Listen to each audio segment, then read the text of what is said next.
3 seconds in, it says, I apologize. I was late. 16:35. Start the stream. It's in the notes. I guess we might as well put it start right now with the log. 0, 0, 0. Let's make it 5 seconds. Apology. Late. I have a whole bunch of lame excuses. Whatever. Computers. They're frustrating me. And they're frustrating good King George. Because before I even got already late started, you can see it at the top of the screen. It says 16:29. That's military time for 4:29. Hello. Huh, there he is. Can you heard It's the him now? headset. It put itself on mute. I had to stick the mic back all the way in the headset and pull it all the way back after trying everything else. We must be live. Yeah. Because good friend Bill already typed in the chat. Hello, good friend Bill. Stay on target.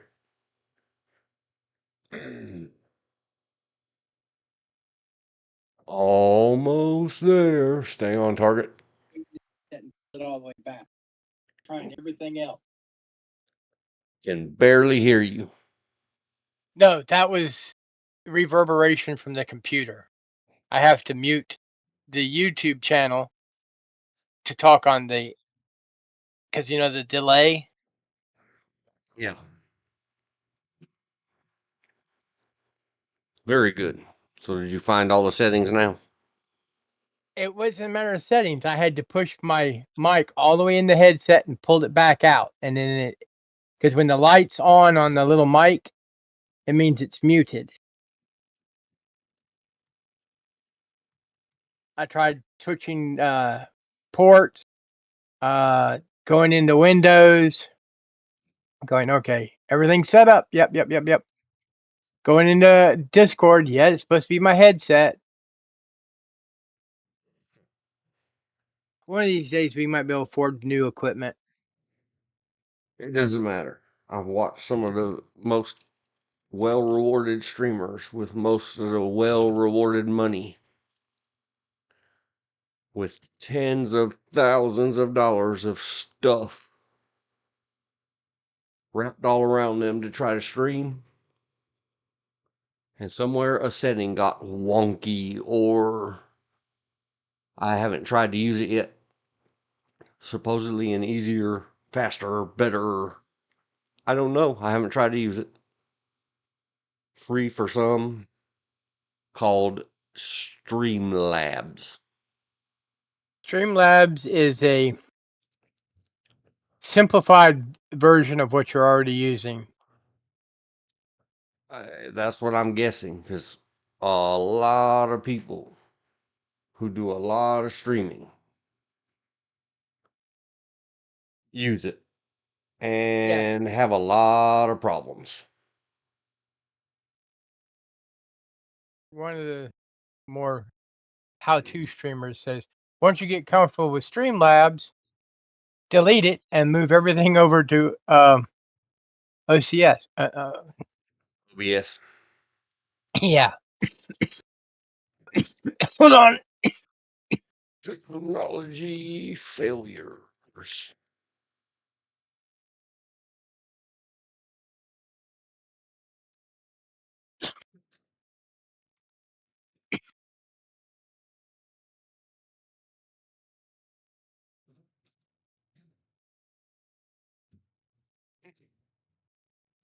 Oh boy. I hope everybody had a good day. I had a so-so day.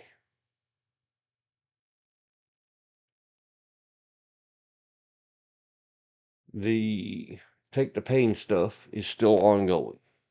It has to do with, simply put, reduced to common terminology. TMJ.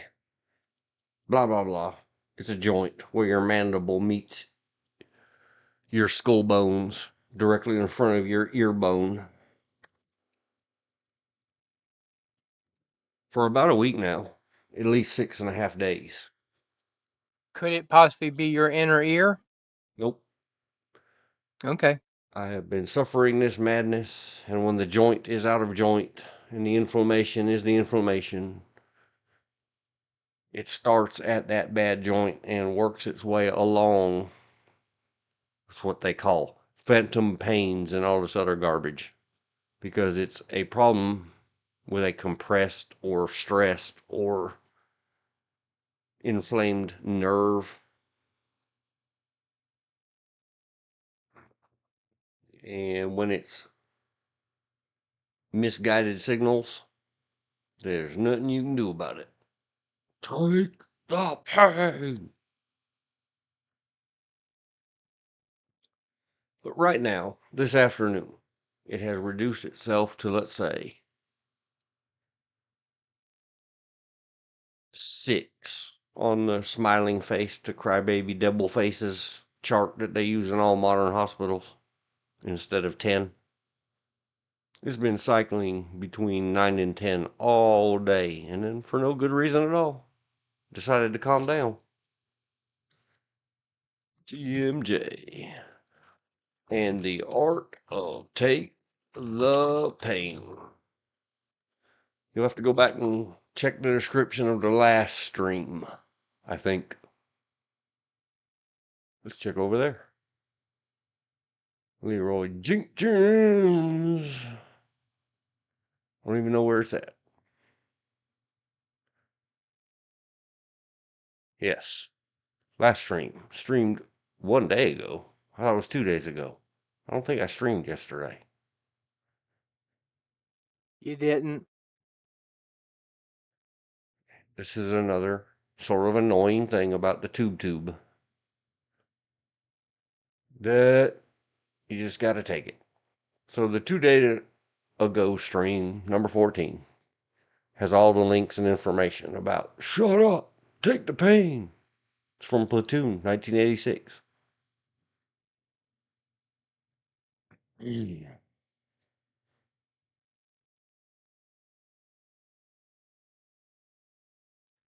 already in the description. A link to buy or rent at apostrophe tube Equilibrium 2002.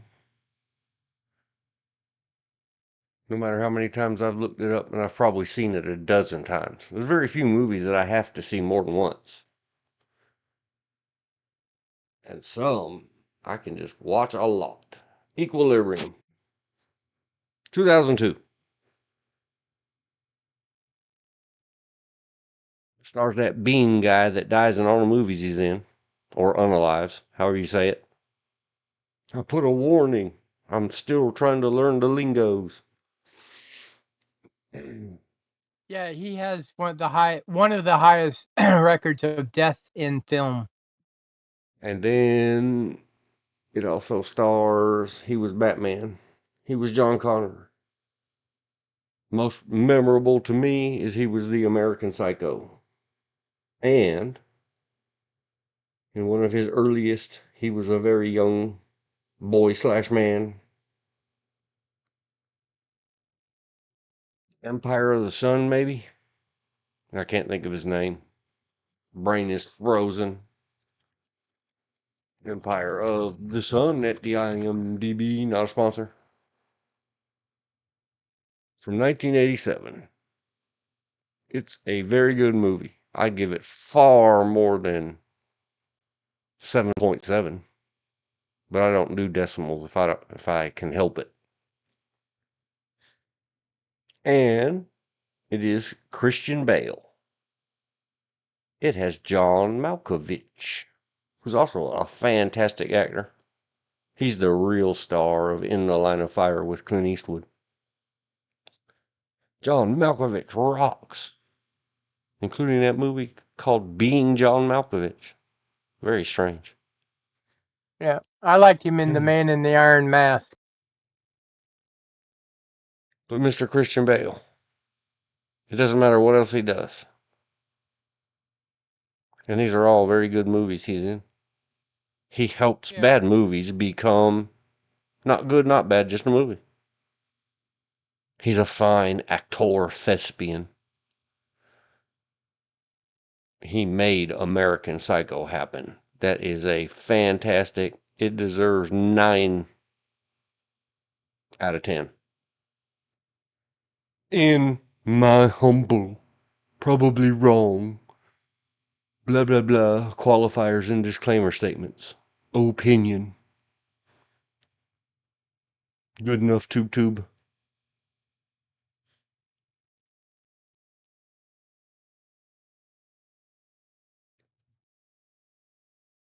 He has been in much. And I think I mentioned something the other night that I didn't even realize he was in it until quite a ways in. I was like, holy cow, that's him. Some long ago movie about the financial crisis that doesn't exist anymore.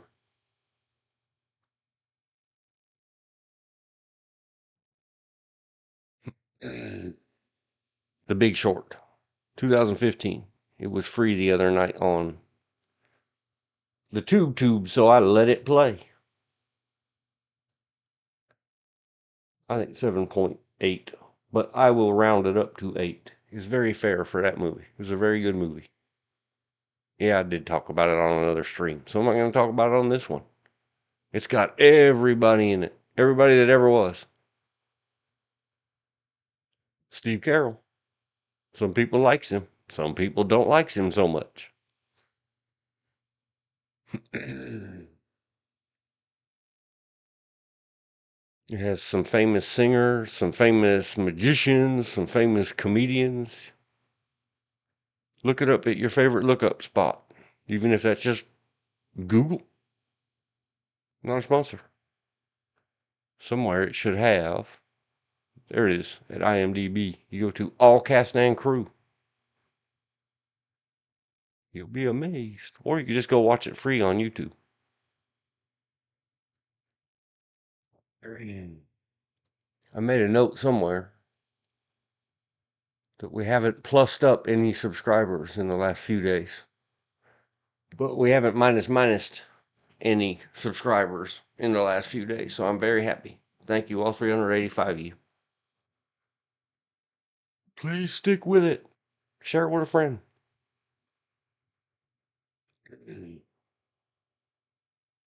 Is it live? I had thought about that for a live stream title. Put Frankenstein up in a thumbnail. With the little girl, of course.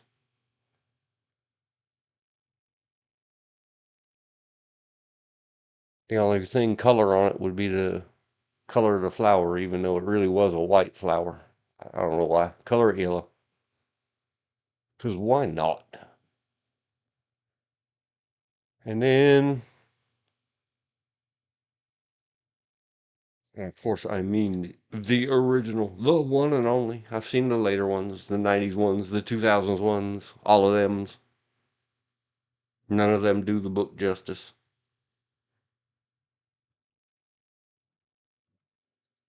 The monster. I'm aware.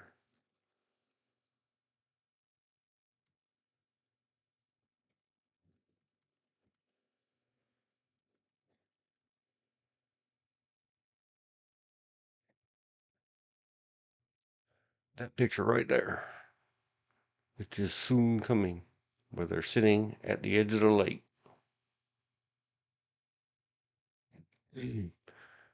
You'll have to go hunt it down and find it. If you go find my Flickr, no links are going to be provided. You will find where my granddaughter had to wear her grandmother's, like 1953 little dress that looked just like that. And she was picking flowers and started handing them to me. So, of course, when I uploaded it to my Flickr, I took a screenshot of this and put it right next to it. Because that's all I was thinking of. And don't let me hurt you, little girl. Because I'm cool like that.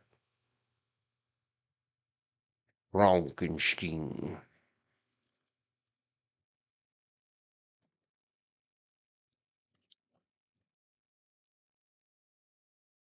No, not 00.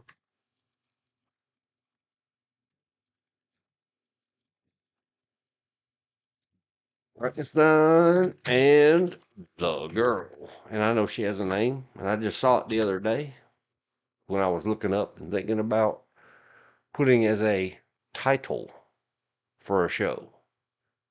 Belware. Go see my other programs. Me and George and others hanging out, chit-chatting. That's how when I was a kid I would sound out beware. And I thought, why are all the dogs named Bowari? It doesn't make any sense.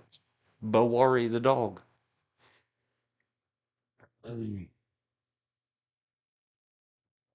But from that original, I think the screen said 1931, Frankenstein. I thought, beware the creature it lives. Because YouTube calls streaming living live. See, it's a wordplay. I'm all into that. Beware it lives. But then I got all sideways because it made me think of one of my favoriteest ever video games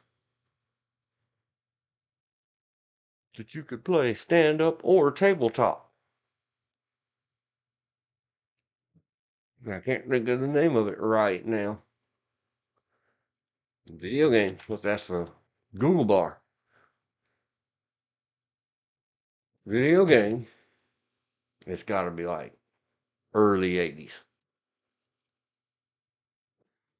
It says, I hunger. I think I did that pretty good. Sinistar. Sinistar is awesome. Go find it. I'm sure it's available on your favorite. Wow, it is 1983.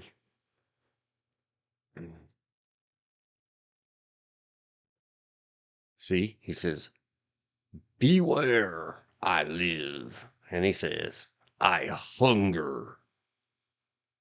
Loved it. It's like asteroids on toast with color. I should have thought about that earlier, but I didn't. Getting a little clip that I could play without the risk of rule breaking. Everybody go look it up. I am Sinistar.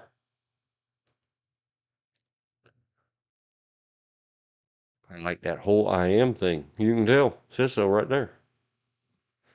At the top of every one of these things.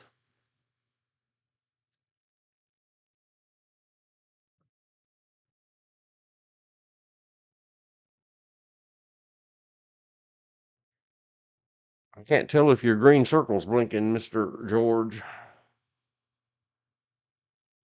Not that I know of. Oh, okay. I can only see it on a tiny little screen. And sometimes it looks like it's blinking, but I'm not hearing anything from you. And then I think, uh-oh. Yeah, that is a no. Oh, Hello, Elizabeth.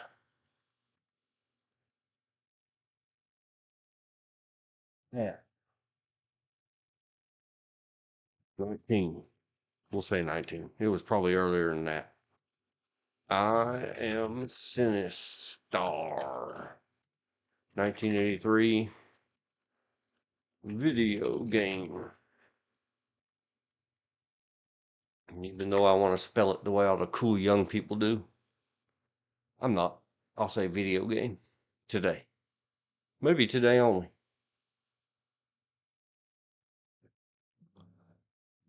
Nobody knows what'll happen tomorrow.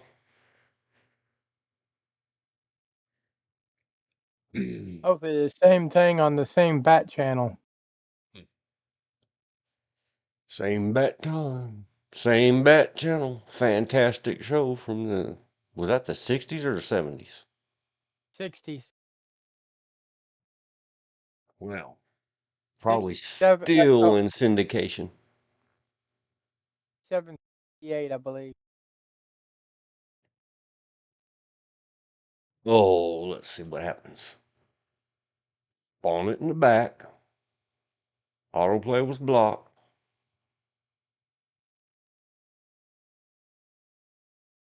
66 to 68. All right. I hunger. With Uh-huh. Adam West. Sinistar said, I hunger. Not going to risk playing it again. I did it. I got away with it once.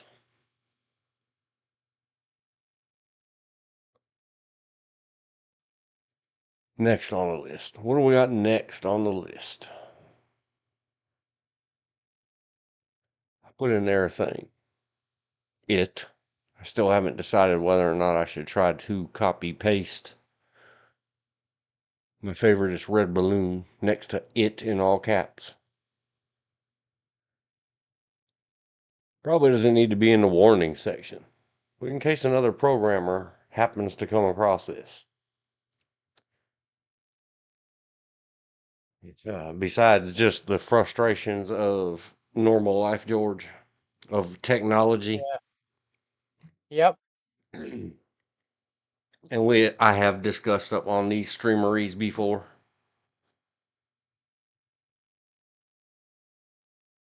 When you're just trying to keep the skills honed and sharpened, and finding out again that half of the planet is going to tell you RTFM. It means read the effing word manual. Smart Alex say it. I discussed in a previous stream. You're right over there. Do you need a lozenge?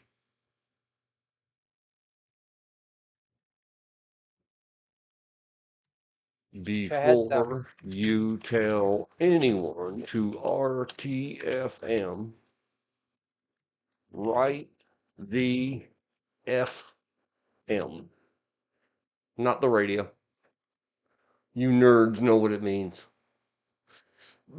I have many documents. I don't have time to reset the password at the Stack Exchange or put together a well formatted webloggery or PDF document or something. Holy cow. Trying to work with modern people's halfway written FMs. M stands for manual. Everybody knows what F stands for. And just follow the rules. Copy paste the code FM? sample. You mean Yeah. you mean field manual? No, Is I anything like a mean T? frequency mode. Oh, okay.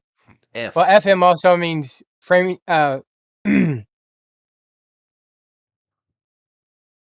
Field manual, and TM means training manual. Books for the military. Yeah. That I just said a couple seconds ago. And I'm going to say it again. F means F, what we all know F stands for. Ends in king. And M stands for manual in nerd speak. For all the guys that call themselves hackers. That ain't me. Yeah. Me neither. Well, anyway, trying to follow along and copy paste and maybe change a variable name or two is an exercise in absolute, let me say a bunch of F words, frustration, futility. The four letter, we all know its meaning. The bad word. But I eventually overcame it. The lack of RTFMs and the disgraceful. It had to do with a friend of mine, and he bought an API, which is an application programming interface. And they have documentation. I'm sure they think it's well written by ChatGPT. It doesn't exist, so no, it's not a sponsor. If you do exist, ChatBBBB XQYZ. Sorry. I don't mean anything against you or any other front end mirage for so-called AI.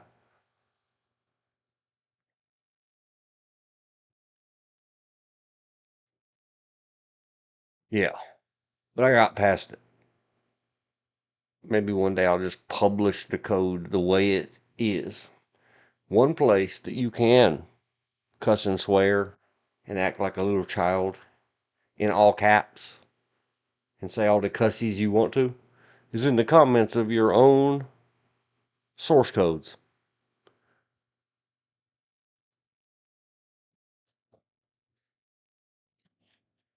Especially when you find out, as I found out today, after an hour of teeth grinding and pounding my little, or I don't ever risk hurting my hands. It's how I make my living mostly. At night, mostly. Oh, I forgot to open the BRB girl. Anyway, took about an hour and 5 minutes for me to figure out.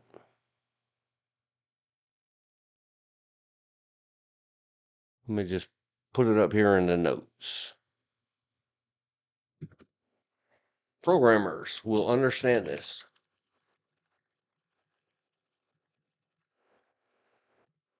27-ish minutes in. Even when you use fancified tools to show you where your if bracket code bracket else bracket do something else and end close the else bracket. What I have traditionally done, having taught myself this lesson the very hardest way, is I usually go in C or PHP or other C-like scripts or compiled languages. So I make myself a comment and I say, if whatever the if is, if variable equals whatever it's supposed to equal. And then I come down here and I say // copy, paste. And then I type else from if var equals. So then when you're on your 9,000s of code, anybody who needs a programmer, yes, a lot of it's copy paste and change a couple things. In 2 days, in less than 2.5 hours, I have, I think, 9,600 lines of code. And it works now because after an hour and 5 minutes, using the fancy tool that highlights the matching bracket,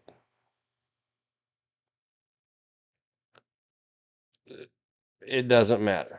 You get deep in it, you get lost, you didn't put your if else's, and then when you go back and finally say, whoa, slow down, Mr. Self, Dean, go find the if and put your little comment on it. And then go find your else and put your little comment on it. And what I had discovered today was, of course,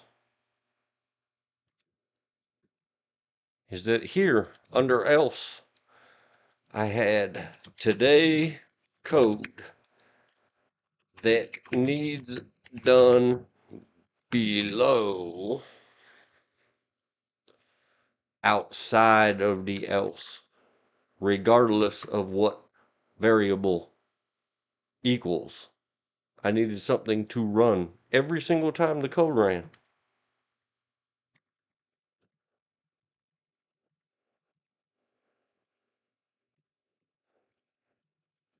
Never ran because some smart guy put it above inside the else curly brackets.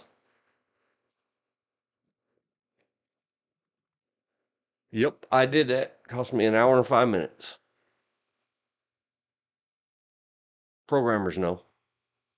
The rest of you. If you ever start programming, make sure comments next to your brackets so you know what they're there for. Well, you could lose a lot of time. Now, let's get back to the comment.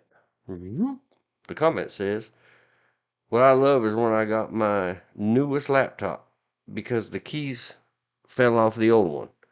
It was not even a year old. I was told to read the manual on the laptop. I would do that, except it is not on. Yep.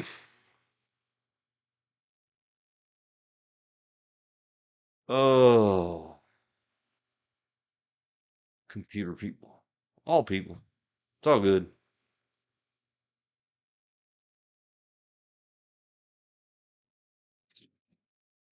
Discussion with.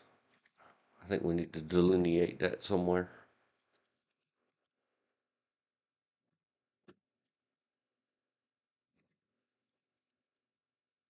With pseudo code example ends at 31, let's say 45. See, now when I put this in the pinned comment later after stream has ended, these will all be links into the stream so people can just jump there. And that will be a link. If they want to skip the whole programming discussion, they can say, man, I ain't wasting those 9 minutes. Clicker. And they can go straight to 31:45. Cool like that.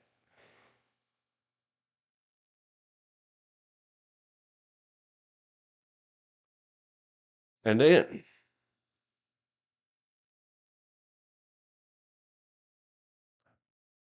I've only been streaming for 33 minutes. Living. Live. Beware the creature. It lives.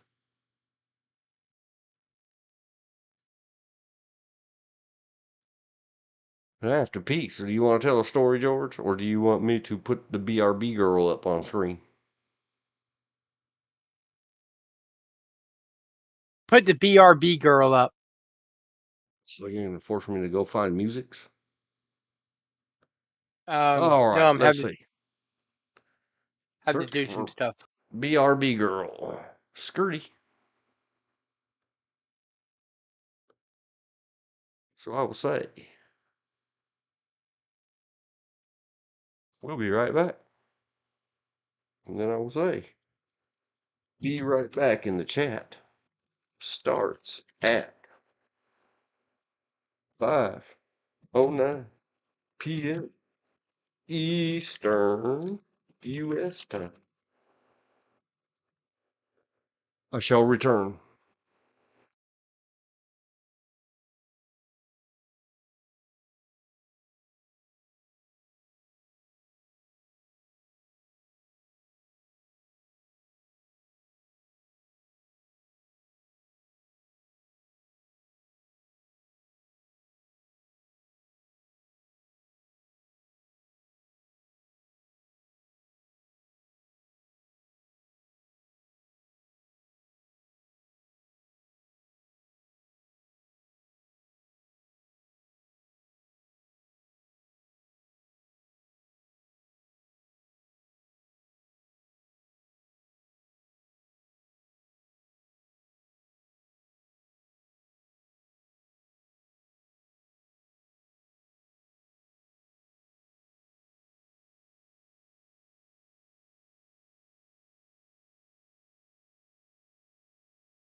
Yay, I am back.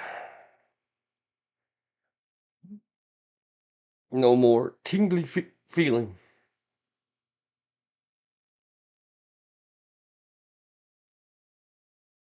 I don't know how to pin a comment.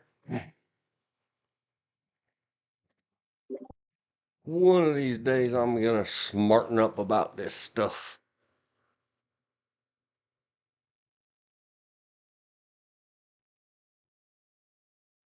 Oh, I found it. There's three little dots next to the message. If you click on the three little vertical dots, which makes me giggle, it reminds me of the three, was it seashell? Yeah. Can't think of the name of the movie right now. Verbal morality statute. That one. Wesley Snipes. The other guy and what's her name? Wasn't it Dynamite Man or something like that? No. Let's look it up. Can't even think of the lady's name right now.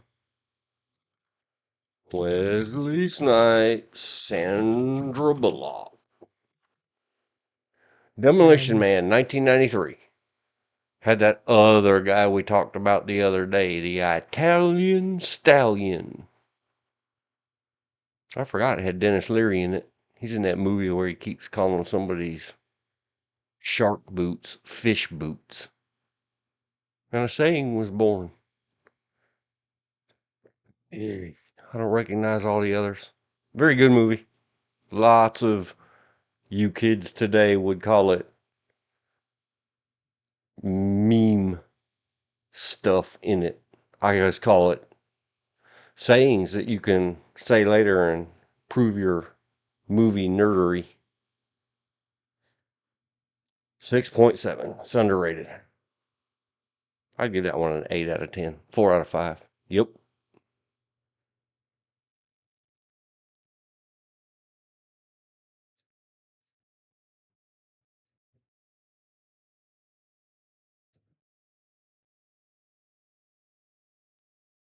Don't know why I got off on that tangent, but I did. Let's go. 40. Oh, oh.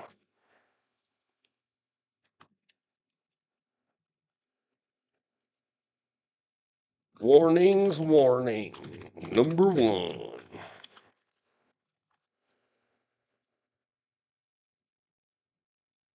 It all started with a Starlink, and this is one of those. There's yin and yang. There's good and bad. But this is the one I call good, bad, and ugly.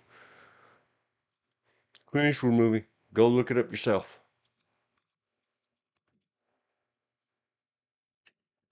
Trumps and the satellites.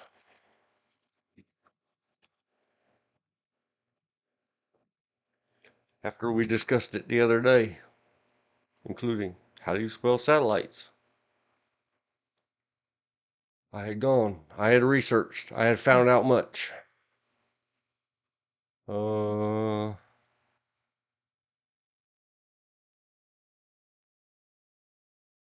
nope. Nope. Nope. Where is it? I did it pros and cons. Took me 15 minutes. What some people calls research. I don't call asking Google bar questions research. I call it looking stuff up on the internet. So what I'm gonna have to do is figure out how do I indent this. Because what I had discovered were, and it all has to do with one Mr. Musk saying whatever. That they were giving North Carolina a gajillion quillion dollars worth of stuff. And I still didn't do the math. Don't run off streaming half-mast. Let's ask the calculator. At an absolute bare minimum, depending on what price is what when. We'll say 249 times 300. Somebody, and they did not give them away free. Somebody, as far as I can tell, if I can get a response, because I have not gotten any response. Imagine the Trump family and those surrounding him and Elon Musk are a little busy to be responding to fools like me on the interwebs. Uh-huh. See if I ever vote for you guys. Full disclosure, I don't vote, so don't worry about it. Don't waste your thoughts on me. Almost president again, Donald J. Trump. If, and Starlink, I'm not one of their customers.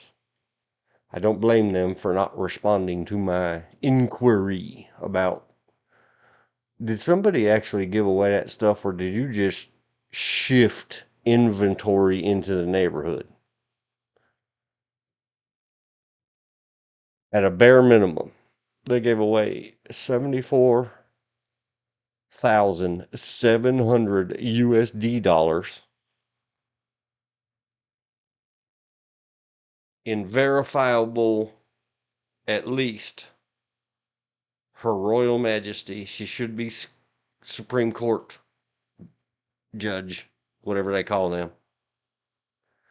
Ivanka delivered approximately 300 kits. Here's a link. Link will end up in the, if anybody cares to read it, it will end up in the chat box. Description bar. No, description bar. Wouldn't you put it there? No, I'll just put it in a pinned comment under. It is in the chat, so anybody who sees video later, you can click on it in the chat replay, and if you're looking at it now, it's in the chat. And I really make much ado about Ivanka Trump, even though even she can't talk sense to her daddy. He's immune to it. But why should he change what he does? He always wins.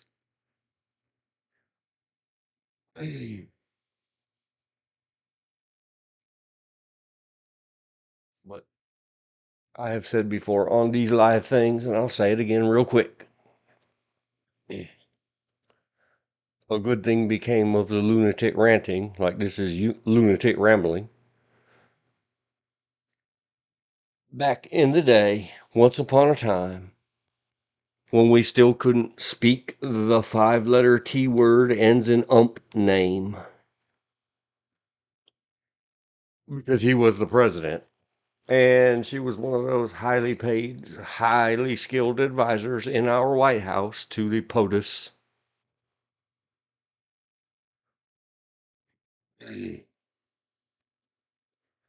When they were on their way out, he was picking a last minute Supreme Court justice or judgy wudgy. His honor, my honor, whatever. And I had put on the Facebook, gone for eternity now, a picture of her with very angelic in both ways. Hang on, look it up. It was like on the first set of results 4 years ago now. Windblown hair, flag behind her. And I'm just like her dad. I can't be attracted to women who've had babies, so it's not lecherous, Ivanka. It's just something that happened in my mind. Please let me see the photo.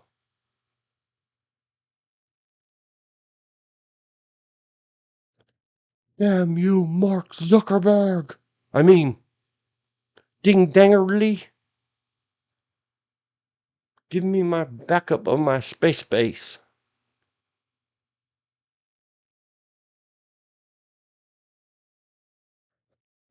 It was one of those caught candid. Oh, that's from the hearings. Somebody should go listen to that. Anybody who can't handle the truth.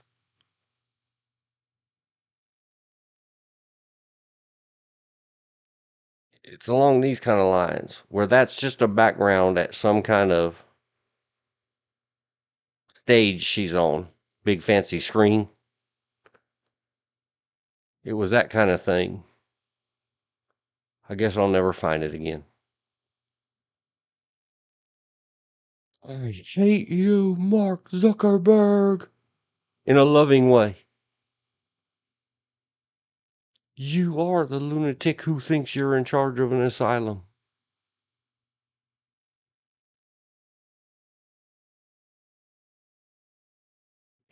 I'm going to become obsessive. Search forever for where is my angel?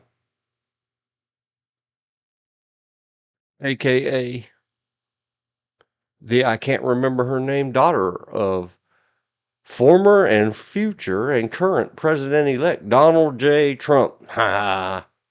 I hope you read the warnings. I said it. Oh well, all gone.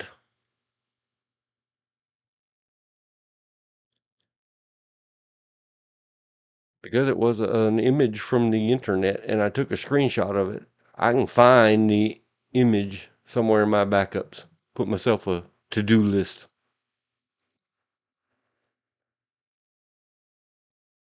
Doesn't matter. Here's the good that came of it. Sorry, I rambled. To do. When I posted it on the Facebook, I said, please, and tagged him at the real Donald Trump and Donald Trump, President of the United States of America. Man, George, see how many times I said that? We're going to Yep. get banned. Trump, comma, Donald J. To do. Find the hello photo of angelic Ivanka used on the It Never Happened face post about SCOTUS. Scouts, don't you change my letters auto-completer. Because I'd put up there that fancy picture and said, please, Mr. Tagged Donald J. Trump, put your tagged daughter up for Supreme Court, not Amy Comey Barrett.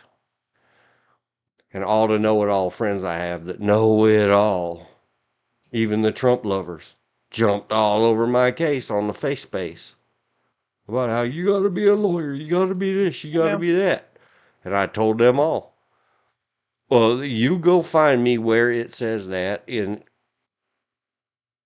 documents by the founders, laws, rules, ordinances, or anything else. And the end result was about 300 people. And it's very big of them. Very huge of 300 people online to take the time out of their life to get back under your crappy Facebook post and say, you were right, man. There are no requirements. And then they said, so you are right. He should have appointed her.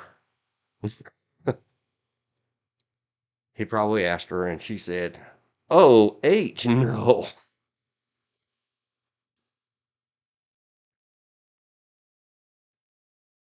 Anyway, angelic. The other thing it reminded me of, why I call it that, the way her blonde hairs were wispy and the backgrounds were behind her, is because once upon a time, They used to do stage shows, and they brought them back this year of women in their dainties wearing wings. This is kind of like what her photo reminded me of. See all the digital backgrounds behind the lady? Don't know who that is.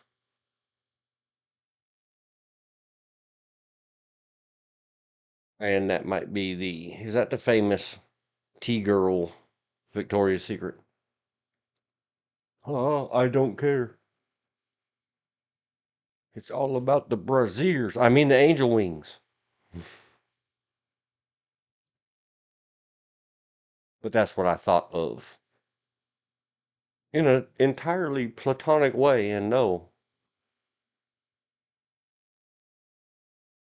I don't want to see Ivanka Trump in her dainties or bathing suit or anything else.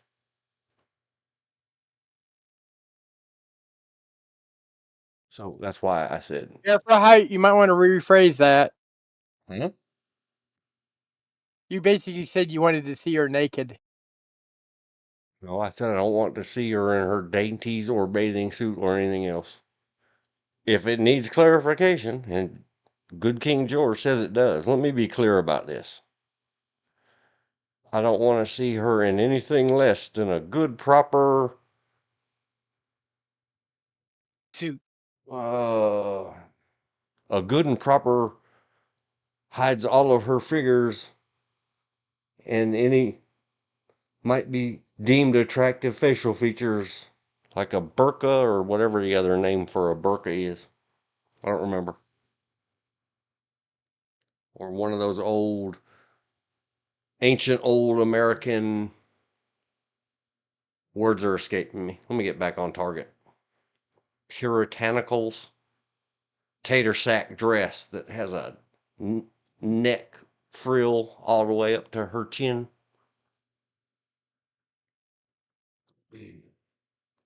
Yeah, like that. Anyway, she did the delivery. And not many people made much to do or ado about it. I found a Charlotte Observer. The link's over there. 300 kits got delivered. I think I put somewhere else. I could not get, and I called this a pro instead of a good, bad, or ugly. I was thinking good, bad, and ugly today. I was not. I was thinking pros, neutrals, and cons the other day. Let's yin and yang it. Let's pro and con it. But even some of it is neutral. Well, and I do call her, have always called her since she was on the Apprentice show. First I'd ever heard of Ivanka Trump. HRM, Her Royal Majesty, Ivanka. So that's a pro. She did deliver it. They have photo.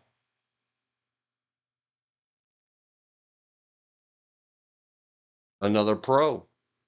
Starlink, not Musk. Starlink itself and T-Mobile got emergency FCC approval to provide an improved service in the affected areas. Let me put that link over in the chat box.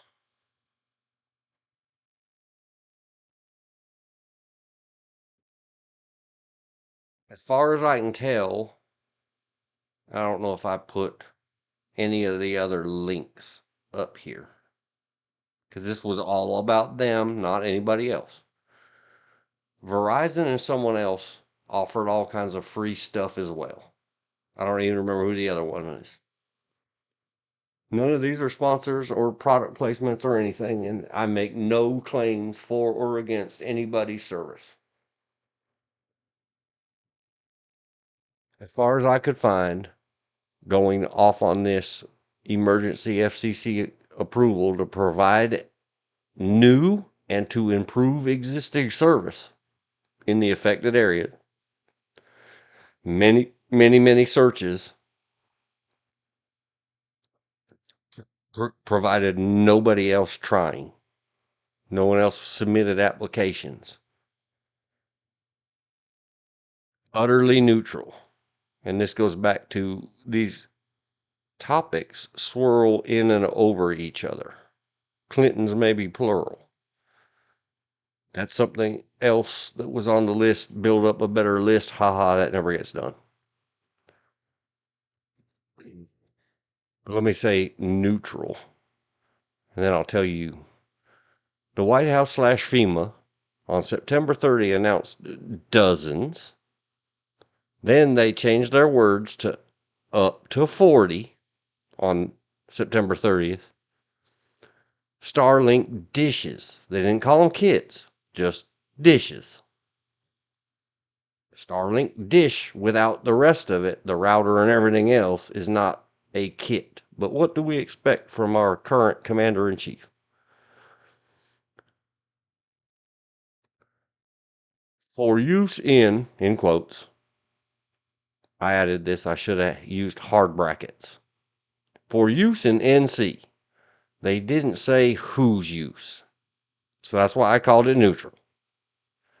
Like, is FEMA taking up to 40 Starlink portable kits, cost $25 a month extra to make your Starlink portable,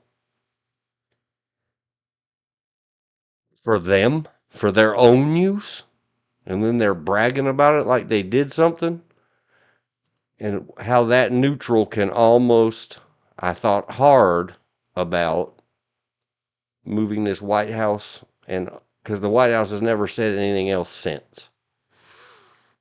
I thought about moving that from neutral to con.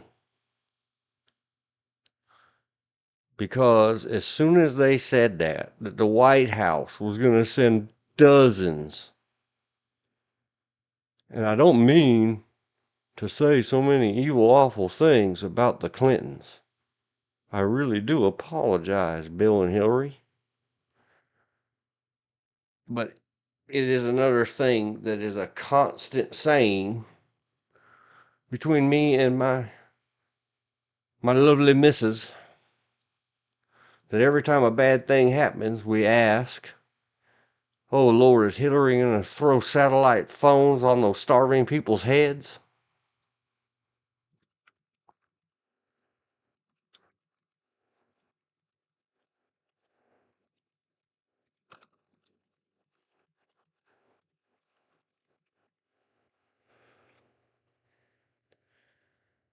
In the big, dangerous earthquake that did destroy Donald Trump's very expensive resort and hotel in Haiti, and he never got to rebuild it. That was a giant earthquake. Our Secretary of State, I won't say the name. If we can't say one, we can't say the other. Flew over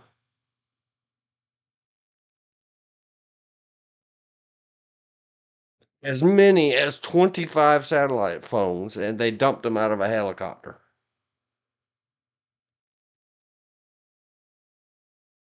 I didn't in Chile, and then they went and oh yeah, Haiti got really hurt too. They did the same thing. So I'm sorry, I have a memory. It happens. Anybody who swings way to the left and lovey-doveys the Clintons, hit me up in the comments and send me a link where they did something other than drop those satellites out of a helicopter on some poor million Haitians' heads.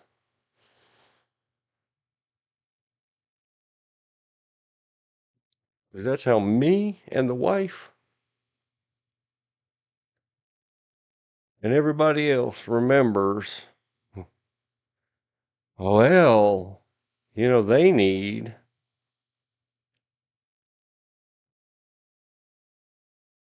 phones. Who was phone? Dozens of them, as many as 40. I had PTSD flashbacks. But I left it at neutral. I said, let's not be picking on today's Democratic White House for doing that garbage. Even though Joe was there. Sorry, Mr. President, you were. Oh, no, wait, you were over there and somewhere else. Neutral to con is all to Reddit. You're always supposed to /r/. That can't be verified off of Reddit. Claims in threads of 500, but indicates that it's the 300 Ivanka delivered. I do have a link to some garbage at Reddit, but I'm not very fond of it. It's on the screen for a few seconds, minutes. You guys go ahead and look it up yourselves later, you Redditors.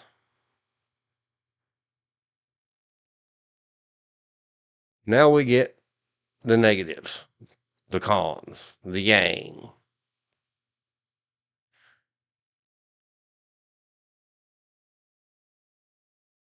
They are making a fortune in fees if they somehow gave all 300 of those kits. If someone else paid for them and they got delivered free to people in the affected areas. $120 a month. $120 a month. At least that's Except what Starlink goes for here. They gave them the first month off, supposedly. Okay. I'm just saying, I the just looked it up for base Fayetteville. fee. Right. I looked it up for Fayetteville, and it's $120 a month, not counting taxes. And how much is it to make it portable? I already said $25 a month extra. 50. No, it's if you're- $25 a month extra. Well, let me finish. 50 if it's only for 500 mega or 50 gigabytes. Unlimited is, as you said, $25 more, $150.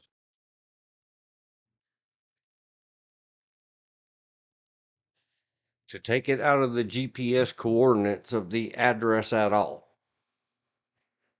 you have to pay the $25 a month portable fee. I cannot get, and I sent contact to Starlink, and again, I said several minutes ago now, trying to be fair about this, fair and balanced. Not an affiliate, or I just remember when a certain news agency that no one allows you to talk about anymore. Fox. Sorry, I coughed. Used to say fair and balanced.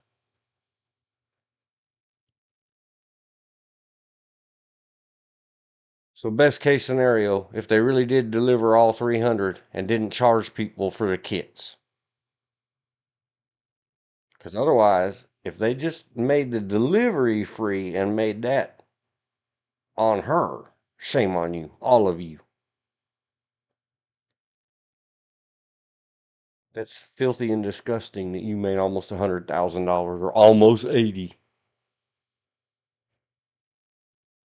Somebody get verification that those 300 kits she delivered did not get charged a hardware fee to anybody. Because I still don't believe it. I don't trust you people. $145 a month times 300. They're making $43,500 a month off that garbage.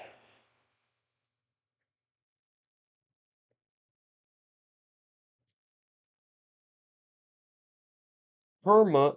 Nope. Here's another pro that I didn't get up in the pro. Starlink has no contract. You don't have to sign up any contract at all. You can cancel anytime. That's a very good pro for a communications company these days. So the fees, they're making a killing. And everybody's saying, oh, they gave them so much for free. No, they didn't. They can give anybody anything for free. They're killing it in fees. They should probably be sued for antitrust stuff because they swooped in there and trying to cut out. I don't even remember all the other ones. DirecTV, if they still exist. HughesNet.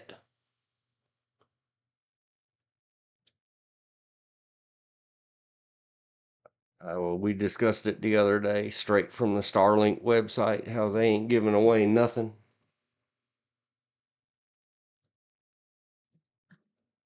There's that link to the Starlink thing with their full offer and their news release and all their other extreme details. And I put a bunch of question marks after the service being free star because it's not clear. What is clear at their this press release is that it will be free only if, and there's a whole bunch of specific ifs, including that you can't add the portable. It has to be at a fixed address that was not destroyed by the storm. So it's not doing anybody any good whose house washed away or was deemed by the local peoples. Saw the big truck unloaded. It had the kits, and Musk said over and over that he told Starlink that he would not charge and would reassess in January or February if people need to continue free. Sheriff from one of the areas said it was free and the kit was just until January at least.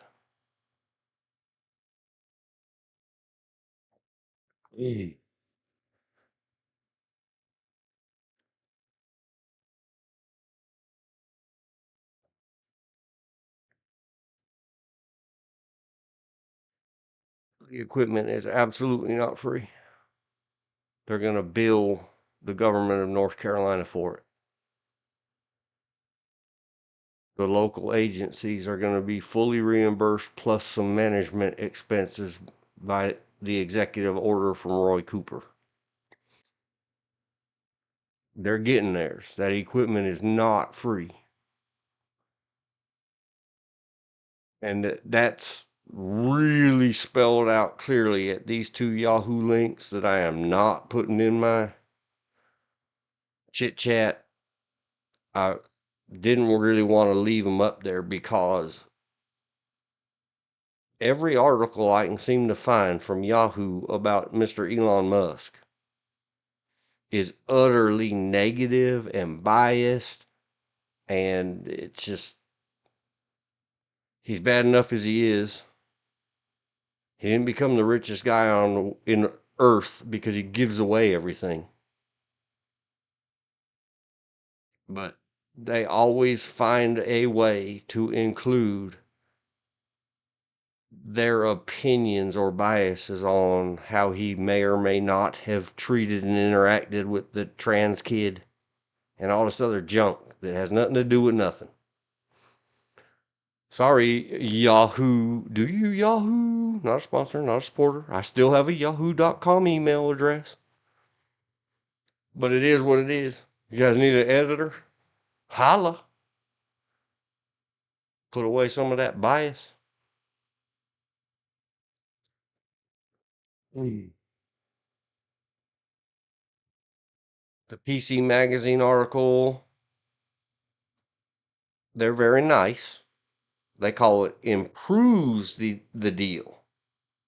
Because in the beginning, there really was no deal at all. Going up there to chat now. What the PC Magazine explains is that they decided to add until the end of the year, star, star, star, star, star. Careful questions. Go back and read that whole Starlink deal. Because if the service month is from 12/1 to 1/1, you're not getting it free. That goes into next year. And then there's just word trickery, and I don't trust the Hill 100%. But this is another one. when you take the filter off and listen to facts for what they are objectively.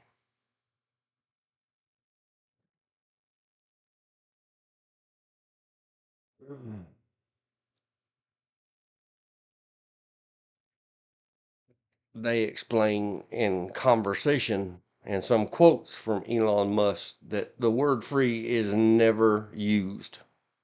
Not even free star, free with ads.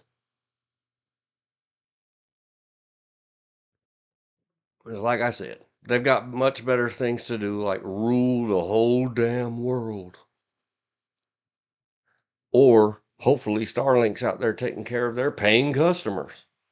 Guess what? If you'd wanted Starlink before the flood, I guess you should have bought it before the flood. Life is cruel.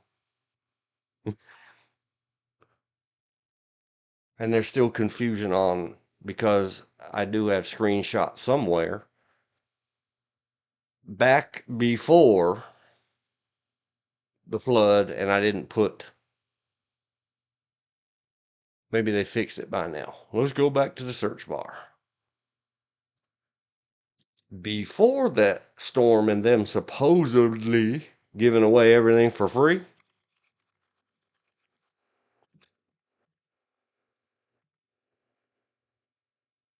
oh, where's the shopping link? I have screenshots from the other day when I looked it up. The very first sponsor result from Starlink said $249. They have raised their price on the kit $100 since they're supposedly giving away anything for free. That's another con. I didn't put it in the list. So they gave away 300 and they charged 3,000 people $100 more. They made their money back. They didn't give anybody any gift. If you want them defended as they supposedly did something, tell them to come listen to this stream. Prove me wrong. Tell them to send me links and send me the statements as they are being presented to their shareholders. Do they even have shareholders, or is this another Elon Musk privately held company?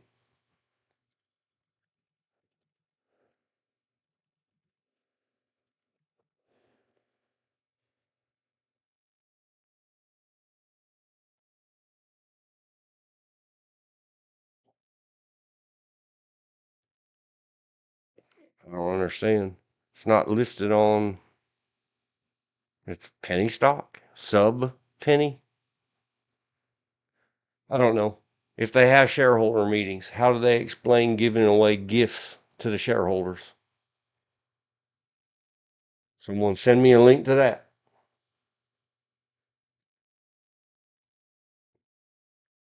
Sometime next year. Not that we'll get anywhere with it, because we're talking about North Carolina government now.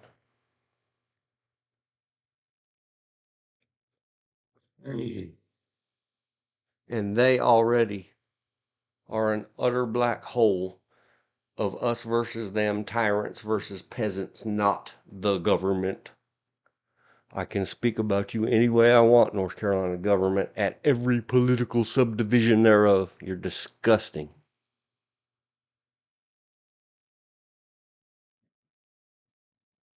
To do FOIA/public records. It's Freedom of Information Act.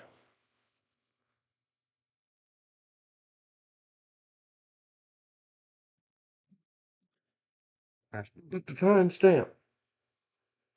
01, 16, 20. FOIA stands for Freedom of Information Act, has been ordained or ordinanced into many states' laws, including North Carolina's, as a public records act within the state. Just repeating what FOIA is so that they can ignore it either way. to do. FOIA or PRA request. All NC agencies RE reimbursements for Starlink kits and fees after handling. And I am not at liberty to waste time on stuff like that. If someone out there is a good, well-heeled, wanting to keep their watchdog eyes on their government, then probably you should follow up with that. Because I'll guarantee that they all read that Roy Cooper order exactly the way I did. That stuff's getting paid for on toast. Go see why that fire captain, firefighter jerk up there in the mountains tried to have the father and son flying their private helicopter to rescue people kicked out. It's all about the money. What the good guys who volunteered and spent their own money to go fly helicopters around and rescue people in our mountains had no idea of, that Roy Cooper had signed an emergency order that we're going to pay the hell out of all you agencies and anybody else that does that flying around and rescuing. So they had to make sure that goody two shoes private people didn't go volunteering what they were going to make a fortune on. That's how government works. Someone need to go investigate that firefighter and see, is someone in his direct associations network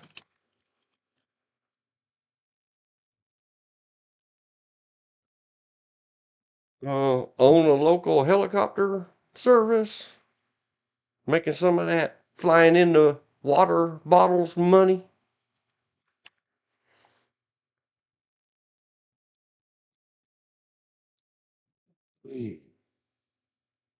Boy, howdy.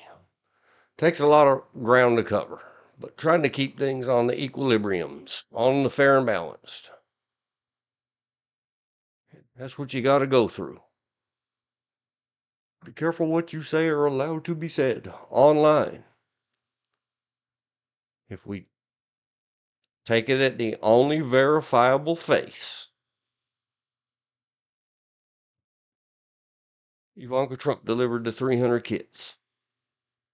It still is utterly unclear. Were those paid for or just brought into the area for later billing? We'll just say they're the good guys. Yeah, they're cool. Give away a couple months of service, I guess.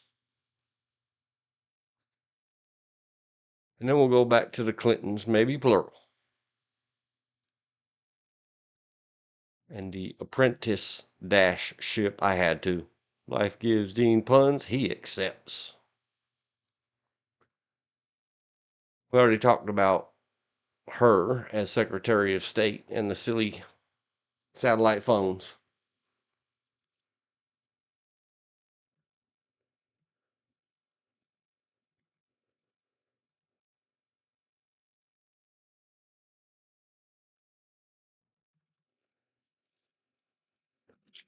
Clinton. This is Bill and Hillary. End of his time in office. I know I should say there, but I'm not. She was not elected to anything. At the time, maybe last 2 years, they had the Apprentice-ship program. And nope, I didn't click any links or look them up. I mean, I did look them up. And it's just something, many conversations lately. Like I said, I'm cursed with a memory. And I will say many bad things about the Clintons, plural. And nothing bad about their daughter. I don't know of anything to say about her. Both of them did a bad thing. In my White House, you're fired.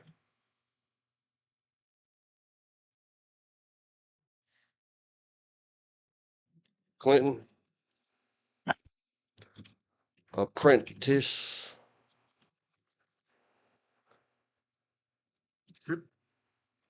program. Well, see, they still have them at the Sampson Community College, which is nearby to me.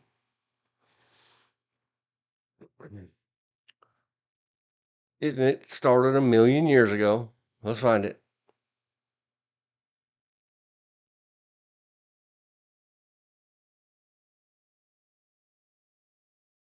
Of course, they're crediting her. I guess. Use his name. Because, again, please everybody remember, the president doesn't make the laws. This was a Republican majority something. One side of,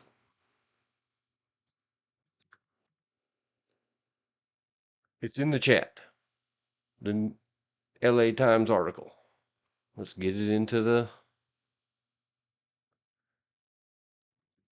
notes. But the president gets all the credit and all the blame. That's how America works. During the last couple years, started in 94, of the Bill Clinton administration. This bill is what the Congress does. Signature on bill makes law. See the previous streams. Schoolhouse Rock.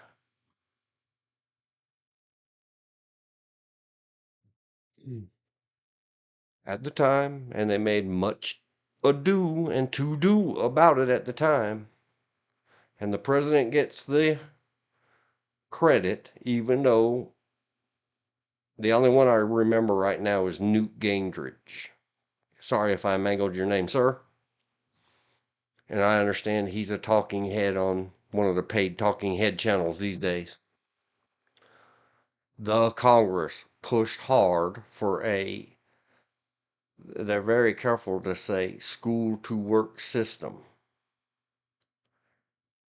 They use the words apprenticeship or internships. And Bill Clinton gave a good speech where he talked about that's what they've done in Europe for, I don't know, 400, 4,000. A long time. He might have said 40. I don't remember it that good. What I remember, and here it is, from 1994. I don't believe the LA Times has gone back and revisioned their own publishing history.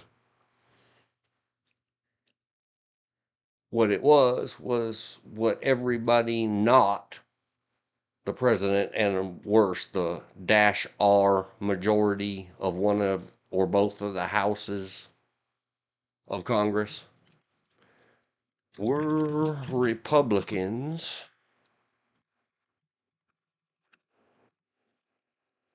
A majority in Congress in 1994.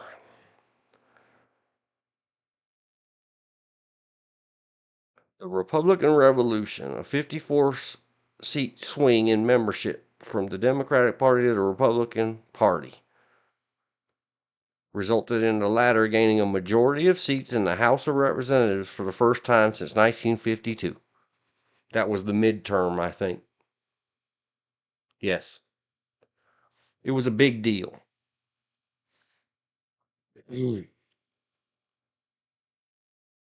what all of they, the dash R's, and anybody else who calls themselves any kind of conservative or fiscal conservative called. See the warnings. Get ready. If your activation by street talk, mute the stream now. Go tinkle. Known.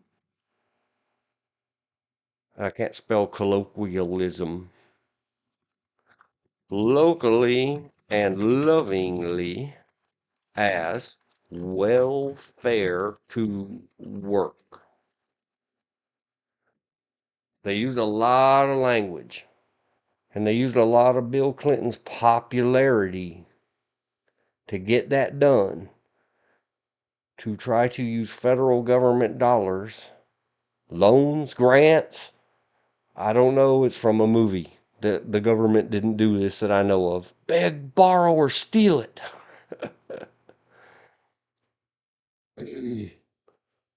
To get people motivated, and George, you brought it up a couple times, to get in some kind of community college or trade school or something and get out in the world and work and earn a check. Because we have to reduce the amount of federal spending and reimbursements on welfare. That was in 1994. Here we are 30 years later. North Carolina, Sampson Community College. Oh, I messed up the tab. Is still trying, but it has been lost 30 years. It's something good that sort of happened during the Clinton administration. Fouled up, of course, by when did the Monica.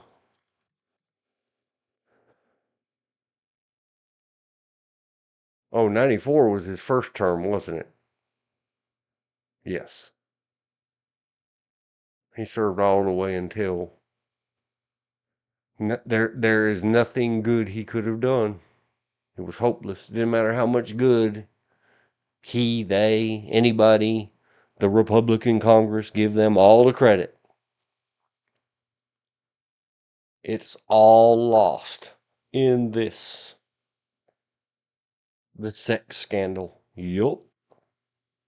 Well, the latter part of Reagan, the early part of Bush Sr., there was a program that they put out where they go train you in a skill and help you find a job. It got canceled and their excuse was, "Oh, it has a 25% recidivism rate where people lose their jobs."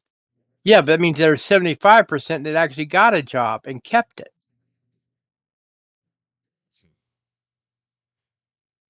And after a while, that 25% is going to go smaller and smaller and smaller. But they said, "Oh, it's not worth it because there's 25% recidivism rate." Well, that's better than 100% being on welfare. I Yeah, have a friend I agree. that took it in Durham here in Fayetteville. This is back before the fancy printers we have now, and learned how to repair and refill Xerox cartridges and Xerox machines. She wound up moving to New York, or back to New York, and started. She did so well. She started her own company, refilling laser ink and Xerox cartridges, and did quite well that she could afford to put her kids in private school in New York State.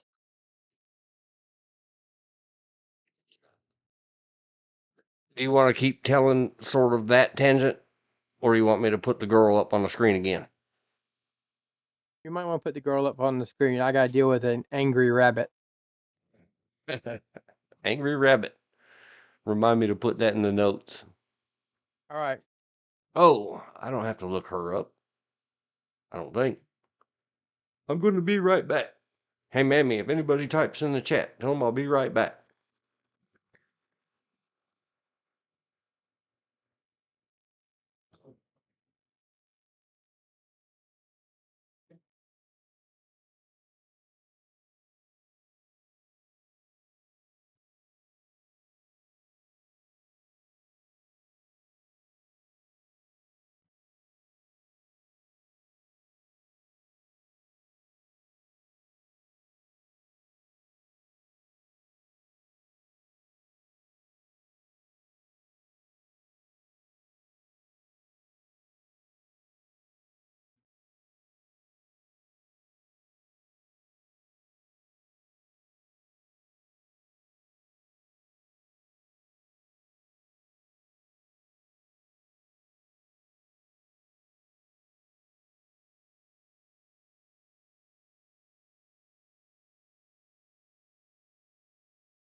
And then I was back. Thank you, lady, for holding down my screen. For those of you who don't know, this is based on a real live young woman photo from Taiwan run through and crunch through a AI to anime cartoon thing. I should credit them on stream, but it's not in the notes, and I got in a rush.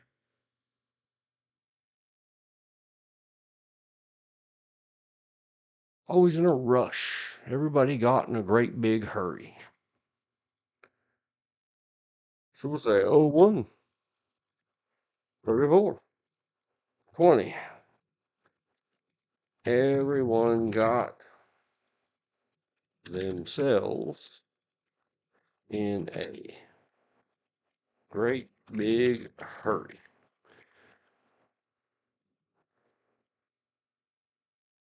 Was that the Shawshank Redemption?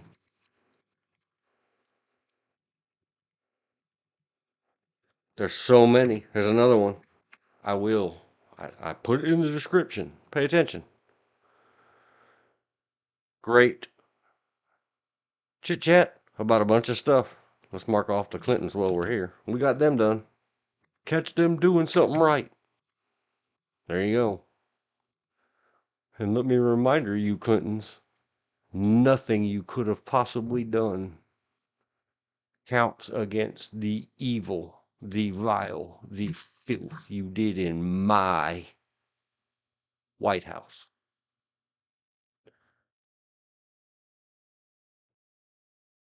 Keep it light and fluffy. Tie it to movies and music and books. And I think that was it. Let's ask. Ask the Google bar. Brooks, Shawshank Redemption. Everyone hurry quote.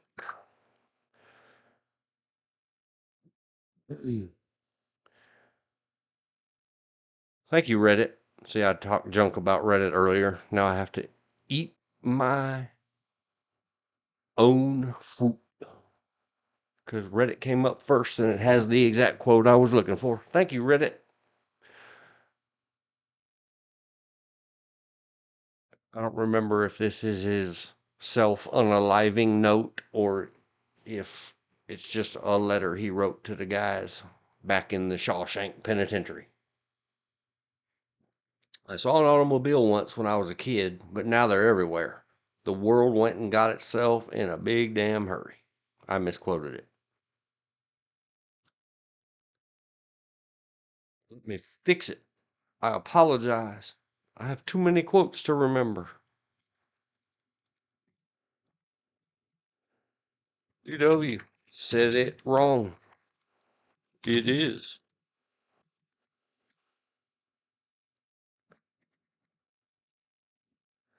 It's the thought that counts. Everything is good about the Shawshank Redemption. I give it 10 out of 10. Should we ask?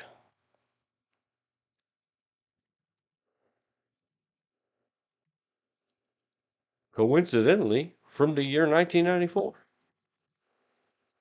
We were just discussing that year. 9.3. Now that, I would have given it a 10. Ease it towards 9.4. I probably did back in the, see the previous, back in the Uggen spam days. It's a fine, fine Again, movie. co-starring Morgan Freeman, previously from The Electric Company. They all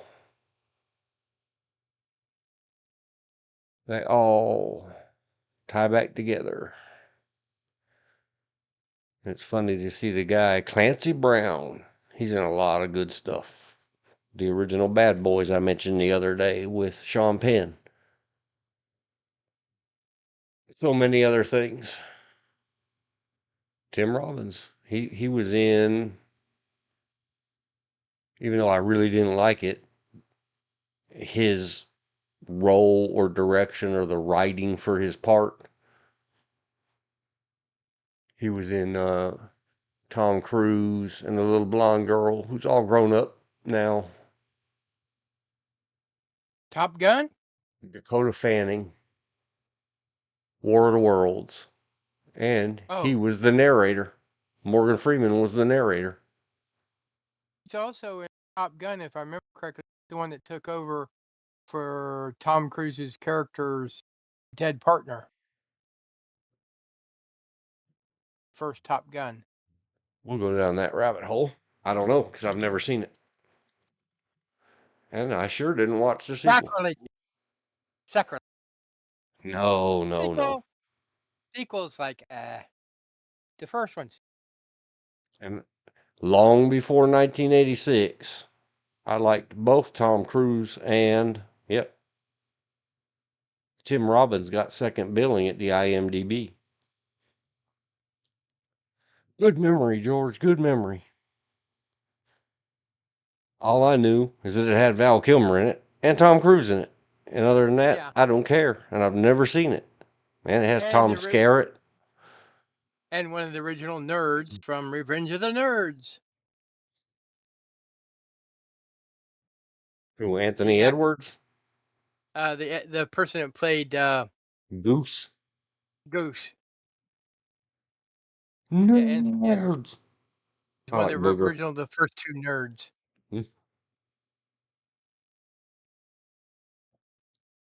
Yep. Good answer. Good answer. But funny, the laugh they used when they were pretending to be nerds laughing, if you going back to the 70s, was the same laugh that Arnold Horshack from the Sweat Hogs, Welcome Back TV show, Welcome Back Carter, you had. That nasal inhale, exhale, breathing laugh. Nerds. Top Gun. Welcome back. Welcome back. Welcome back. Cutter. Like nothing's ever drew anymore in Hollywood. For instance, a prime example of that is if every single Tarzan yell you hear was a pre-recording of Jimmy Weissmuller's yell when he was Tarzan, Yep.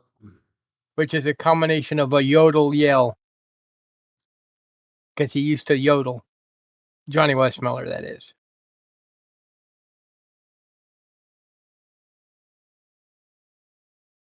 And that goes into my policy of having seen trailers and other stuff.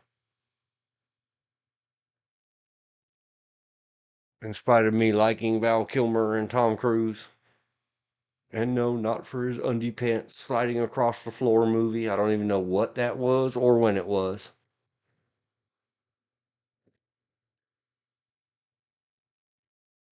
Well, I can't fault him. He's quite an attractive man, even to today. I think Whatever. that's the right thing to say. Well, partially in one of his first films that he filmed, wasn't the first one that got released, but the first one he filmed, which you've used the parts of, Legends. I didn't. His character was like a minor part. I think Ten Curry as the Prince of Darkness and the female had bigger eye-popping appeal to everybody. Tom Cruise is just kind of, he's there. Yeah, but I think Legend came after. It was released after. It was the first one he filmed. For real? Yeah, that's where IDBM, whatever you call it, gets it wrong. IMDb. Yeah.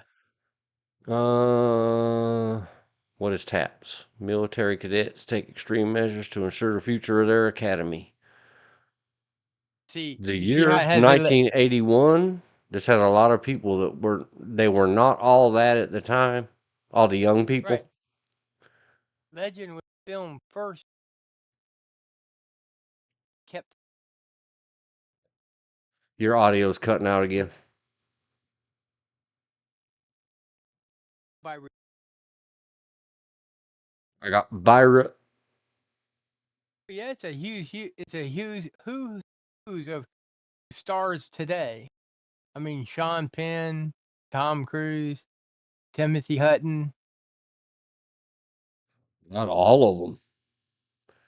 Yeah. And they were nothing in when was this? 81. Yeah. I really like that movie, especially the Tom Cruise near the end part. No spoilers. I won't give spoilers. Let's see. 6.8. Whoever's clicking these ratings, they're purposely messing with perfectly fine old movies.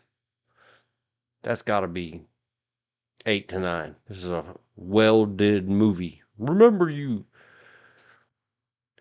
hard cases of today. They didn't have CGI. They didn't have all this other stuff. They had to go develop that stuff, and after development, which is a long process of film, look at it one frame at a time and decide, oh God, do we got to go back and redo that whole day of shooting?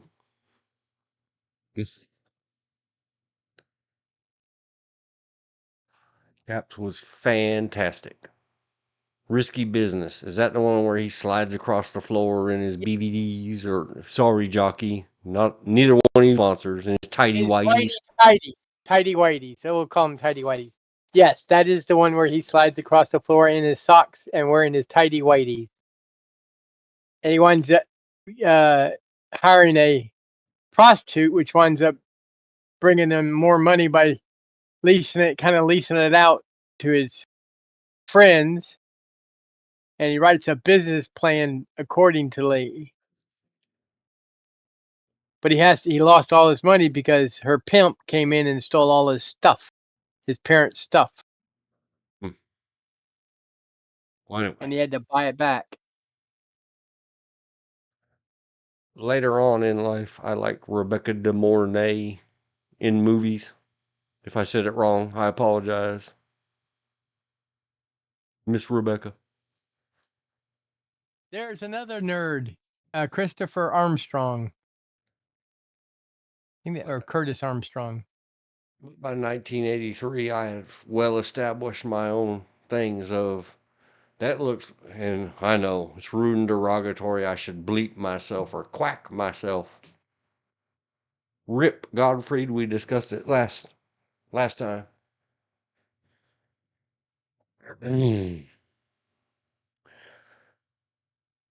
If I thought that was a chick flick, I did not bother to go see it. Which is what I thought Top Gun and risky business. That's designed for the girly girls, not for me. Top Gun wasn't designed for girly girls, though there is a love scene in it, or love interest. That's like saying Iron Eagle was made for girly girls. No, Iron Eagle was a better movie. But they both did something that all the billions of dollars of commercials the Air Force and Army spent, Navy spent, couldn't do. They increased recruitment.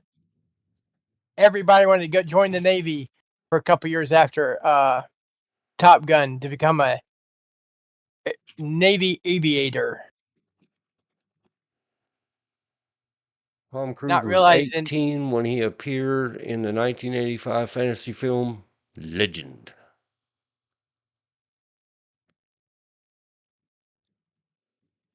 now of horses turned to unicorns in film. Legends has the best one. The horn doesn't bounce like it does on a lot of them. They had it done. They had that special effects done just right. Tom Cruise was 24 years old when he starred in Top Gun. Oh yeah, he was a well-established star by the time he did Top Gun. It says 23 though.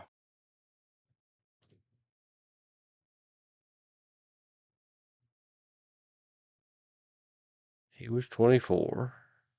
He was 18 in the 19.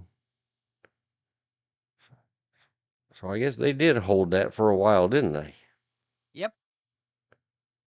Because he was 24, then they filmed or made Legend 6 years before that,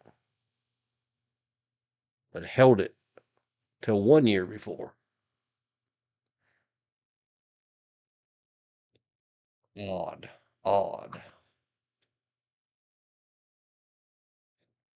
The Outsiders. Everybody loves that. I've seen it probably twice. The Outsiders.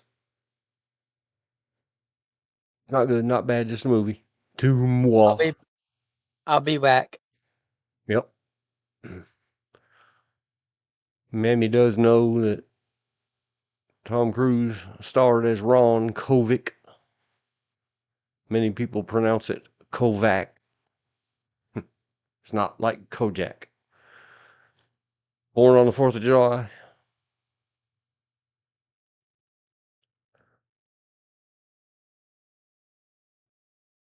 Far and Away was good. A Few Good Men was great. The Firm was very good. I suffered through Interview with a Vampire. That's another chick flick. I mean, made for people romantically softly inclined, or I don't know how to say it. Chick flick. Guys. Manly men, apex males, cisgendered misogynists. It ain't for you.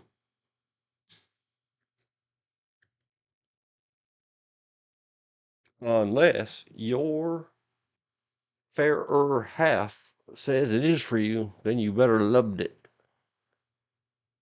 A woman that worked for me insisted, you must watch this. So I watched it.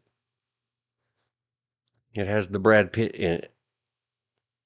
It has the Tom Cruise in it.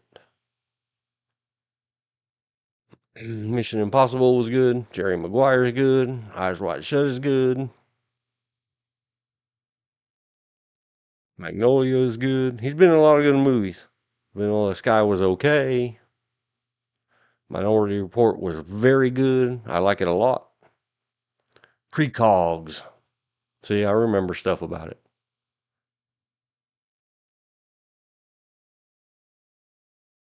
I don't remember much about any of the Austin Powers movies. If I watched them, I didn't pay enough attention.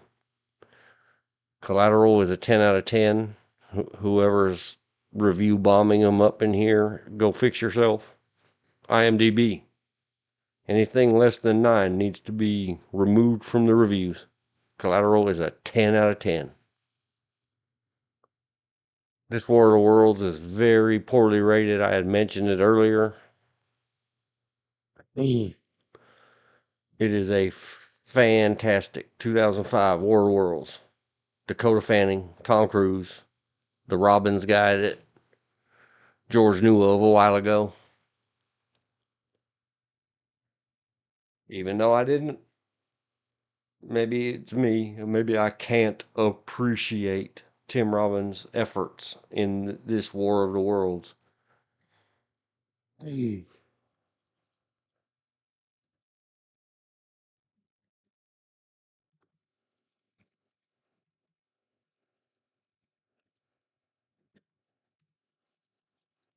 Tom Cruise. Duh. Why can I not spell? I got him on the screen.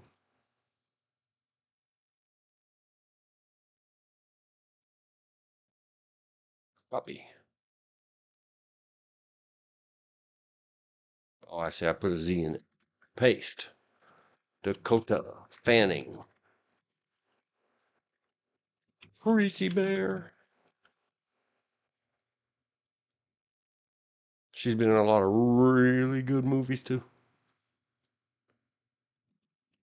War of the Worlds. 2005. Tangent. Besides it being a really good movie to me. Go away, Tom Cruise. Back to the list. 05. War of the Worlds. Even in spite of the car in it, there was a product placement car in there, and they made it go room room a lot and squeal the tires. I still think it was great. What lends to the it's not a personal bias, it's a real thing that happened. One day I'll get her on here, and the better of me, the only good of me, will testify to when we went to see it at the theater in Fayetteville. When we came out of the theater in Fayetteville, there was a freaky deaky storm that involved lightning striking over and over and over in the exact same spot. And we both said, "Oh no, you'll have to see it for yourself." It's a true story. I'm not fibbing. I can confirm it. Or I'll get her to sign an affidavit. Lions for Lambs is a pretty good movie. I still haven't seen Tropic Thunder. Many, many, many people, and I have seen it several times listed for free Starwood ads at places. I don't know why, but I always find something else to do rather than watch Tropic Thunder. I don't know all the quotes from it because I've never seen it. And lots of people say me quotes and stuff, and then I say, huh? And they say, Tropic Thunder. And I say, I haven't seen it. And their version of just like George said a while ago, sacrilege comes out. Valkyrie deserves better than 7.1. It's a very good movie. Night and Day. Hello. Hello. Welcome back. I'm still cruising the Tom Cruise list. Tropical Thunder was okay. I haven't seen it. Night and Day. Stars that tall, skinny, blonde lady. I can't think of her name, so I'm not going to even click on it and try.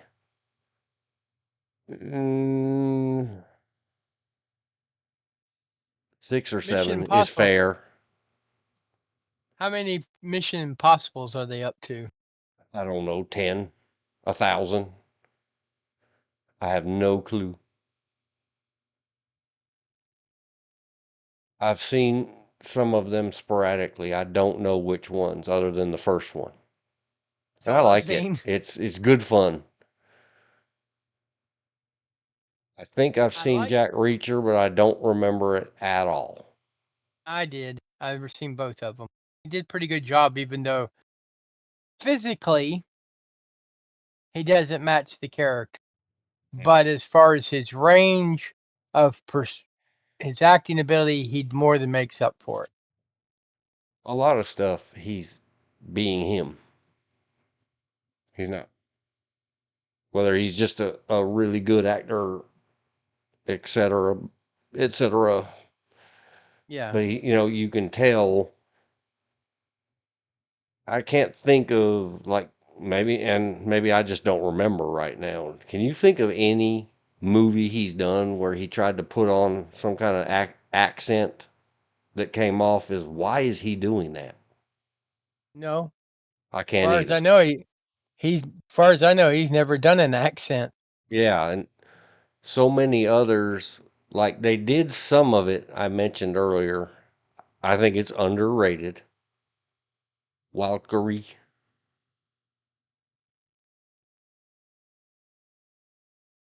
Colonel Klaus von Stauffenberg. It's all about Germany during the nasty era, World War II. Yeah, the attempt on one of the last attempts on Hitler's life. Mm-hmm. But see, I don't remember anybody doing the horrifying bad fake accents in it. Yeah. Not enough that it sticks out to me to this day. And I just can't think of any, and maybe I just haven't seen it.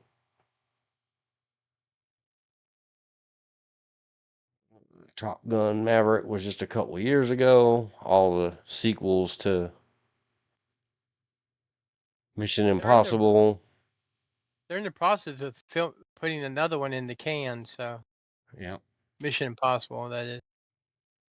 These, I guess, are fairly rated.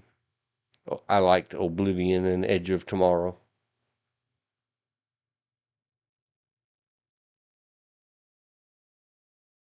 2010. I thought I saw something with him in it recently.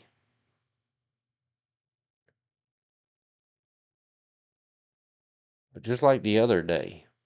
Remember the other day I looked up somebody on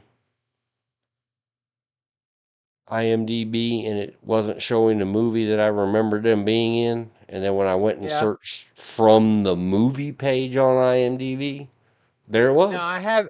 I have not seen his remake of The Mummy.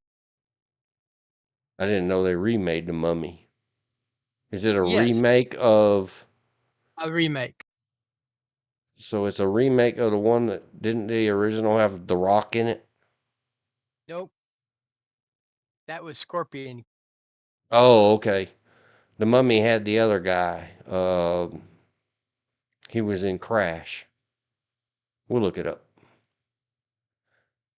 It's another one. I saw the original one. Original Mummy was in the 30s Well, with I Boris know all Karloff. those. I'm talking about this one, the 1999 one. Starred Brandon Fraser. Which I like.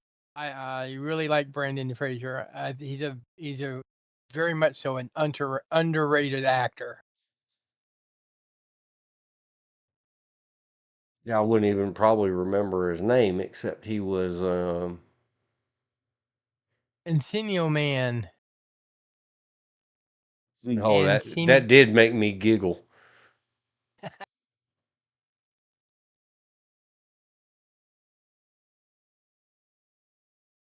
He was the DA in Crash. I think that's from 2004. I remember him in The Mummy. I've never seen The Whale. Yep, there's Crash known for. And that's I haven't. underrated. That one. That's another one that's worth 9 at least.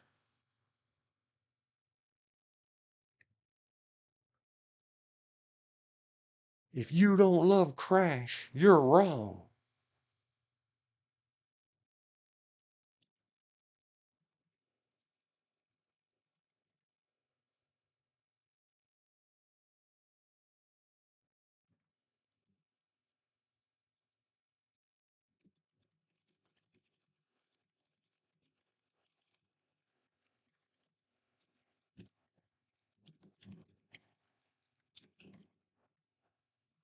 Yeah.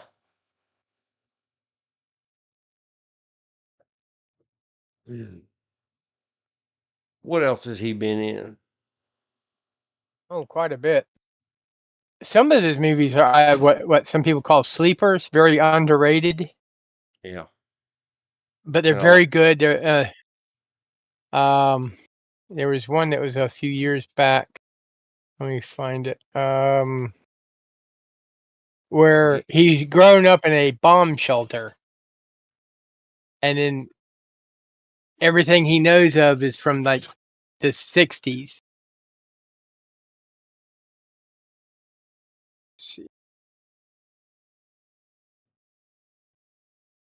I've never seen the G.I. Joe, any of it. It If says he I was don't. in G.I. Joe, The Rise of Cobra. Sergeant Stone uncredited. I don't even know what it is. Blast I, from the Past. That's it. It's called Blast from the Past. did a Very bunch of good. them mummy things. It's a feel good movie. I wouldn't call it a chick flick, but then again, I wouldn't call but you could call it a chick flick, but it's not. The Air I It's Breathe, I've seen with him in it. Crash. Never watched TV, so I don't know about all that stuff. I've seen The Quiet American. I've seen Monkey Bone. Bedazzled, I have seen. Six is Fair. It had some laughs in it. I think Encino Man as a 5.8 is bad. That it should be a little higher than that because it's funny.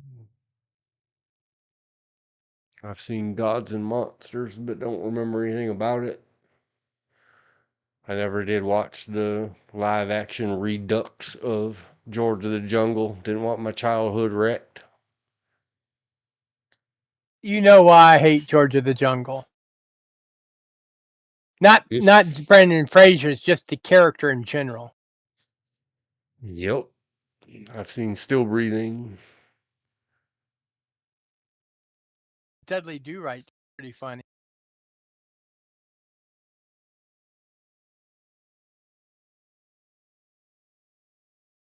In the Army Now, I've seen Link uncredited. Airheads was funny, but I've never watched it again since it was in theaters in '94. It was available recently, free with ads. Airheads movie. The YouTube says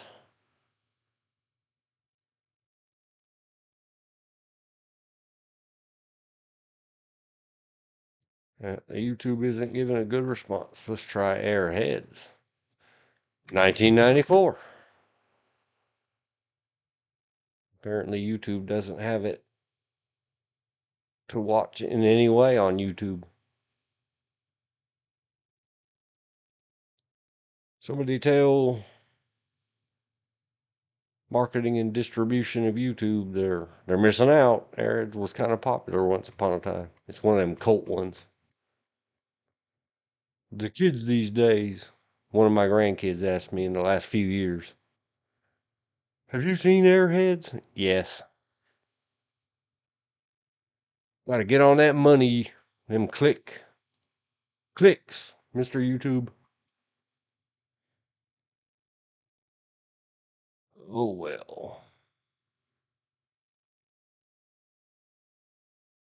All that led to that, led to that. Went down a Brandon Fraser hole. From a Tom Cruise hole, from a everything hole. Do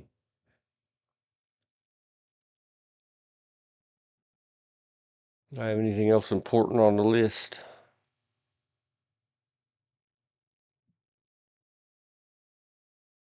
Uh, any thoughts on Syria, George, that won't offend the earth? I haven't really kept up with it. I heard rebels took over this, took over that, and Assad. either fled to whereabouts unknown or got himself MIA'd in or around Syria somewhere.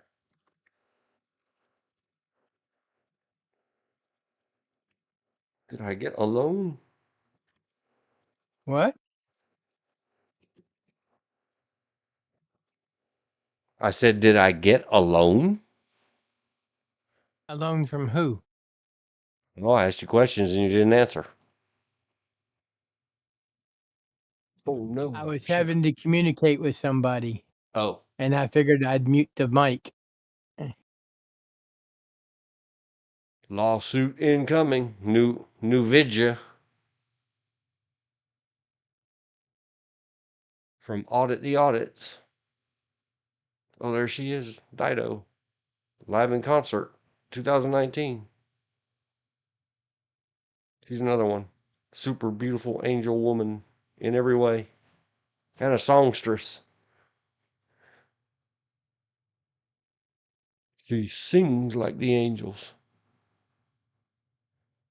Anyway, I was curious of whether or not you'd had any thoughts or updates about all the excitement in Syria this week. Oh, there's some new news 2 hours ago. Israeli warplanes pound Syria as troops reportedly advance deeper into the country. Whose troops? Israel says it has carried out more than 350 airstrikes in Syria. HTS leader says world.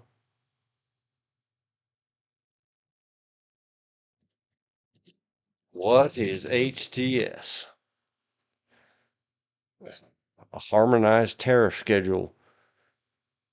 Stop using acronyms. In Middle East.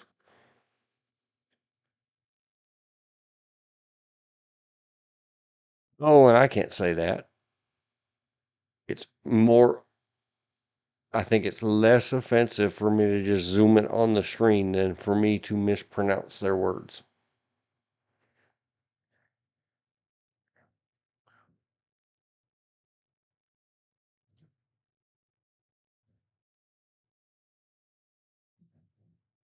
Israel will attack if it becomes something. Assad flees to Moscow 18 hours ago. Well, did he get there? Last I'd heard, he Yes, was MIA. it says Hassan arrives in Moscow, is granted asylum by Russia. Well, good for him. Don't red rub me, Assad, Putin. I just joke about it and have ever since. Because me, like all other Americans, absolutely don't care till our peoples end up mixed up in your mess over there. Ever since this whole Arab springy dingy, let me spew hate at Hillary Clinton again. There, I'm over it. Done. The Arab Spring happened. I guess, maybe, question mark, sorta, mostly at night, mostly. We can finally say it is twisting towards Arab summer with the eviction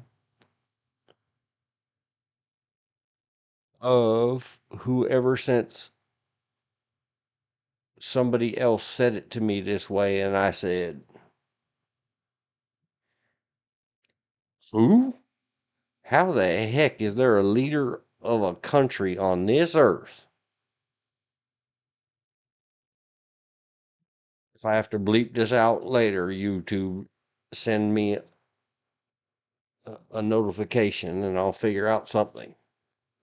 How is there somebody, because someone else did say this to me. Did you hear about Ass Hat? I said, did I hear about what?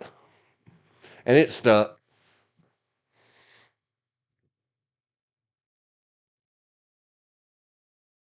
Well, we checked on the Syria updates. Got that off the list. Man, we are cranking. Syria.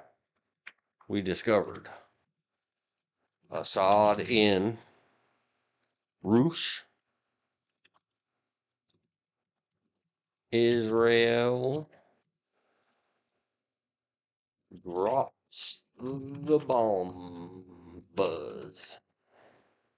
It's another thing. Whenever we're talking about the Middle East or certain areas of the Caucasus or Caucasia areas or Europe, under certain accents, they just never seem to say bombs. They say bombas.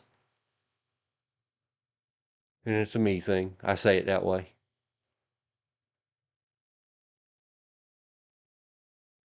What else we got going? What else we got going? And it's all too complicated and too advanced for me. I don't know why Israel would be bombing them. I mean, I know why. 10,000 years or so of hating each other, Well, warring each other. you don't have to go that far back either. Well, I know that in All you the have to do is go back a couple of months, and rockets were coming from the Syria into Israel. yeah, Syria has since long before even the Arab Spring. Syria since forever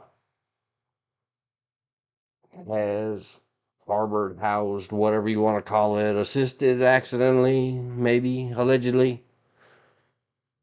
Many places known to us and Israel as terrorizers, Yes. including launches that may be Iranian in nature, perhaps allegedly in a video game that KIA'd or unalived Americans. I can understand. Mm.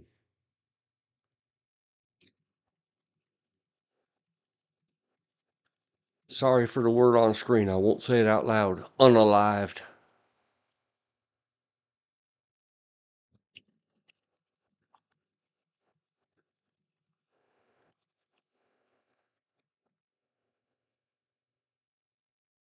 In January 29th, 2024, 3 U.S. soldiers were unalived in Jordan.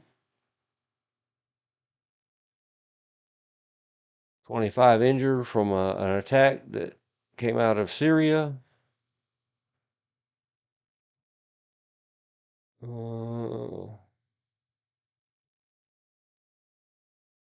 the way back in 17 October 23. Yes. Without controlling your country or your country being in whatever state it's been in, that Syria's been in since when was Arab Spring launched? 2011. It's been a long time. Oh, 2010. Call it 2011.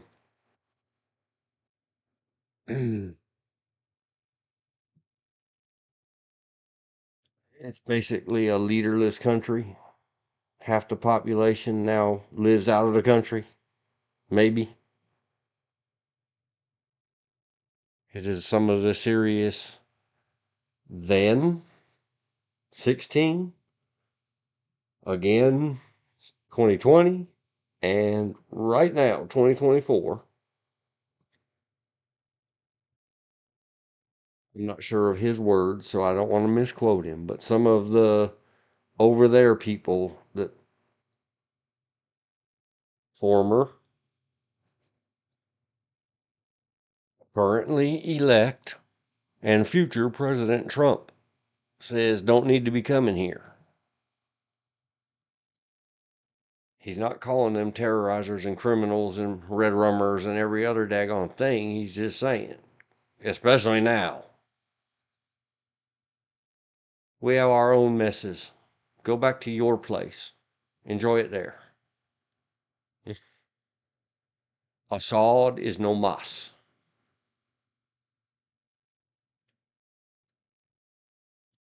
Yep. but there was no one in charge, and I get every idea that, we just can't. What do you want us to do? It's ISIL's. It's ISIS's. It's ISIS. Well, what's a poor Assad to do? I can't control those people. I ate a bunch of Americans. Yada, yada, yada. Well, I hope the best for Syria. I don't think his leaving is going to cause instant peace, is it? I doubt it. Do we still have travel warnings? Does the U.S. have travel advisory? We don't give warnings anymore. For Libya? Did you mean? Yes. The U.S. State Department advises against travel to Libya due to a number of risks, including crime, terrorism, landmines, civil unrest, and political instability. See, if we haven't fixed that by now, we sure as heck. Level 4, do not travel from the United States Department of State, Libya. Level 4, do not travel.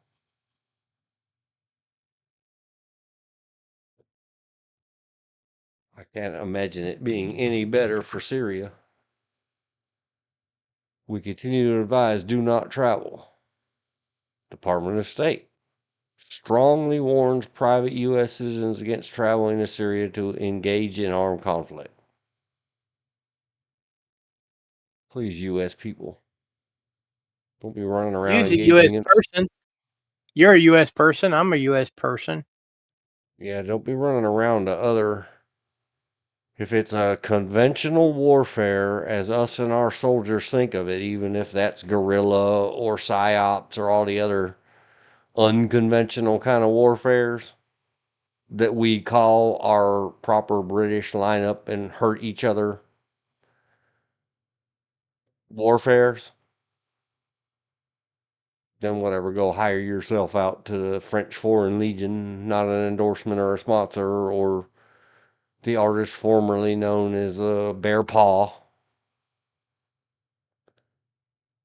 But when Just you're going remember, your first around, enlistment's 8 years. when you're running around, you cowboys, you wild, wild westerns, into these dangerous places, why do you think the Department of our state, which is the nation, the Union, has to say, do not travel to Syria? Do not.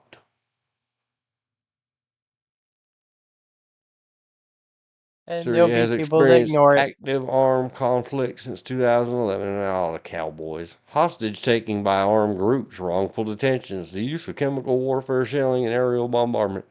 Sorry, anybody that those words trigger you, send your letters to the Department of the State. The Department of State, not the state. Mm.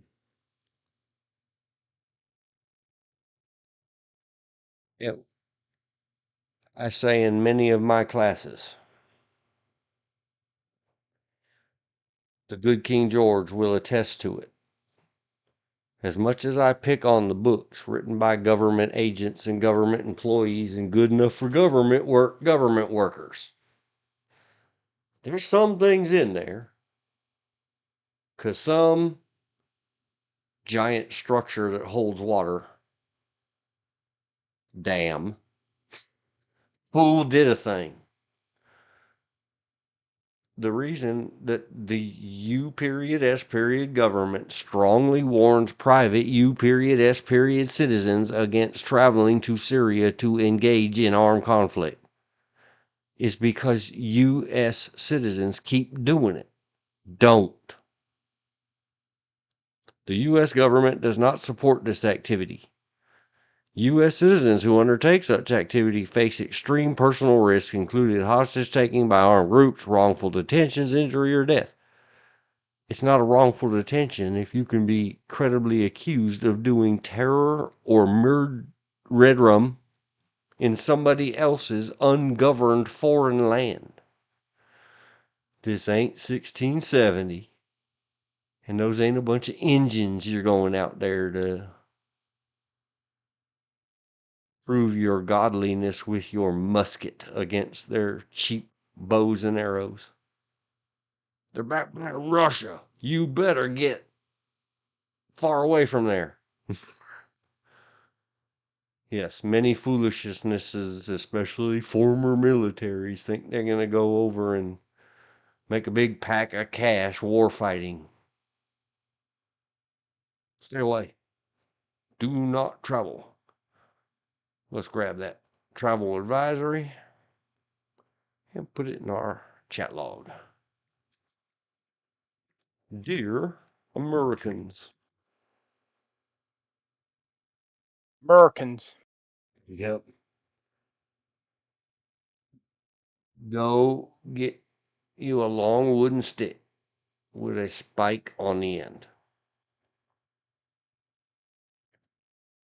and spear trash all around your home area.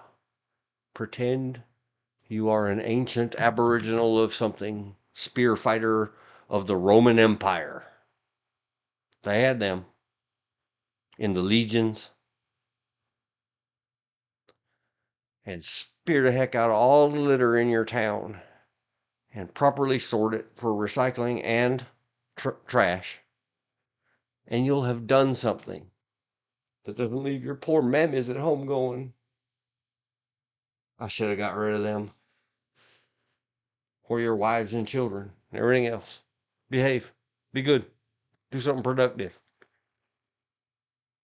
If you're just bloodlusty and want to red rum people, head to Syria right now.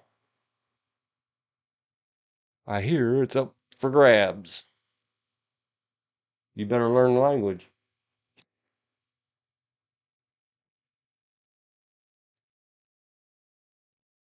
And if the people from Syria is not willing to go back to Syria, I suggest you don't at all. Yeah. The people from Syria, if they could be guaranteed in any way some form of security from anybody, I'm sure would happily go home to their ancestral, some of them as long as 2 or 3,000 years, homes. No, I'm talking about the recent refugees, is like they like to call themselves. They were asked point blank because they were cheering about the Saddam falling. Are you going back to Syria? No, no money. They were getting too much free money from European countries. Yeah, and there's no, I don't care who they say is in charge. Oh, no one's in charge over there. It's been a lie since day one of Arab Spring 14 years ago that Assad was somehow in charge. That is a truly lawless land, ungoverned. As More of so December now. 2024, according to AI Overview Google results, approximately 6.7 million people have become refugees from Syria.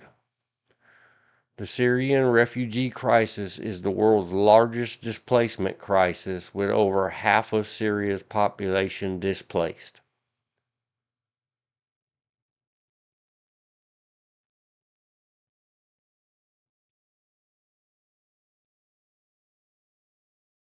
Shameful, shameful, shameful. Yep.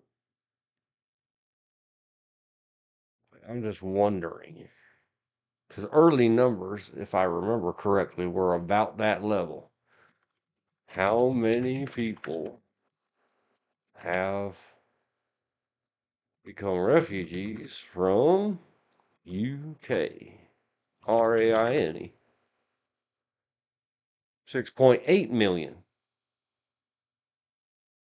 As of October 2024, more than 6.7 have fled Ukraine. Well, they said approximately 6.7 fled Syria, and that makes it the world's largest displacement crisis. They must be talking about by percent.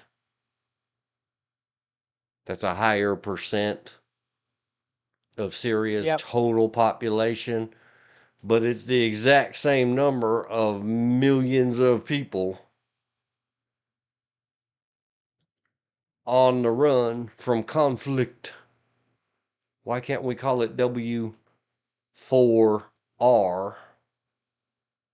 anymore?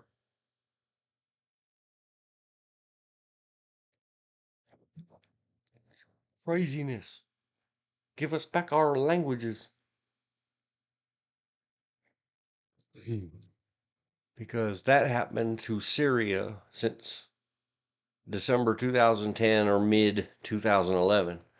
This happened to Ukraine since 2022. And that number is probably unchanged as of the end of 2022. Millions of people have fled Ukraine, however you say it.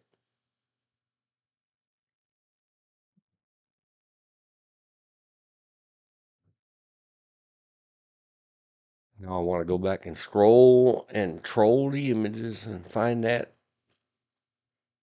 she's an angel, she's a goddess. No insult intended to you religious people. Ivanka Trump photo. All right. We cover Syria.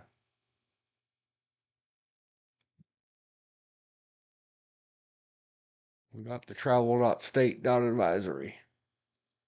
I was going to list a couple of movies that I've sort of watched in the last couple of days. Part of the face being on fire is that sleep doesn't last very often, very long.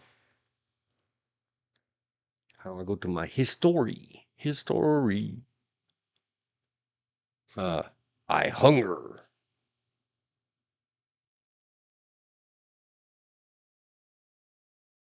I didn't watch that. I held my mouse over it for a second. Get off my list.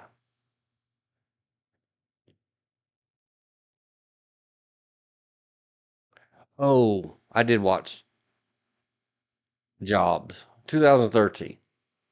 5 out of 10. I was not thrilled. I was amazed that people may not know, and I can't think of his name right now. Let's look it up. Starts with a K, I think.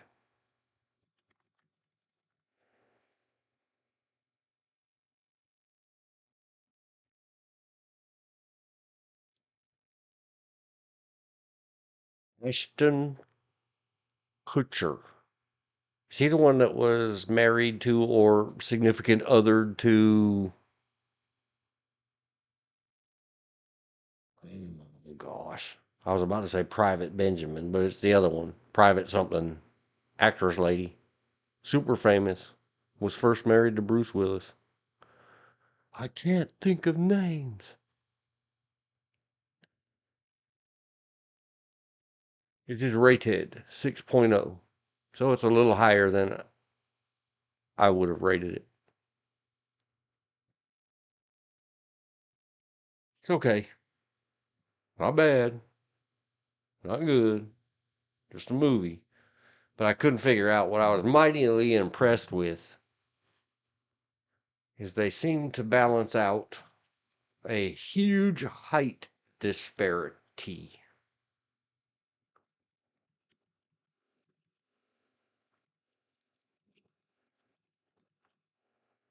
That dude is 6'2". He appears to be much taller than that. Oh, Ashton Kutcher. I think he was in the Egypt. Butterfly Effect as well. I don't remember that movie. Good movie.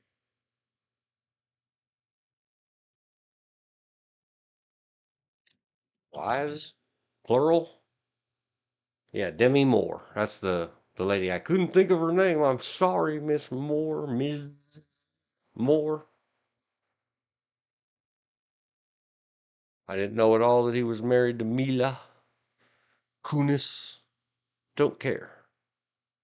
I just remember there was something about him and Demi Moore. And I really did think he was a lot taller than 6'2". But in the movie JOBS, Jobs, Steve, comma,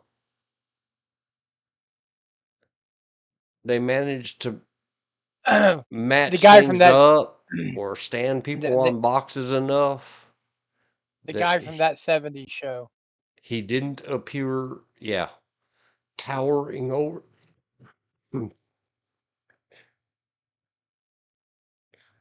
Whatever.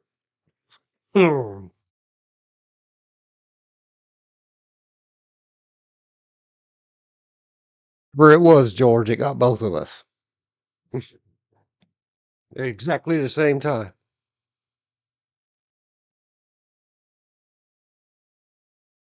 Excuse me while I beverage. I don't want you to hear my gluck glucks.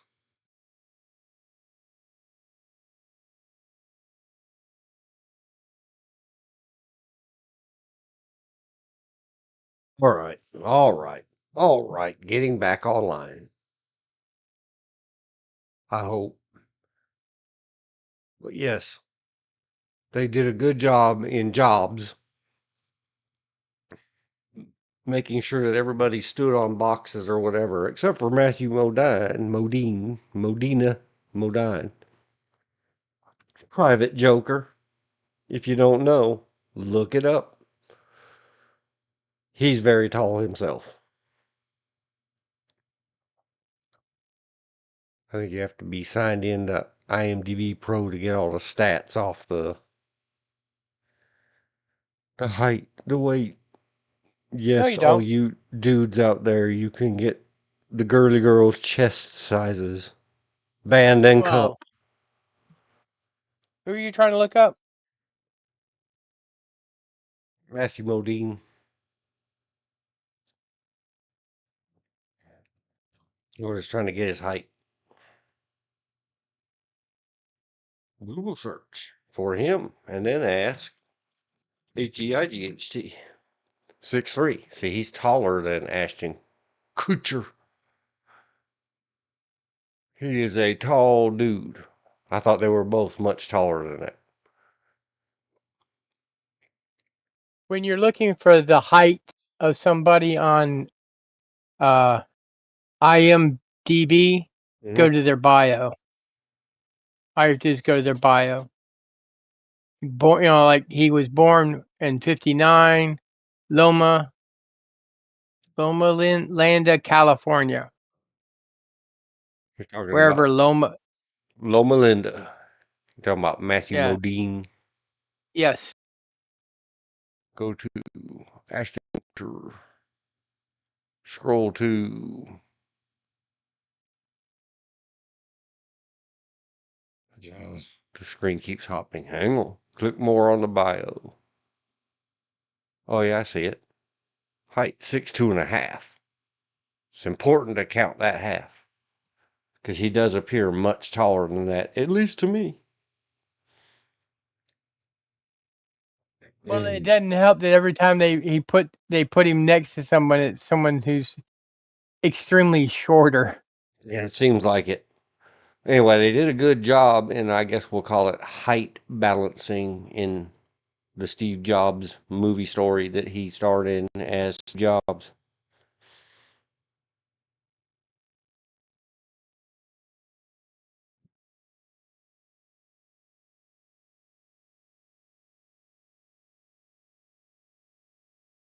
Jobs. Who did they get to play? Gates, who's a little runt. They didn't have any Bill Gates character in it. What was they? They were talking about? It was about computers, and they kept bouncing back between seeing Bill Gates and Jobs and Wozniak about how Apple was formed. I don't know. They had It was some silliness in this Jobs movie about Steve Jobs calling up Bill Gates and threatening to sue him and all this other stuff. this is one because they were both visiting IBM. Okay, and IBM had the mouse, and they weren't really using it. And Jobs, I think, basically took the idea, and that's where you came out with. I think it was the Apple II, No, it was the first Mac. It was the first one that had a Macintosh. mouse. Yeah. Yeah, and then Bill Gates was visiting them and basically kind of snitched their type of interface with the little icons on the desktop. It was a thing that went back and forth, back and forth. It was literally about the rise of the modern home computer companies. Yeah, and I just put it on screen because I don't know. You may have seen a movie that said that IBM didn't have the mouse. It was Xerox that had the mouse, I, and I might Apple have been and Bill Gates and others from Microsoft. They all went to some something or other to a Prometheus myth is the late 1979 visit to Xerox PARC by a group of Apple engineers and executives led by Steve Jobs. According to early reports, it was on this visit that Jobs discovered a mouse, Windows icons, and other technologies that had been developed at PARC, which was owned by Xerox. I found the one I was looking for. I think it was called The Pirates of Silicon Valley. Oh yeah, I've seen it. I don't. It's another one of those that when you don't have to search for claims in a show or a tell or a movie or whatever, you just because you part of it is because you lived it. When they make these unverifiable claims, it But turns me off in a hurry. couldn't remember. Said it Your was one audio of the quit big again. two. I heard I could.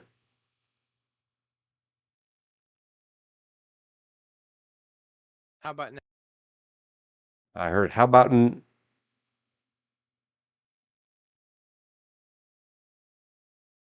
try again? One dawa.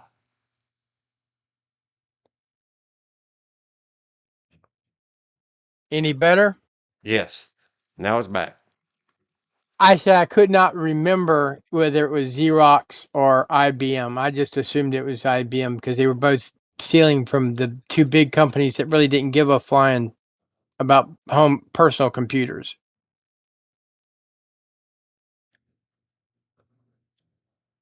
According to the Wikipedia, Michael,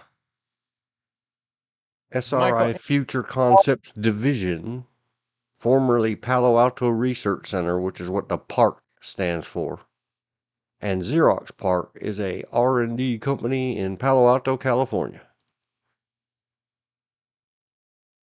okay. Anthony Michael Hall is much taller than Bill Gates because Oh God, yes. he's 6'1", and I don't know Bill Gates what 5'8", 5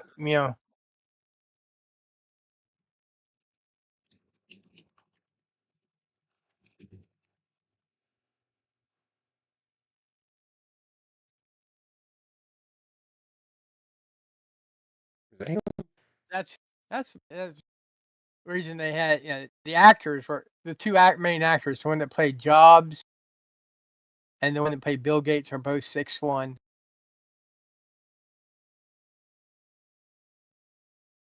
That being said, I am a fan of Anthony Michael Hall's since his teenage years Yeah. and the Pretty in Pink movies. It's the Brat Pack.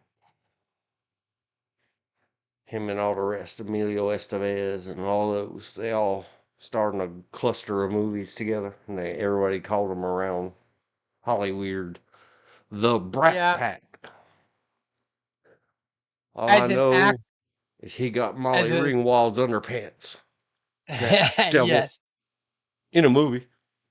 yes. Well, she gave them to him. In a movie, yeah. I'm sure they Uh, weren't all that as an as an nastiness. as an actor, I think Ant has aged better than the rest of the Brat Pack. 16 Candles.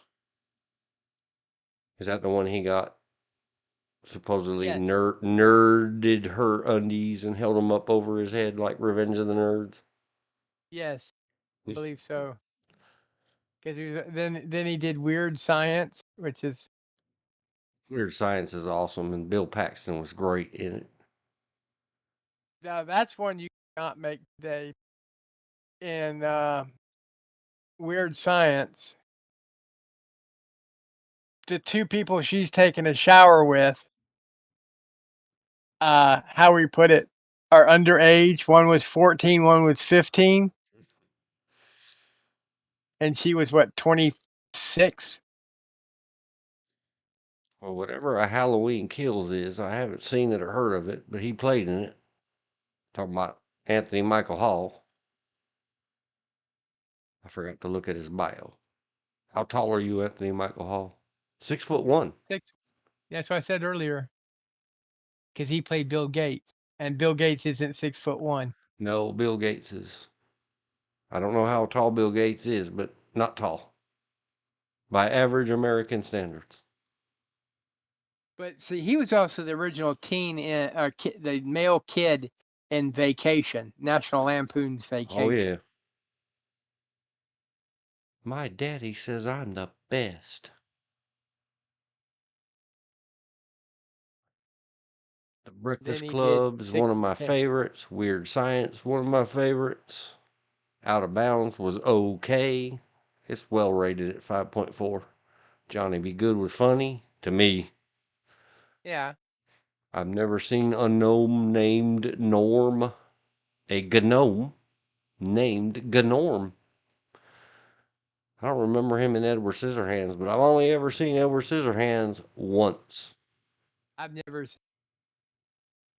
Into the Sun was not bad. I liked him in The Dead Zone, which is there. Okay, there's another storyline that Stephen King wrote that I like the film versions, especially the TV show Dead Zone. Yeah, I really like the books or book, so I didn't really.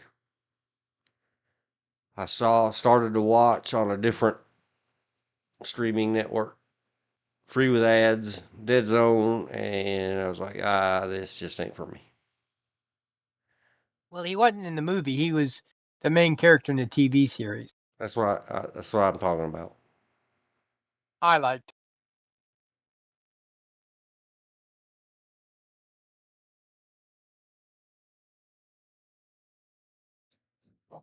The chat box said Steve Cannell went to our church. His funeral was very strange. So many celebs were there. He started that acting school in Pasadena with others. That is where you audition got in and then decided no.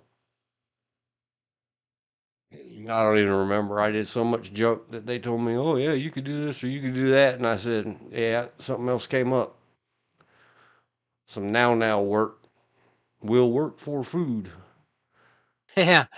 Well, The my aunt only kept trying to. the only school I remember, and it cost too much money, but it did generate a good thing, a good memory anyway, and a bad one. A Yin-Yang. These are the things you get to sit around on your porch. Is I went to the academy in one of their little clinics. They just pop them up everywhere. You pay a bunch of money, and it was about monologuing from the Yeah. American Academy of the American Academy of the Dramatic Arts. Well, if we're going through the woulda, shoulda, couldas, my aunt always tried to get me to get into performing arts, especially acting. And I turned down an opportunity to go to North Carolina School of Math and Science because I didn't feel my reading skills was strong enough, even though they had top of the line um, tutors to help you with that. Yeah, but that's become our saying this year. Yeah.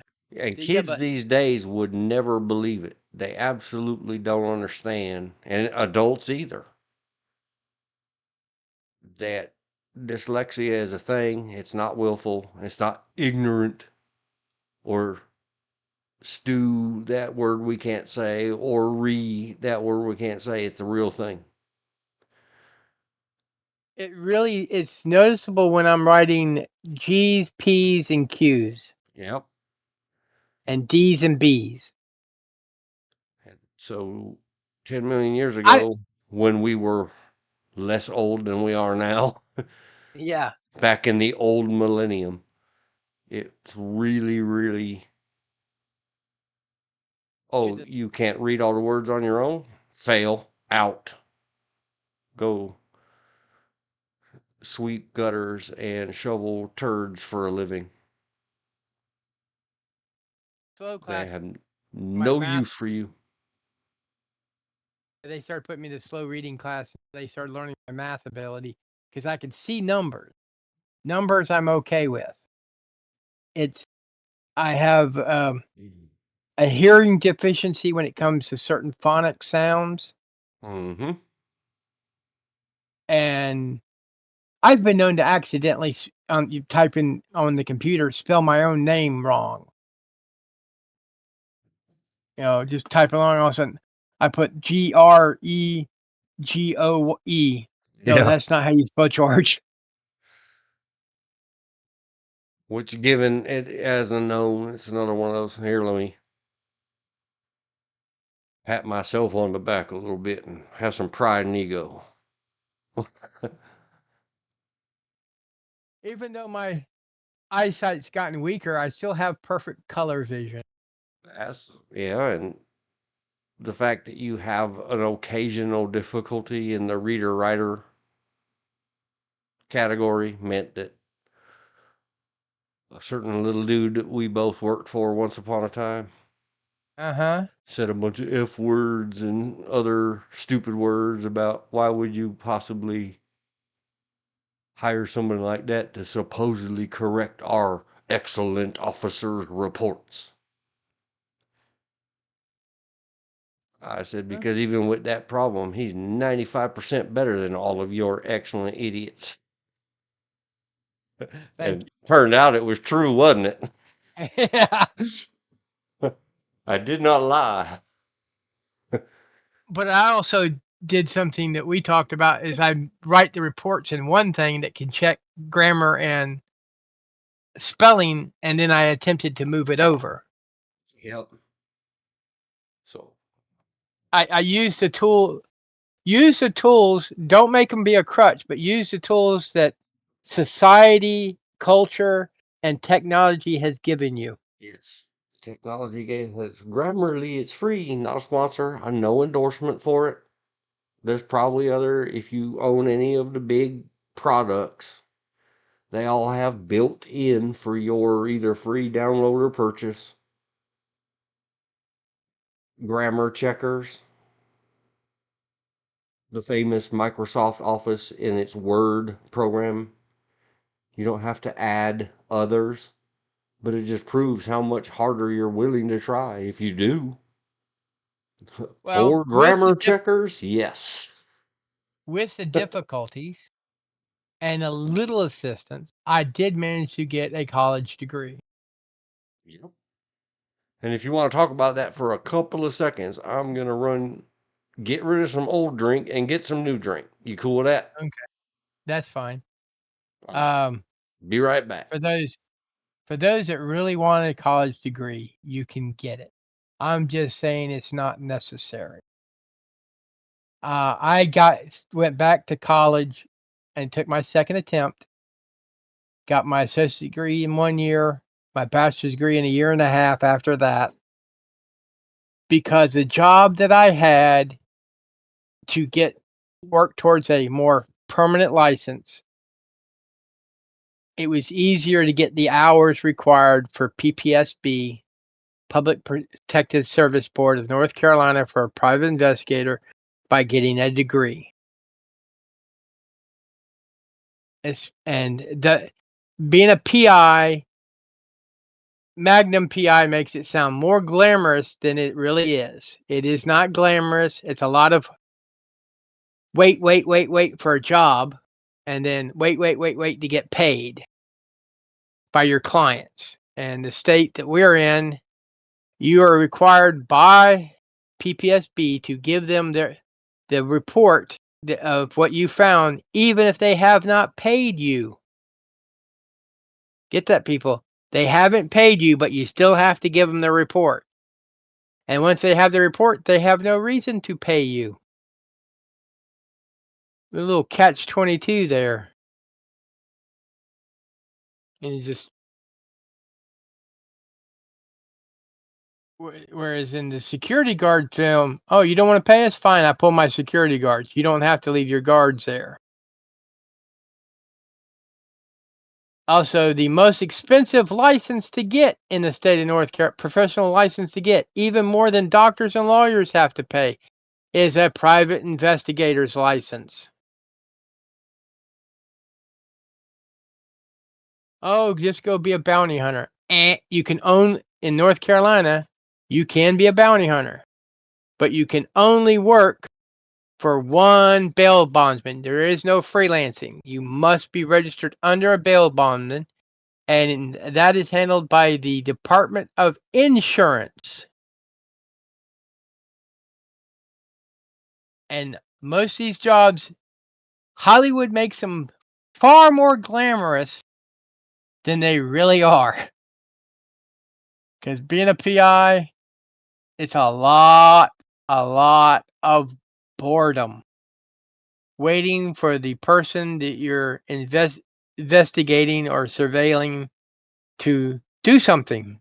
Sometimes it happens real quick. A lot of times it takes weeks to catch them doing whatever you need to catch them doing.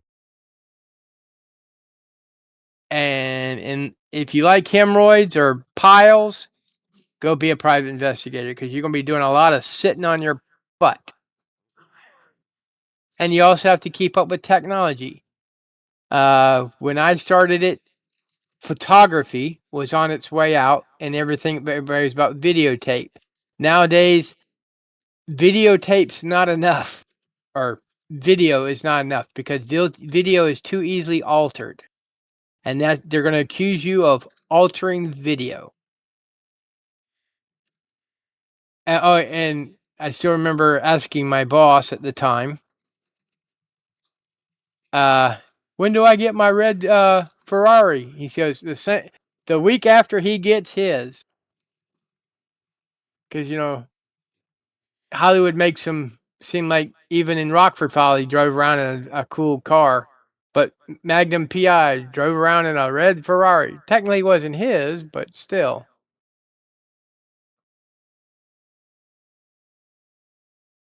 Hollywood has a lot to answer for some of this stuff. And not just new Hollywood either. Old Hollywood. Sam Spade. Sam Spade is closer to being a private investigator is like even today. Lots of boredom. Lots of, I have to rob Peter to pay Paul, so to speak. Not getting paid. It's not a great, it's an okay career. It can be quite rewarding at times. And you can always turn down a job. No one says you have to take the job. But we had a rule about half up front, even on the estimated time, because there's two ways they'd pay: for the whole job, which would be price X, and then by the hour, which would be price Y. And depending on how long the job took, one paid better than the other. We had a better track record in the sheriff's department when it came to delivering legal paperwork. But then again, going on that tangent, I was working at a service station before I became a PI, and we had someone trying to deliver papers on a Bill Elliott. And he walks in, and I'm there behind the counter. He goes, "I'm here to see a Bill Elliott." And I went, "He's not here." Deputy asked, "Where do you know where he is?" And I went, "I think he's down in Daytona," because it was race week. And he asked if he could talk to the mechanics. I said, "Yeah, go ahead." And he goes over there and asked, "Has anybody seen Bill Elliott?" And they all in unison yelled, "He's in Daytona." Sheriff deputy walked off mumbling about trying to serve a warrant, a peer warrant, and run into nothing but a garage full of comedians. Well, if you ever get the warrant done correctly, because the person they wanted was not named Bill Elliott, and it was for a excessive silent alarm bill. But that's how it is.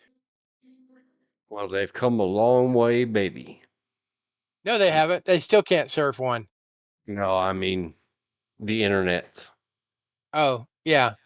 But I'm Because just I saying. asked Google to show me the images for Anthony Michael Hall, and I have scrolled many scrolls, Huh? and I don't remember how many decades ago. Once upon a time, when you searched for him, it was him and them underpants from that movie. Yeah. Now, Anymore?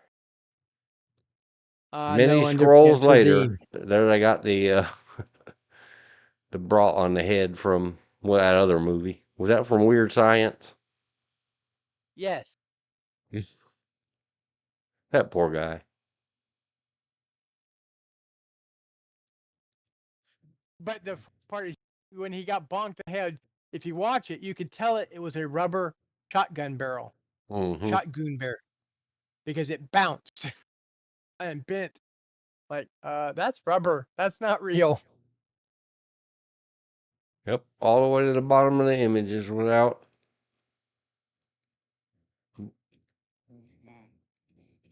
some undies. What? I got all the way to the bottom of his available Google images without that picture of him in a bathroom holding up the undies.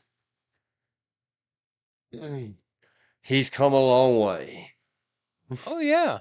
Like I said, That I mean, compared to some of his other contemporaries, he's aged as an actor well. I mean, look at Marley Ringwald sometime. Oh. She is not the cute little redhead she used to be. yes, she is. No, she's not. She She went did through a not. spell. Let's say she went through a spell. Yeah. I looked up, and I can't say nothing is recent to me anymore. But Uh, let me put it this way: Marley Ringwald did not age as well as Anne Margaret or Maureen O'Hara. Maureen O'Hara, in my opinion, was still sexy when she was in her 70s. So well, is I guess we Anne won't Margaret. accuse you of being an ageist, will we? Yeah. Well, I mean, look at Anne Margaret in Grumpy Old Men. I think she's in her 60s in that one, and she's still a good-looking woman. And then you look at some of these others from the same later time period, like made big stars in the 80s, and you want to go, quit taking plastic surgery. All it's doing is making you look uglier. Let things be. Yeah, And It's easy for us guys to think those thoughts. We know women don't Well, I'm thinking about or do hate on well, us, there. but do it with a thumb up and a bell thingy and then type mean comments and we'll type apologies. Well, women are the only ones that have had bad plastic surgery. Oh no, There's some everybody. guys out there. There's some guys out there that you're going to go, "Ugh, did he fall, lose his parachute in a drop in the ugly forest and got hit by every branch on the way down?"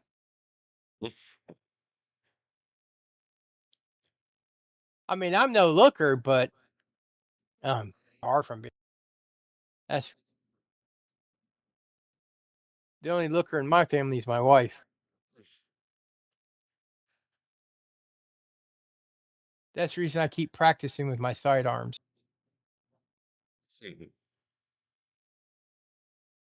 I'm willing to bet that's why you're so good too, Dean. Well, that all happened long before. Bad. There she is, pimping for Harris Waltz 2024.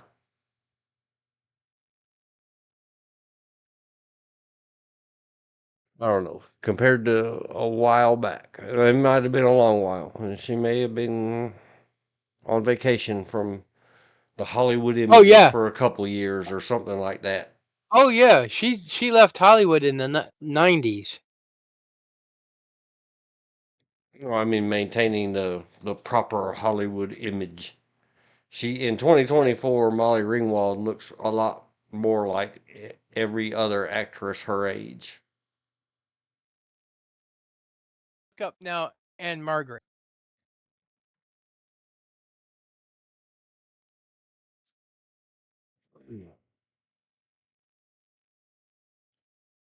Side by side. I think that fatty food in France. She left. She left the U.S. for France. And Margaret, is that who was Miss Hottie Pants in the Shawshank Redemption? Who was that? Yeah. No, that was Raquel Welch. Oh, that's right. Raquel, Raquel Welch was another one that aged gracefully. Not anymore because she passed away a few years ago. Yeah, she probably ain't I so mean, fine now. she still had looks good. Someone in her 80s. You got to admit that. That one where she's Uh, in the short reddish blonde hair. That's her in the 80s. Objectification by misogynist. I don't even know how to spell that. Misogynist patriarchy. Trying to do better. Dudes led through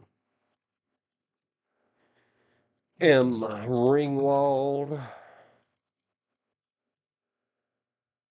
and others too. And Margaret, right? Oh, did your audio quit again?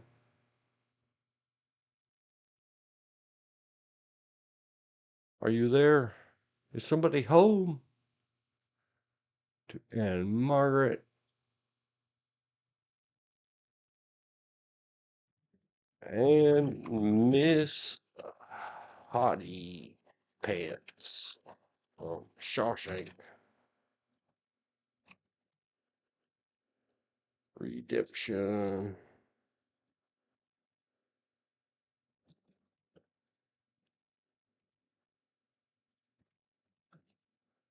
Well, since I seem to be flying solo again, George, your microphone quit on you.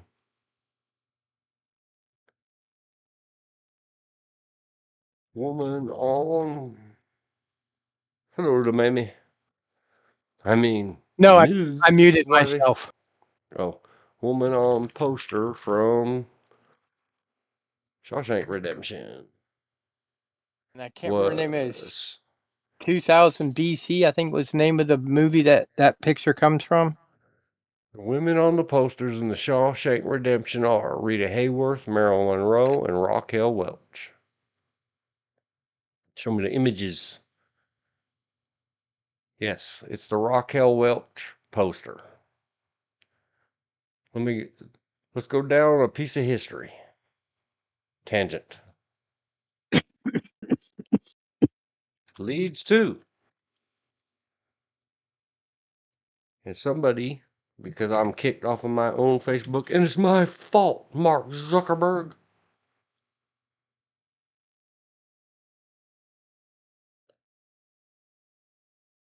But it's the only connection I have to Miss Shirley, whose hubby was a fantastic dude. He went by BJ. He is since passed.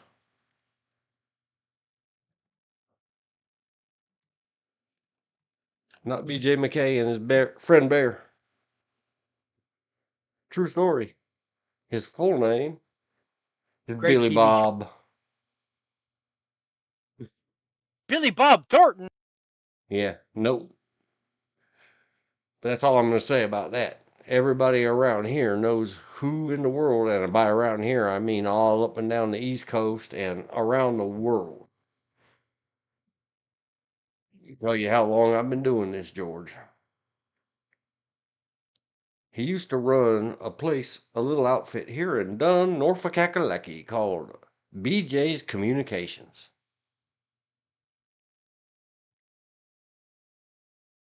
And he played on a ham radio. Had his own license and everything. Yep, kids, you got to be licensed. Ham radio. It's easy to get, but yes, you do. Yep. And you will get in trouble if you get on, just like if you get on your YouTube and say just the wrong things from the corporate overlords of YouTube and Google. Ham radio, you get You get gotten in by the trouble from the government. It's called the yeah. FCC. Don't mess up on your ham or shortwave radios. Well, BJ was a world famous shortwave radio guy, just enthusiast hobby. He had the perfect, and he always volunteered, worked at many local-ish to Dunn, North Carolina radio stations. And would do whatever he had to do, especially if they were like doing fundraising drives or something. Yeah. Because he has a huge radio personality and a fantastic, deep, perfect, even through electronics, it comes across perfect voice for it.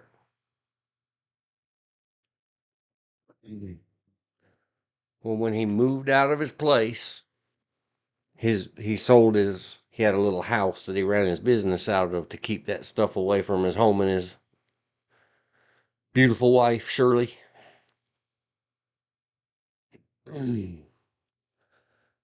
He moved into a Don't call little me Shirley. shed. Yeah.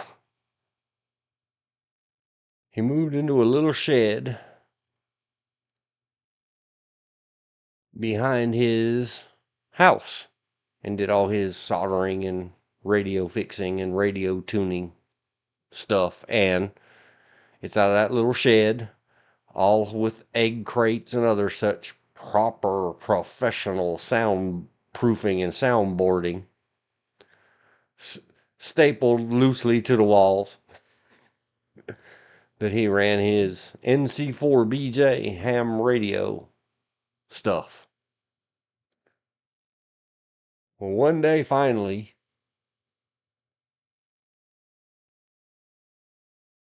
before there ever was such a thing, going all the way back into the 90s,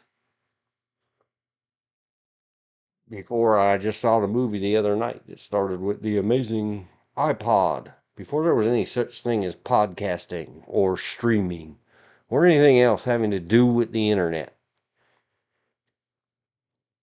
I always begged BJ, I would come up with topics. I would write little outlines.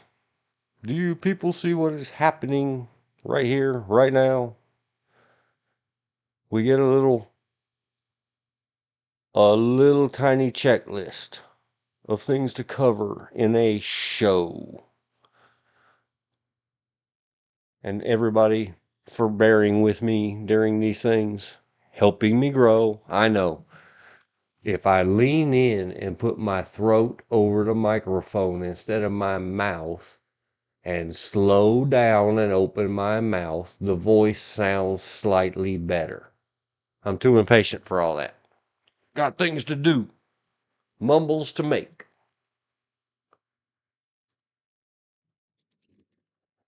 Rip a million many hearts. BJ and Shirley. So one fine day, trying to convince BJ to let's do these recordings in MP3 format and register, because I owned at the time probably 20 internet servers. Let me register a domain for you like nc4bj.com and call it your whatever you want to call it, shows, and we'll let people download the MP3s or wave files. And we'll seek sponsors. We'll do whatever, make it a serial or like the good old radio days, soap operas. And he always laughed and joked and said, "Oh, I couldn't do that." And then one day he was here no more. All of us joking about for 20 something years, joking about we've got to get him in the can. We've got to get him doing the shows. Even if we remade, we discussed the original. Could we get War of the Worlds radio style and have BJ voice it? Well, one day finally I got out to his shed. Oh, no, no, no. I didn't mean to go there. Sorry, whoever you are that owns this first wiki fandom. I didn't mean to mess with your website. I meant to open image in new tab.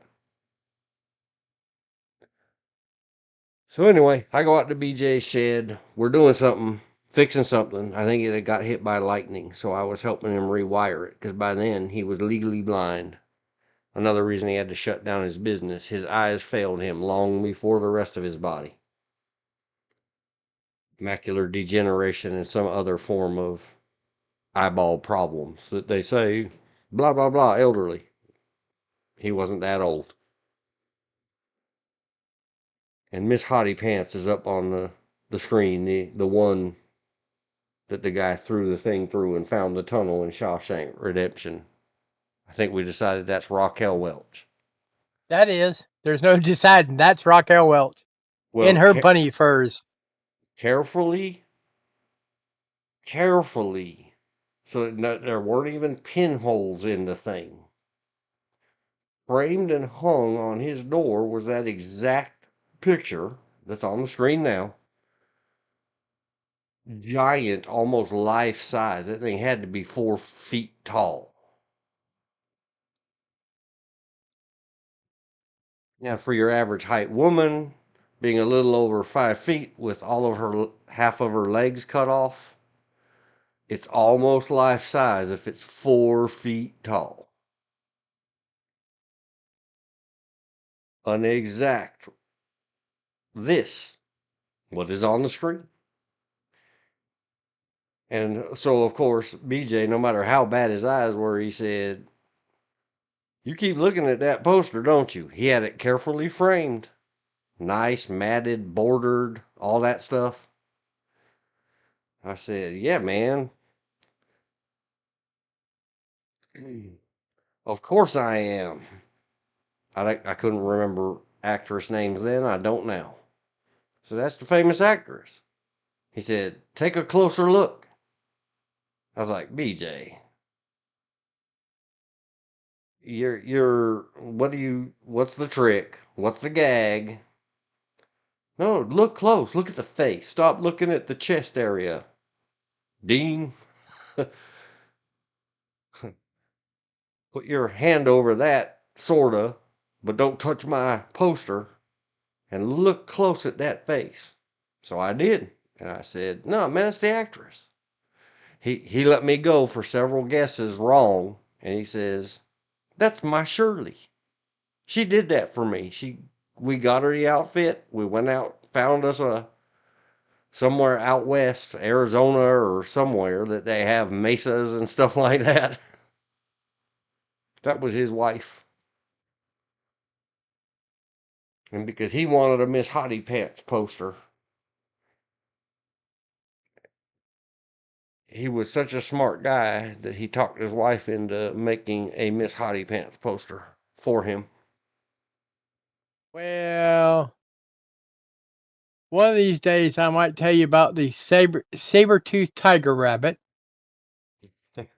and the days when I used to make chainmail bikinis for girls. But that's how Best this thing all about leads to that and the world famous Billy Bob, which he was very slow to anger unless you called him Billy Bob.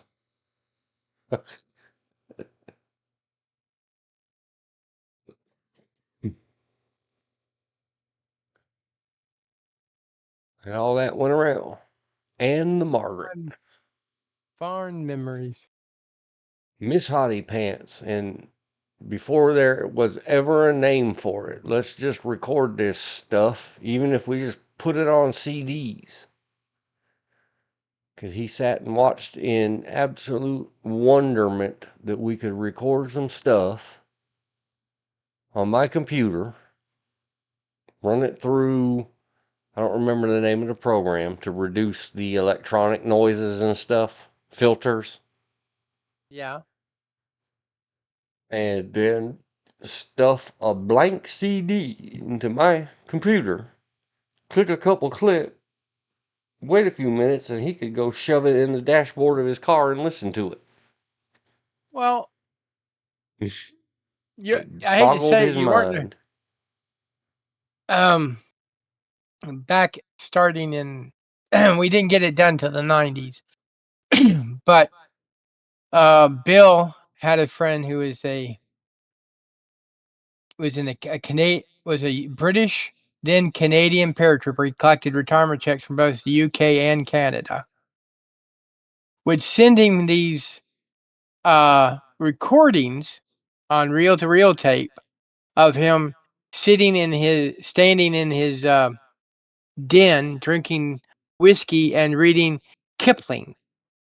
And then finally Bill got a written permission to transfer from reel to reel to cassette tapes. So it was longer than CDs. And we eventually got a professional studio out of Charlotte that was also a friend's to transfer the reel to reel, clean it up a little bit to cassettes. And we sold the cassettes for about $6. And then when CDs came along, they go, you want us to put the CDs? He went, no, I haven't sold enough cassettes yet. Because we'd sell like one every games, if that many. The problem is we didn't have a way that would fit in the truck with all the other merchandise of setting up a sound system so people could hear it. And all he was doing was reading poetry, a group of poetry called the Barracks Room Ballads. But between his British accent and the way he read it, and the fact he was slightly tipsy, it sounded good. I think that was required. I don't know, a lot of the streamers and broadcasters and podcasters I listen to partake or imbibe. I don't know. Maybe it helps them. Maybe it makes them better. I don't know. I'm not a teetotaler. I'm just For me personally, I don't drink. Well, I can't drink anymore, and I didn't really drink to start off with. Maybe once in a blue moon, New Year's Eve type drink, or we would do Bethlehem, Pennsylvania Celtic Classic, and just to relax enough to get to sleep, I'd have a screwdriver.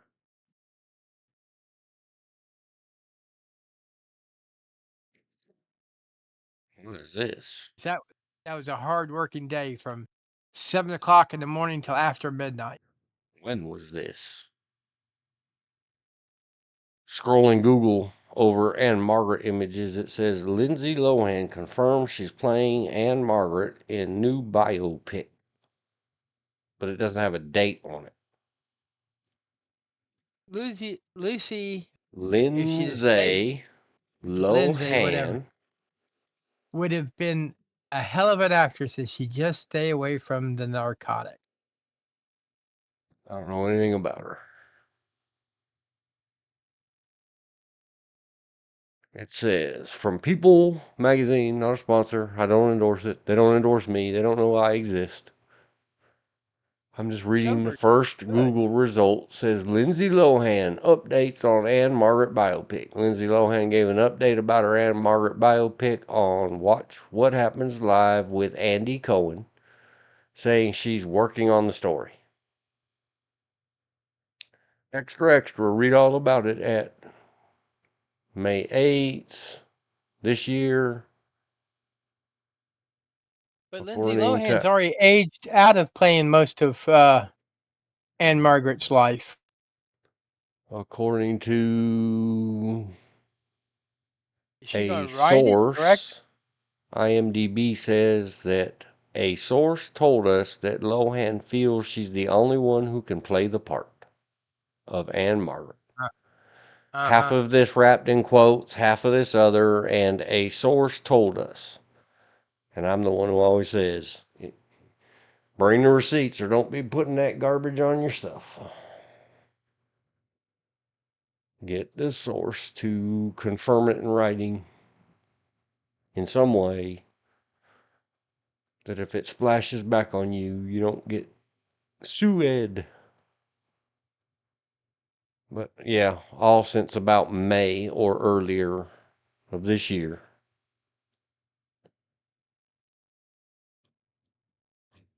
It would appear that Lindsay Lohan is working on a story.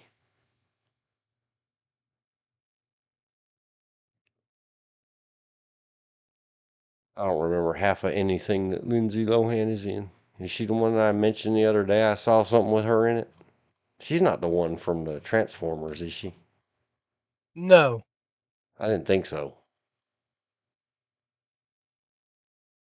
Shall we look I've her been up in at a lot for a while. Lindsay Lohan? You said she's had some drama. Yes. All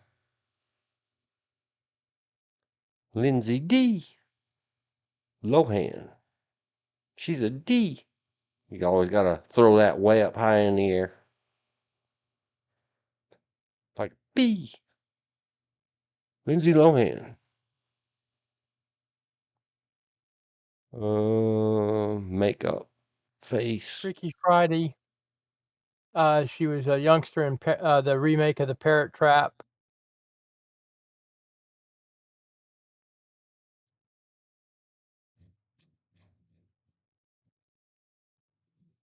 Parent Trap, Freaky Friday.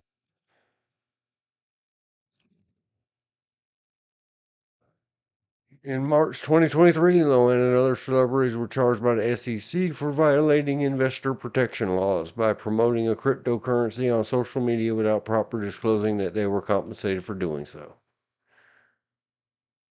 So what? According to CNN, way back in 2012, maybe as early as January, the sheriff's department says Lohan violated probation, tussled with Holland during rehab. Man, that's a long time ago. life in the tabloids. I may have seen a documentary at some time about, because she's one of them kid actors, right? Yep.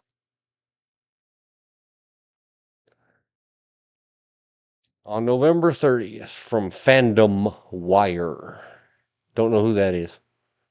It's just in Google results. Lindsay Lohan's struggle with substance abuse was misrepresented by the media, turning her crisis into a tabloid circus.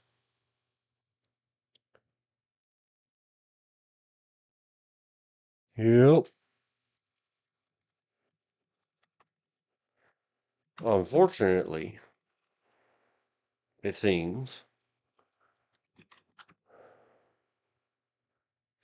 that so many of the kids pushed by parentage or sucked by life into the Hollywood machine.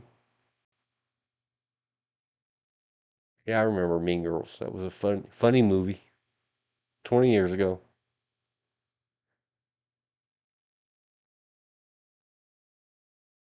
What did she do when she was tiny? I don't know. I'm not. Man, she was on Sesame Street for 2 episodes. Be Cool About Fire Safety, 1996. I didn't check her birthday. I don't know how old she was then. Nope, she must not be the one. I saw one of those long documentary dramas, something or others. More like a documentary about some poor kid who, got on TV. Parent forced her on the television.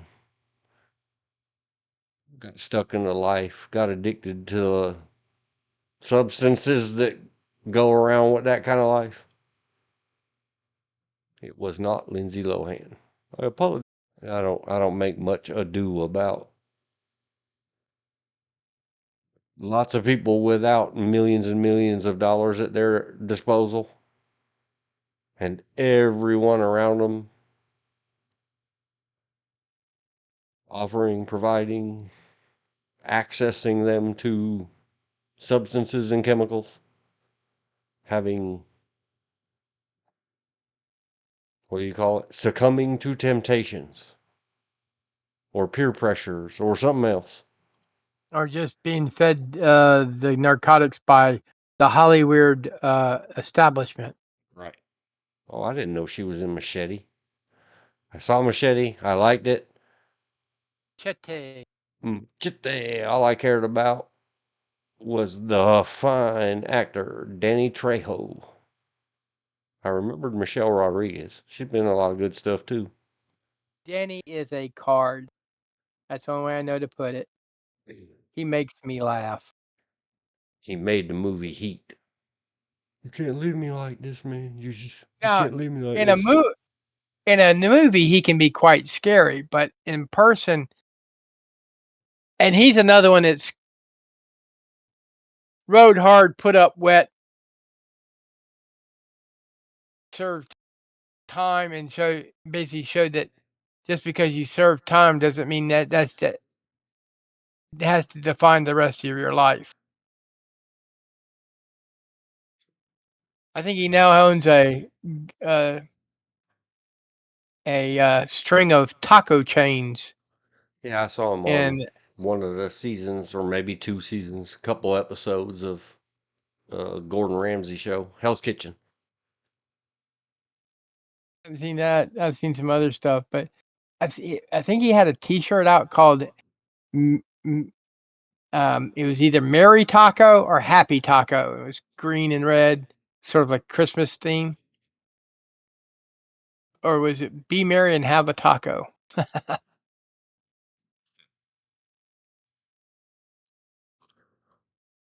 Well, I did not mean to cast asparagus upon the Lindsay Lohan. It was another child actor female that I saw the documentary on recently. There Maybe was you can something. explain this.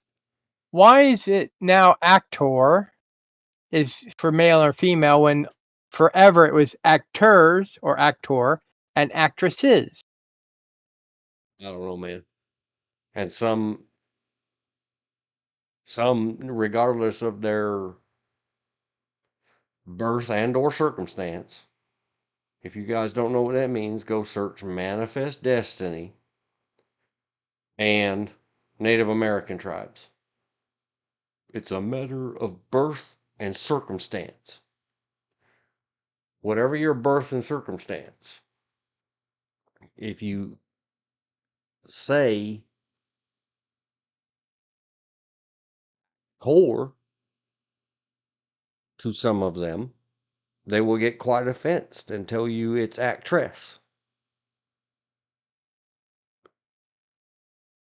It just hasn't caught on or got it deep enough. The one that I hope you can relate to it because it happened in yours and my lifetime is what to this day do you still accidentally slip up, maybe on accident, horrifyingly, and then have to apologize 100 times for calling a flight attendant a stewardess?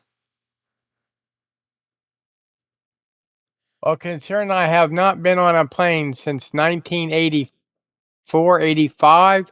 No, I don't slip up. Yeah, but if you ever talk about them, even like if they are in movies, which I can't Oh, I remember the name of the movie that I call them just, stewardess and stewards because well, growing up in the 70s and 80s and whatever's, dudes didn't do that job. Are there dudes on the plane? They're in the cockpit. not all of them. 1985, I fly into Baltimore, and the flight that I had from between DC and Baltimore International, the steward was a steward. It was a guy. I won't testify to his sexual proclivities because I don't know, and I had no desire to ever find out.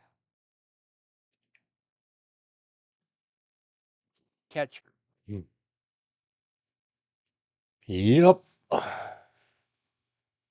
Anyhow, I don't know how the whole actor thing goes. Like my mom mentioned earlier, I went to the class.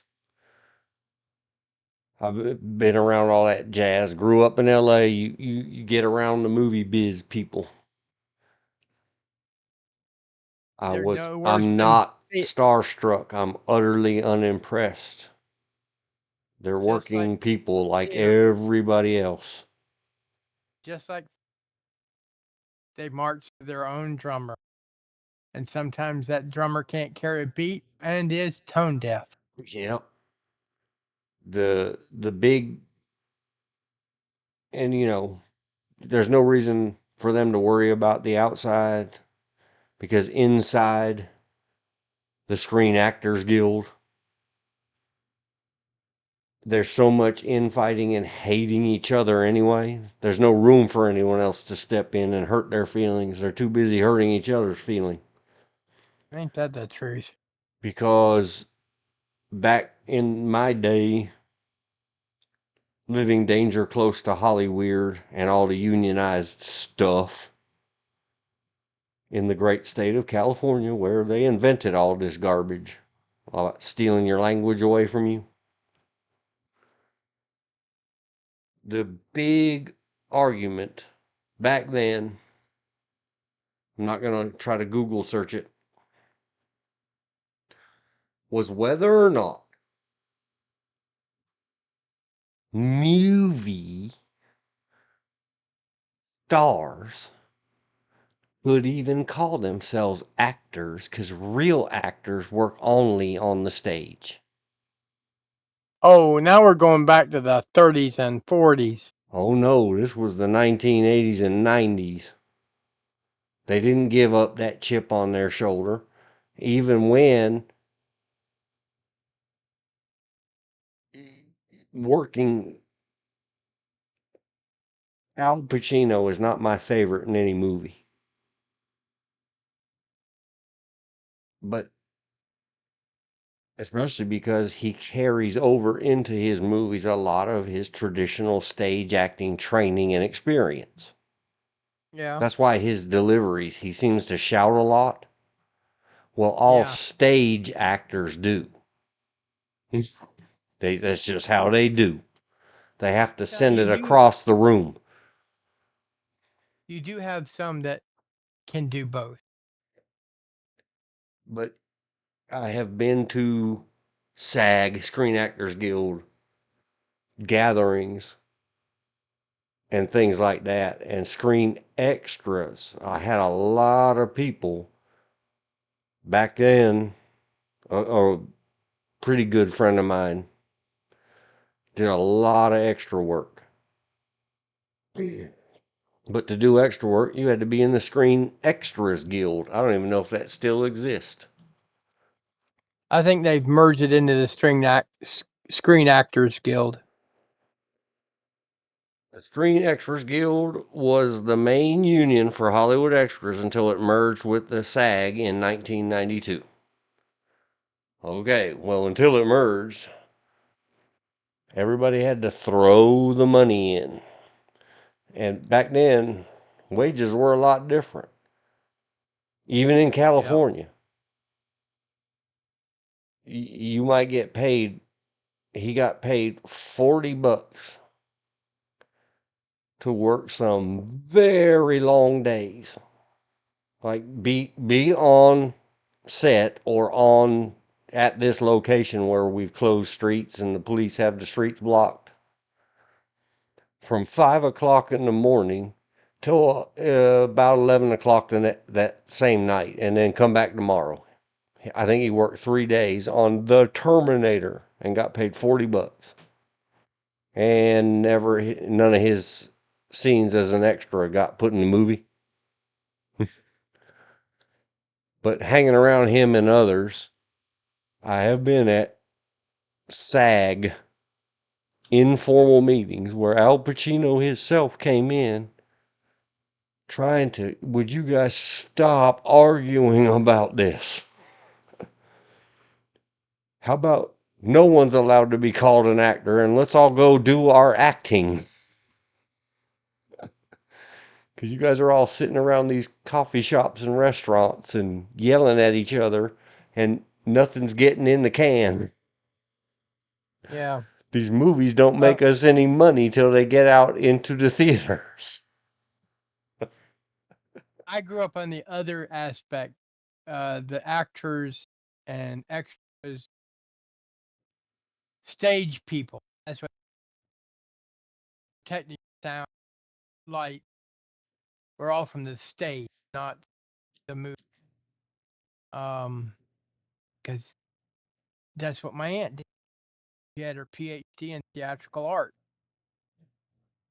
She said that the worst thing she ever did was get PhD. She should have stuck with her just her master's degree.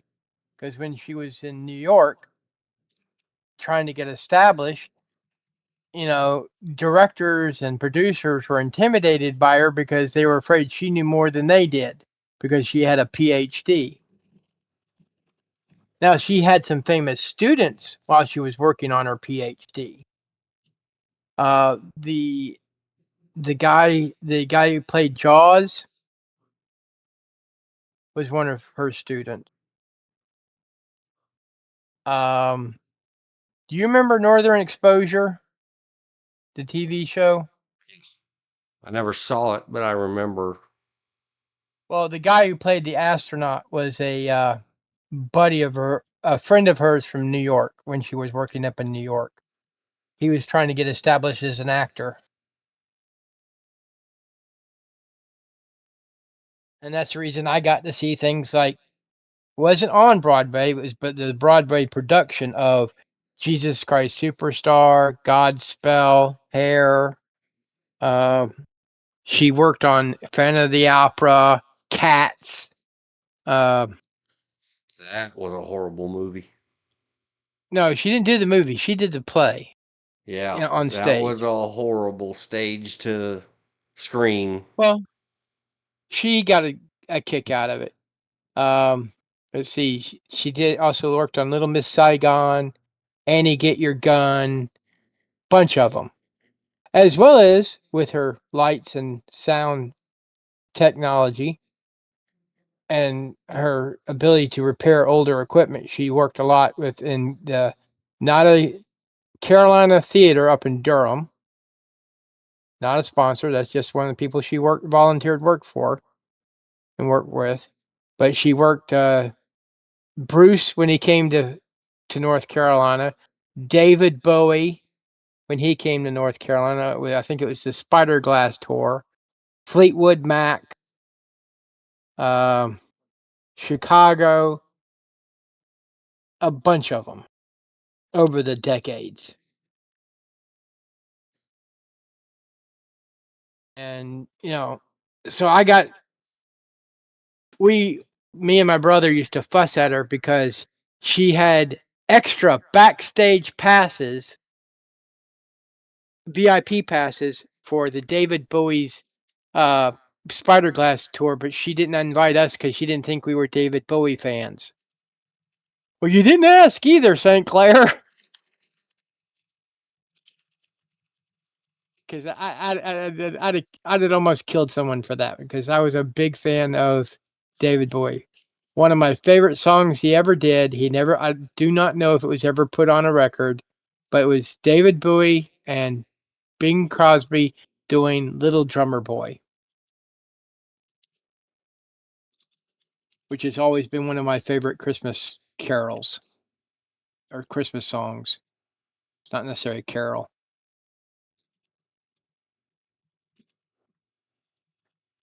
A bit of meat, a piece of cheese. Are you familiar with the Nicolas Cage movie? Vampire's kiss? No, Wind Talker. Yes. Well, the second Code Talker, the one that carried that big knife and was going around with his moccasins. I have to look his name up. Is a graduate of UNC Pembroke.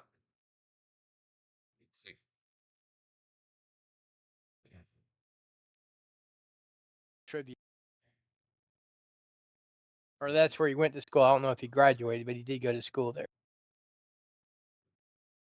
Oh, the one that played Ben Yazzie or the one that played. No, the other one, the heavier set guy. Hang on. I know you're not talking about Roger Christian Williams. Slater. No, Roger Willie. Roger. Yeah, Roger Willie. I believe he went to Pembroke. Because his professor, my professor, took Native American history.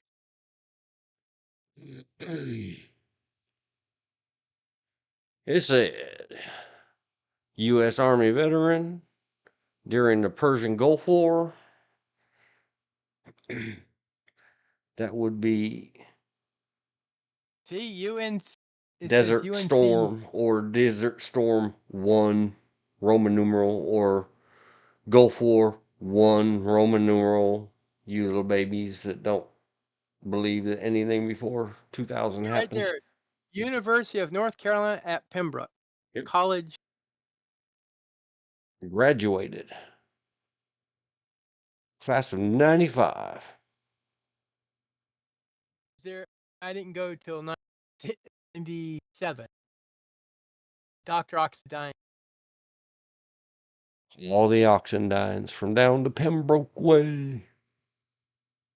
Now, the funny part was, older friends of mine, the Montgomerys, they went to University of Pembroke, and they had a Professor Oxidine, but the Professor Oxidine I had was a fellow student of theirs, and her father was their instructor, professor.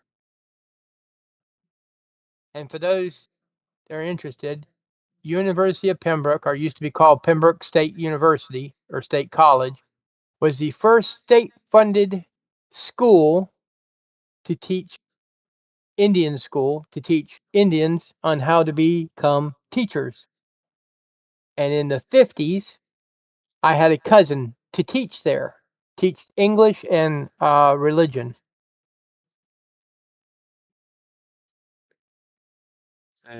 Roger has a bachelor's degree in art and American Indian Studies. His thesis was focused on leadership.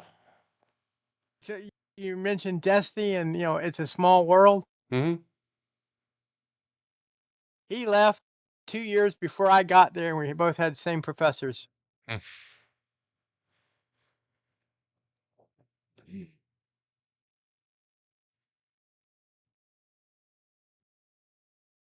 That movie. And to let everybody else know, yes, the Navajo code talkers were very big and very useful in World War II, but they were not the first. The first ones were Cherokee, and they were used in World War I. And the reason the Marines used the Navajos is because during World War II, there was no written references to the or pronunciations for the Navajo language. So they couldn't get a Japanese get a book and teach themselves Navajo. And then it was also a code inside of a code. Yep. Choctaw were primary 142nd and 143rd Infantries in World War I. Other tribes served as code talkers in World War I include the Ho-Chunks, Eastern Cherokees, Comanches, Cheyenne.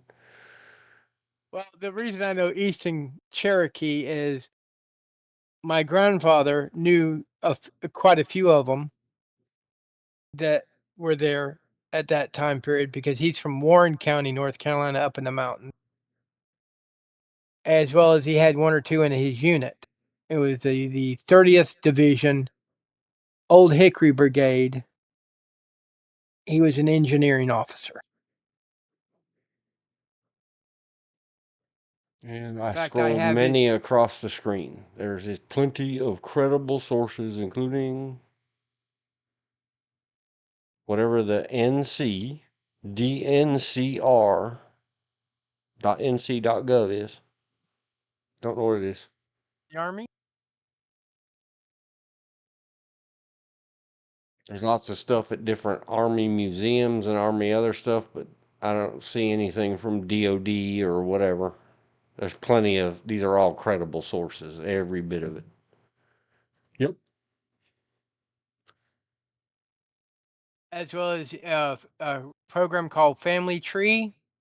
And there's another genealogy.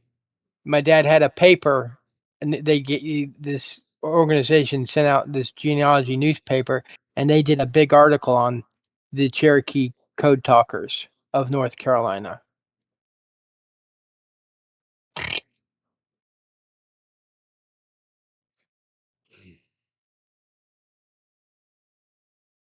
The one that's in that picture, center picture with the pistol. I already scrolled my screen away. I can only tell what you're doing as it 30 seconds after you do it. Yeah, it takes it a while. Still on the screen now?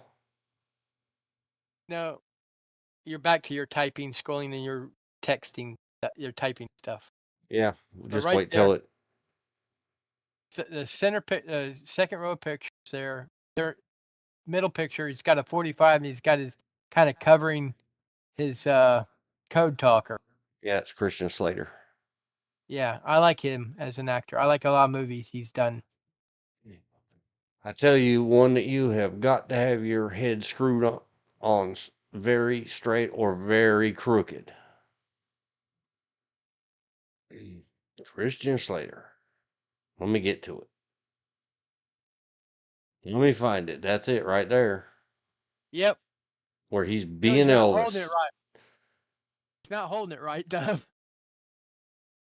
Yeah, don't worry about that. I mean, it's coming. Your screen will catch up. Yeah. It's only shock value. That this movie probably shocked people too hard. Uh-oh. Get her off the screen. It's another one I'll never understand. especially now that we're back into what's colloquially known as a boob tube. The sports bra era has returned. Yeah. For many, many years in America, and now, because it's basically a midriff exposing tank top of thick, thick, thick, stretchy cotton. Women's brasiers are far more material than women's bathing suits or bikinis. Yeah. Yet Oh, yeah. you're allowed to show off your little nip strips. They're funnily known as, if you call it a bathing suit.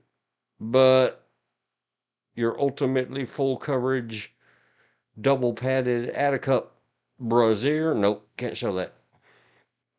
Anyway, this movie, True Romance. Oh, it's still playing, the little preview thing. 1993, 1 hour 59 minutes. It's a I don't weird. know that I can rate it other It's than weird. Weird. Gary Oldman, the Gary Oldman, is absolutely fantastic, as I think the character's name is Drexel. It is utterly wonderful acting. Sort of like a modern Bonnie and Clyde Not even. movie. It's just a modern, and if you use chemicals, it's look at all these amicable, superstar, wonder stars. Just on the top cast, the first 8 of them are all super big name, big stars. Rip Dennis Hopper. You might need a chemical aid to get all the way through True Romance. But it's well worth a watch at least once. It's tough stuff. If you totally don't believe that this world can be psychotic and crazy, don't see it. It'll hurt your feelings. It is nuts. Samuel Jackson's in it. Michael Rappaport. Conchata Ferrell. Haha, I said that kind of Hispanic-y. James Gandolfini. It has a lot of big stars in it. And it is a Chris Penn. I haven't heard about him in a long time. Tom Sizemore, rip, I think. Did Tom Sizemore pass away? That I know of. The one you just had, the Farrell, she's passed away. Yes, he passed away March 3rd, 2023, in Burbank, California.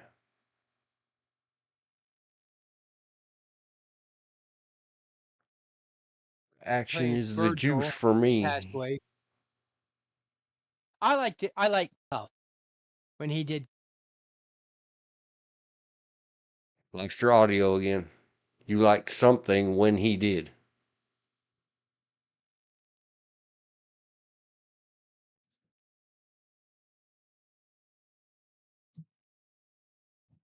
Star we were just looking up.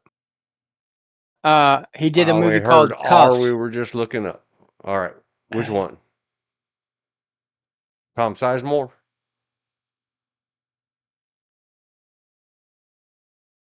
How about now? How about now? Yes, got it. The main person's page, the main star for this one. He did a movie called Cuffs. Oh, yeah. Christian Slater? Yes, I like that one.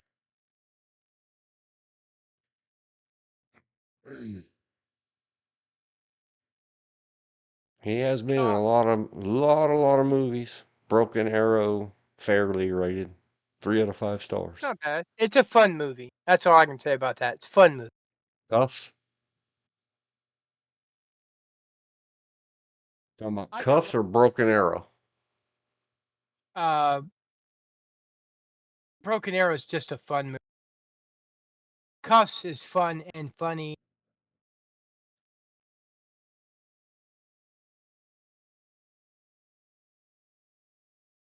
Another one he did where he's a armored car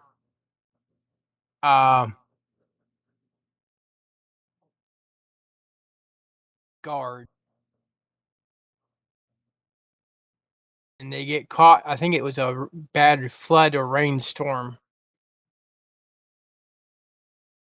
and they're having to fight off these mercs that are after what's in the armored car. Yeah, it has something to do with an inside job or something. Yeah, one of the fellow Phelps guards who leaves he's a pregnant girlfriend. He visits his brother Brad to bum money. Brad shot and George IDs George. ID'd to kill her at SFPD, but to no avail. He inherits Brad's patrol district. He keeps That's it what I to was at. get the red rummer. They show as I think San Francisco were private police, and I mean they're literally police officers, but they're private in San Francisco to supplement the fact that they don't have a lot of cops.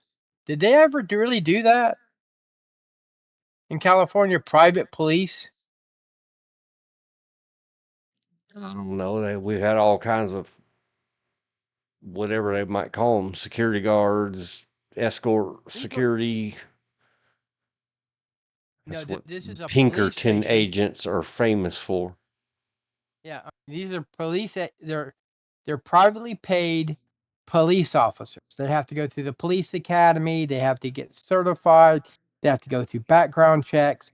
Except for they're paid by the neighborhood versus the town. I can imagine whether they call them police or like we have in North Carolina, company police or something else, because they do have what they call citizens arrest in California. So they might have some freaky way that they work around it.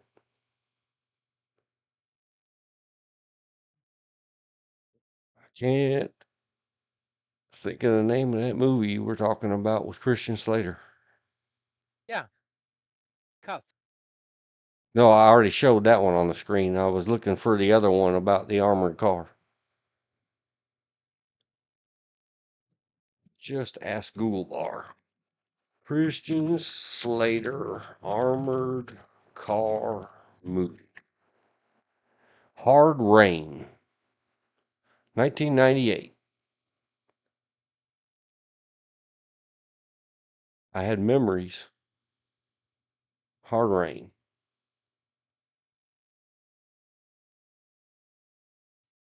That had Morgan Freeman in it. Minnie Driver. Yes. Randy Quaid, the hero of Independence Day.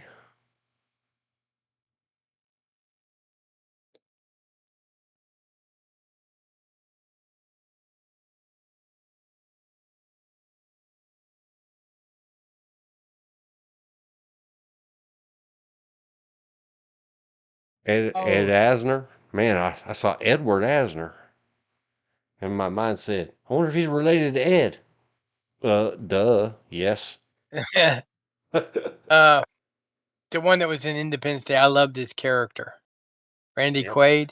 I love that character.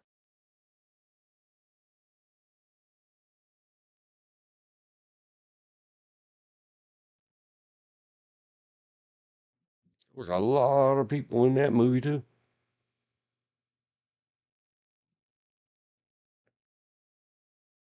Betty White was in it.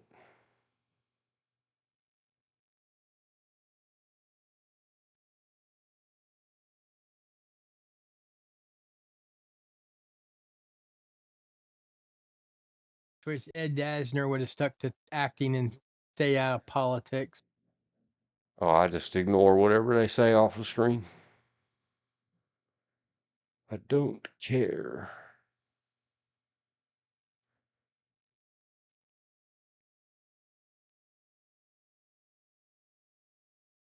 Yep. Oh, another. You were talking about Demi Moore. Hmm. Wasn't Demi Moore? Not Demi Moore. The actress who plays the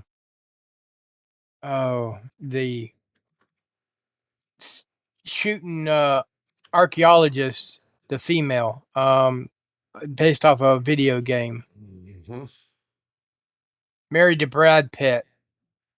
Angelina Jolie. Yes. One of her early movies I really like. I think it's called Hackers. I probably just mangled her name. I don't know how to spell her name. I apologize, ma'am. Oh, I spelled it right.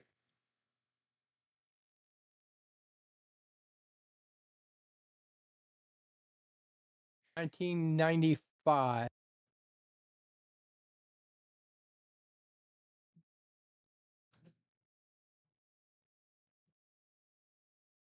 Miller, who recently, he also played Sherlock Holmes. Matthew They Lanyard. got a lot of pictures of Angelina Jolie on the IMDb.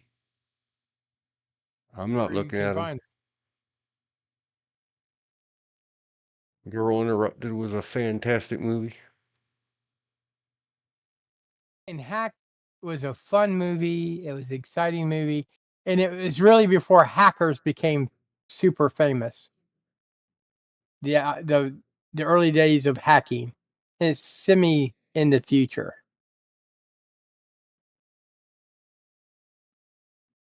Sure, I've seen it because somebody would have said, "Oh man, you got to see this movie. It's about hackers." And I'd have said ugly things about, yeah. Real code It walkers. had Penn from Penn and Teller in it. Penn Gillette. Mm-hmm. It had Lorraine Bracco. She's from one of them, got famous in one of those casino or Goodfellas movies, I think. We'll hop over to that in a minute.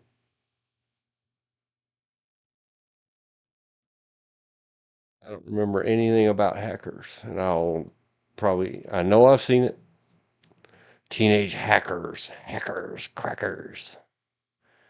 Discover a criminal conspiracy with plans to use a computer virus that will capsize 5 oil tankers. Well, good thing they discovered it and happily ever after and all that.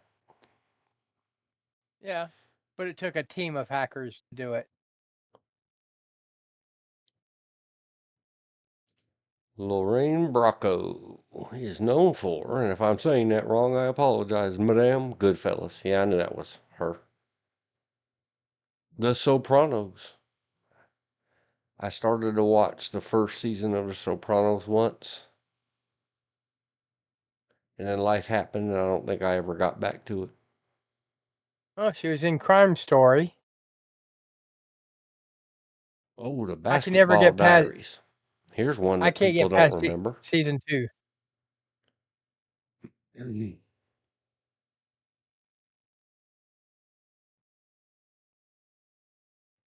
It's going up on the screen. We'll drop. I didn't know Lorraine Bracco was on that. Led to Lorraine, Bracco. Led to 04, 05, and 20. The world famous, not so much. Is it the or just Basketball Diaries? I think it's just Basketball Diaries.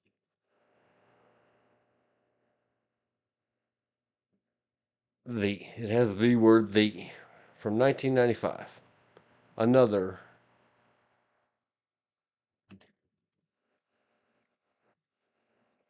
Any of you sensitives, get out of here. Move on. Go watch something that makes you feel fluffy. Mm.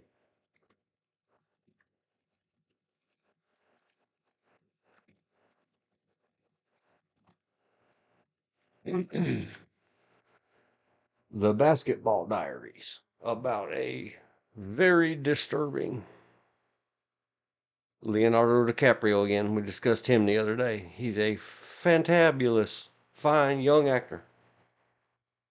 Or actress. Sorry, sir. I don't have your pronouns, ma'am. He's been in a lot of good stuff. That's right. I forgot she was on that. Demi Moore and Blame It on Rio. Yep. But the Basketball Diaries, not the video game Doom, is very much. Oh my! I didn't even remember Juliette Lewis being in there, and I hearty heart her dangerously. I had to move a country away so I wouldn't stalk her. I'm just kidding, Juliette Lewis and the whole rest of the world. That is a goddess amongst actresses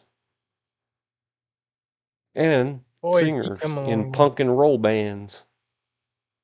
The bass player from one of John, my yeah, bands back in the John. 80s got into a band where she was the singer probably about 2015. I was like, dude, I'm coming home. Get me her autograph. And he never would. Coming back full circle, I was talking about Demi Moore, one of her early movies. Well, not that early, but she played a prostitute, whereas the guy uses his money to get laid. He uses his money he's been saving up to go to Europe, played by John Crider. And John Crider is on 2.5 Men, but also shared the stage with Timothy Robbins from Shawshank Redemption. Yep. Anyway, I let it fly on the screen. There's some New York Post stuff.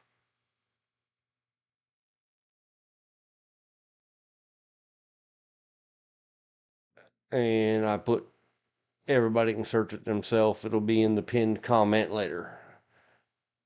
The bad guys at Columbine High School, Colorado. I don't remember. Is it Aurora? The world famous Wayne's World town.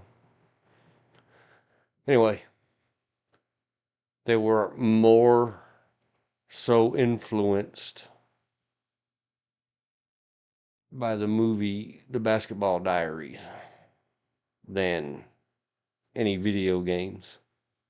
And I will insist to this day, any of you that say video games desensitize people to the stress and horror and violence of violence, you're wrong. No matter what you put on that screen and how graphic you put it, when you get down in the stink of loosed involuntary evacuation, there's a very nasty smell about things unaliving that Flesh. no amount of saturation in your eyeballs is going to desensitize you from. Oh, things like burnt flesh, someone evacuating their bowels, as you put it, rotting flesh, gangrene.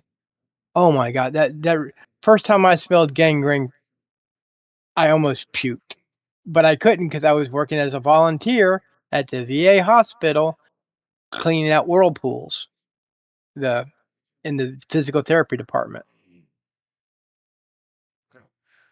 Some other place calls And they themselves an don't. EDU is trying to blame natural born KIAers movie. Again, the amicable, the angelic, the super duper, the wonderful Juliette Lewis. And some dude, I can't remember who it was, doesn't matter, in Natural Born Killers. It was Woody Harrelson. It was a very good movie. Again, it's one of those, if you're not a dark humored, dark whatever type of person, don't go see it. Don't talk about it until you've seen it all the way through and can form yourself some objective opinions. He's just Just, looking for Twinkies. yeah, just because it hurt your feelings, that makes it subjectively bad to you. not objectively bad to the entirety of the earth. I hear the many, many people when they say,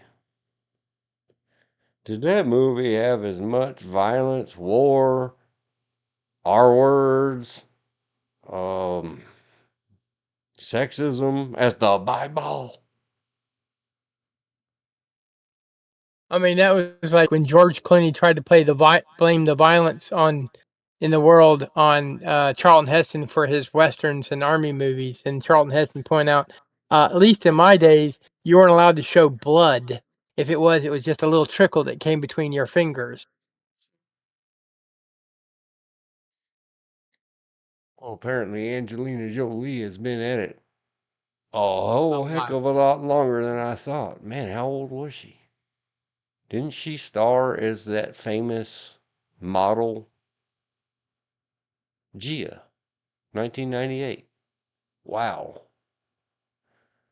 She passed herself off well as a teenager when she was in her late teens. Yeah, that's what happened.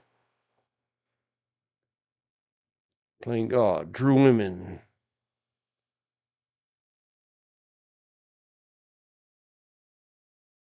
Fuckers. Oh, I didn't recognize her. Shit, Recognize who? Demi Moore. I was been watching a thing called Land Man, and she's in the show, but I didn't recognize her. Um, But then again, the camera wasn't focusing on her. she was in a. I'm talking about Angelina Jolie now. We're topic Yeah, hopping real fast. Or we're tag teaming the internets. You guys keep up.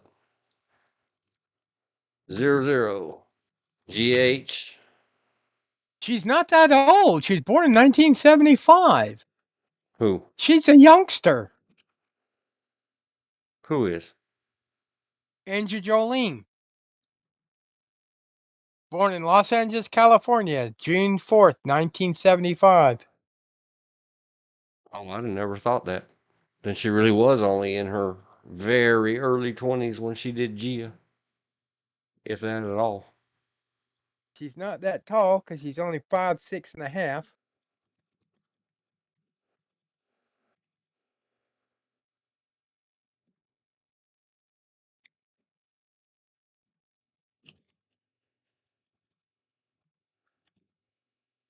But Gia was very good. She did a good job. I don't know what Hell's Kitchen is. I know what the show from Gordon Ramsay a few years later is. Hell's Kitchen is a neighborhood in New York. Oh, is that what that's about? Yep, Three men rob a place. it got Hayden is its name. KIA'd, Johnny is wounded, and does 5 years prison. And Patty leaves with the money and sees Hayden's sister. When Johnny is released, he goes straight and wants a boxing career. Oh Been well, 50. if I run across it, I might watch it for free. And Jolene's not even 50 yet. She'll be 50 next year. Wow, she's just a baby. I always thought she was older than me. Just wore it better than me. The same still applies. Girl Interrupted was a great movie. It had her and there it went. Beetlejuice girl. Renona Ryder?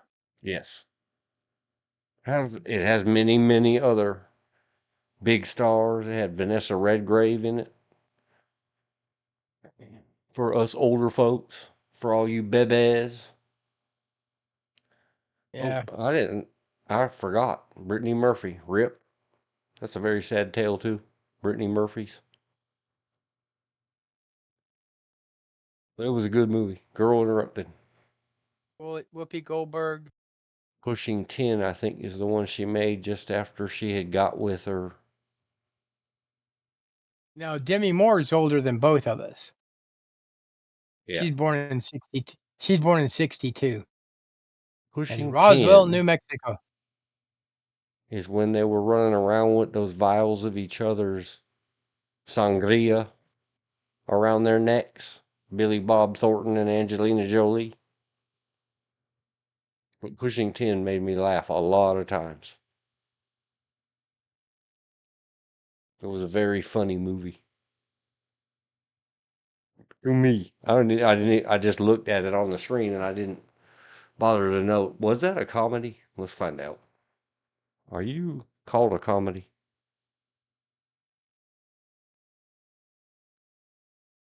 Where does it say? I'm not seeing.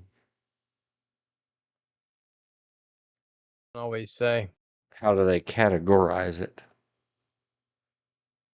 And I forgot Kate Blanchett was in it. Kate Blanchett's pretty good.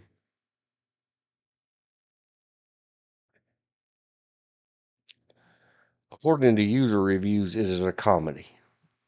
Yes. Well, it made me laugh. It's my friend. It makes me laugh.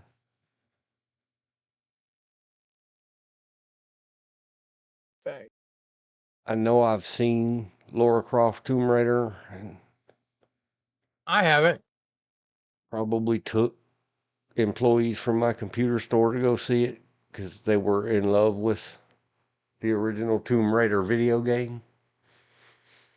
But I don't remember a single thing about it. I was probably either sleeping or doing something else through Tomb Raider, and I never saw the second one or the third one or whatever that is, Cradle of Life. Uh, Sky Captain of the World Tomorrow was pretty cool. Shark Tale. She did the voice of Lola. Well, Not a she was showgirl. also in.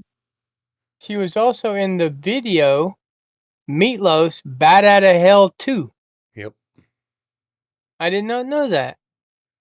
We saw Mr. and Mrs. Smith. It might have been one of the last movies we saw before they shut down the Dunn Theater 20 years ago. 19-ish. Coming up on 20. The Good Shepherd is a fantastic movie. That should have far more than 6.7. What's the one she did with Burt Reynolds, where she plays a strip? No, that's Demi Moore, where she plays a stripper. I think I tried to watch Salt and fell asleep. The Tourist was Striptease is okay. striptease. Yes. Audio's cutting in and out again. I heard strip and then something, a little blip blip.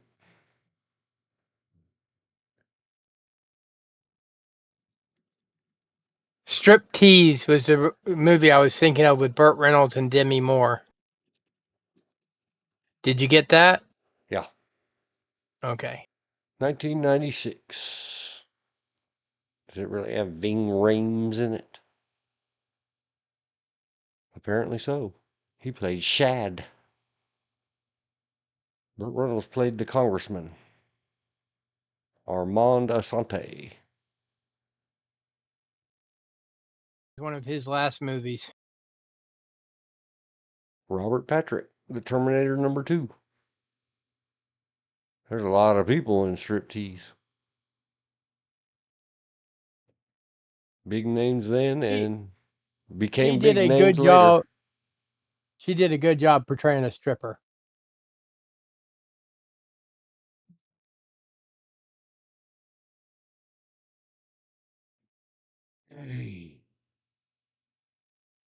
Definitely did a good job playing a stripper. And Burt Reynolds did quite well as an eccentric congressman.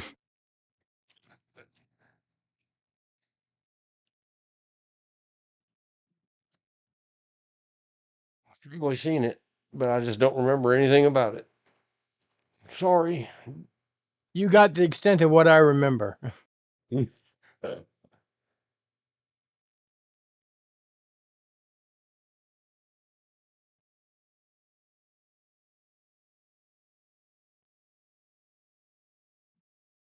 And then Robert A. Heinlein's The Puppet Masters. Science fiction. 1994, PG-13. Free with ads on YouTube. Not endorsing, not rating. I know I've seen it. I try to watch everything with the last of the body snatched in it. What is that one part of the Puppet Master series by Full Moon Productions? I have no idea.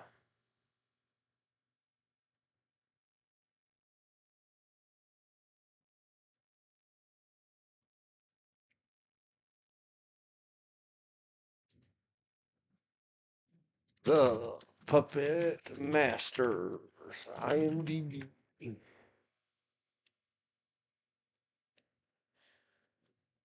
It's supposed to say the production somewhere. Donald Sutherland, Eric something, Julie Warner.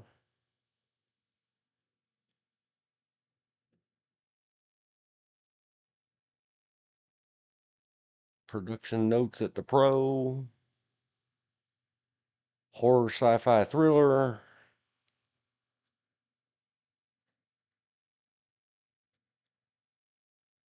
Trivia Goose quotes. User reviews.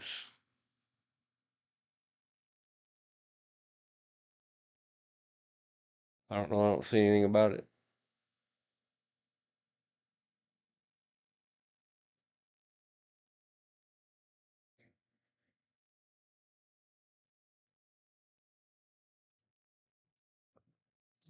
But it's got Donald Sutherland. You can see it free with ads at youtube.com. You said Puppet Masters, not the 1989. No. That's Puppet Master. 1994, The Puppet Masters.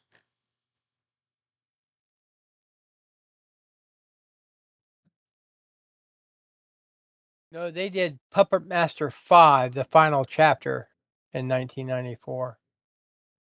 There's no Oh yeah, I in front remember of it. those.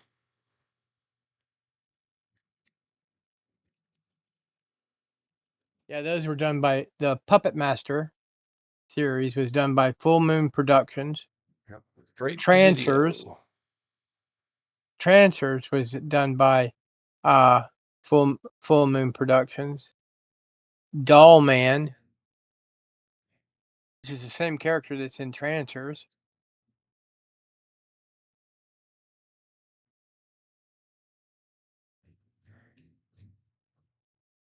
One I recommend for everybody to see and pay attention to the storyline is called Dark Angel: The Ascent.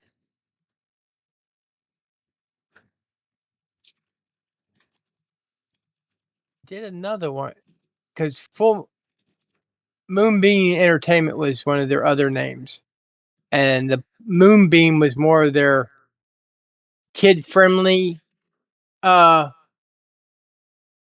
movies, such as Prehistoric, Dragon World, Pet Shop, Leaping Leprechaun, things that were family friendly would be go through Moonbeam Entertainment. Their horrors were Full Moon Productions. A woman destined for freedom manages to escape Hades. Some people call it Hades. When she arrives from the sewers of Earth, she decides to punish sinners. But the last thing she expected to find was love. Interesting storyline, both as a storyline and looking at that from a religious aspect. It has a very interesting, very Dante's Inferno aspect of hell. Hell is a necessary. And you got the demons that serve in hell, and you got the angels that serve in heaven.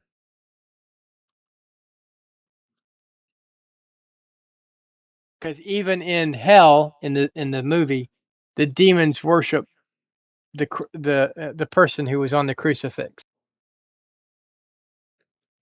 The IMDb, it is rated almost 6 out of 10. 5.8 to be exact. I like it. It's a European-made movie. That much I will tell you right now. And then It was we'll made in Europe. Then we'll ask the Tube Tube. Do you know anything about this Tube Tube? The Tube Tube says that it has a trailer. Apparently, no watching at Tube Tube. Go find it somewhere else. I have a copy.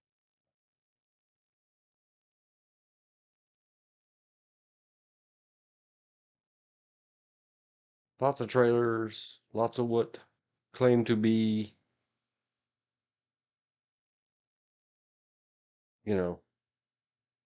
see the whole thing here, but there's only 6 minutes listed. Yes. Well, talk about your movie, sir. I shall be right back. We've already talked about it. We'll talk about it some more. Or should I put the BRB girl up? You can put the VRB girl. That way I can take my headphones off. Oh, okay. We are to BRB.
I am back.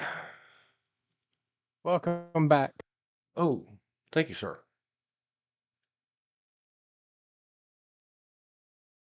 So you cannot see Dark Angel the Ascent at the tube.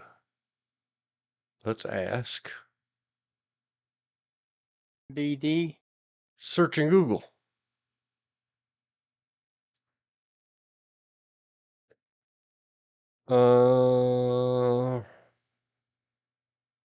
It says you may watch now. Can't even read what that says. At Tubi TV.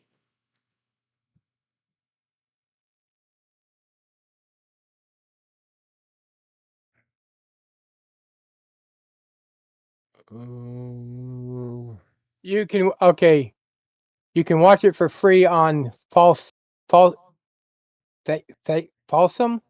I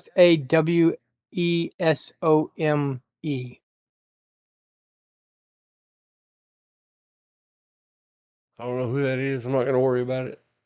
Well, And the reason I know is because I clicked on transfers and it popped up and it's going to let me watch it. It's one of those free channels, I guess. it does have a link that says tracking comes from Google. Source equals Google feed. At the other one, I don't think I'm hurting YouTube's feelings because they don't have it listed for free. And Google owns you, YouTube. Talk to them. It might be a licensing thing or some other ding danging thing. Most everything you can see at Tubi, you can see on YouTube. Free with ads. Oh. There are some limited exclusives, I guess, to one or the other. There always will be. But that takes care of Dark Angel, the Ascent. I do like the cover art because that's a gargoyle. She's supposed to be a succubus. Oh, no, I'm talking about what she is What she using as a horse. what she's sitting on? Yeah, Yes. she has a demon hound that's with her. That when everybody else sees the demon hound, except for when she's going after someone who's to be punished, it looks like a German Shepherd. And when she needs him, he turns into this big, fearsome demon hound.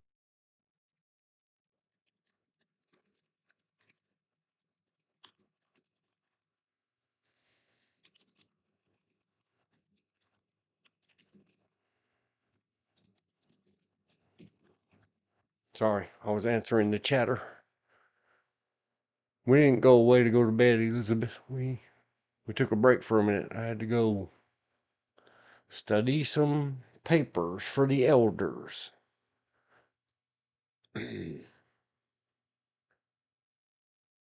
Well, I like the box art or movie art or poster art, whatever you call it, for Dark Angel, The Ascent.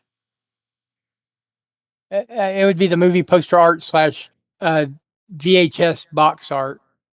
Let's look at images. I don't even know where the settings are anymore.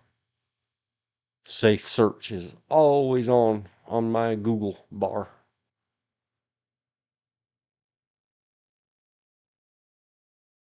Here's another. Looks like a Blu-ray disc cover. Yeah. Looks slightly modified. That's kind of cool.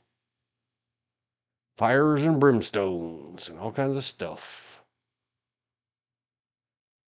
Why? Oh, they did the light thing.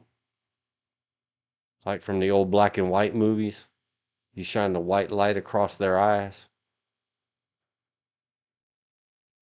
I already like that movie and I haven't even seen it. A little hokey, but it's a fun hokey, if that makes any sense. Well, they've got the light across the eyes. Yeah.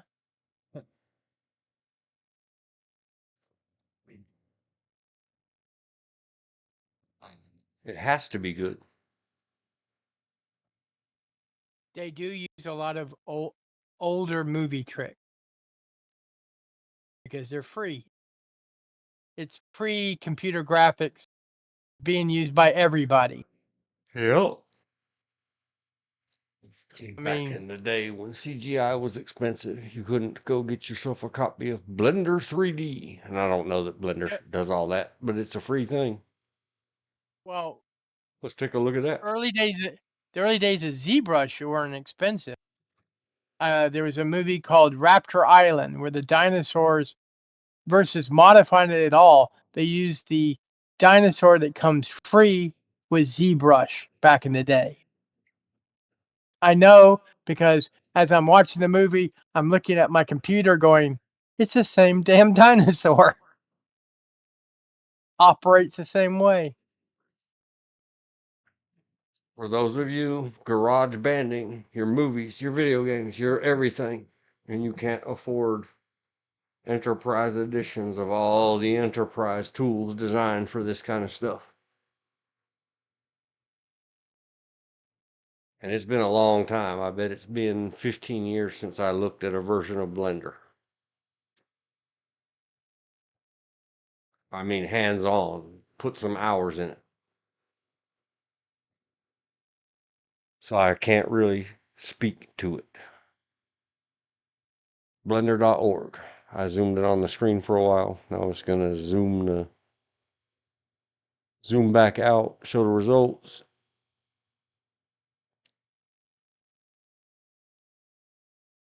And Blender is a free open source 3D computer graphics software toolset that runs on Windows, Mac OS, BSD, Haiku, Irix, and Linux. It is used for creating animated films or movies, visual effects, art, 3D printed models, motion graphics, interactive 3D applications, virtual reality, and formerly video games.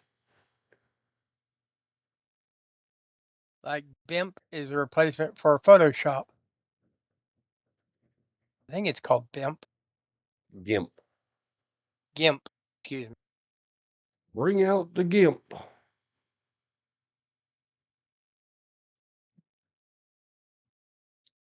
Oh, 4.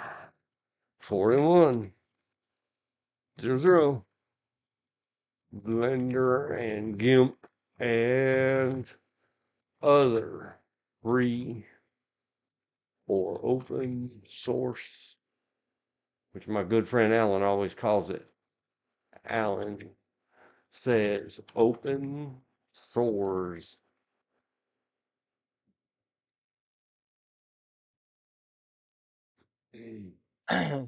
software well, solutions.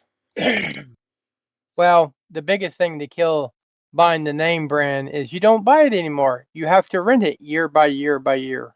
Yeah, or monthly fees or whatever. I haven't looked in forever and ever, so I don't know. Like, how much is, Photoshop. no, how much does AutoCAD cost?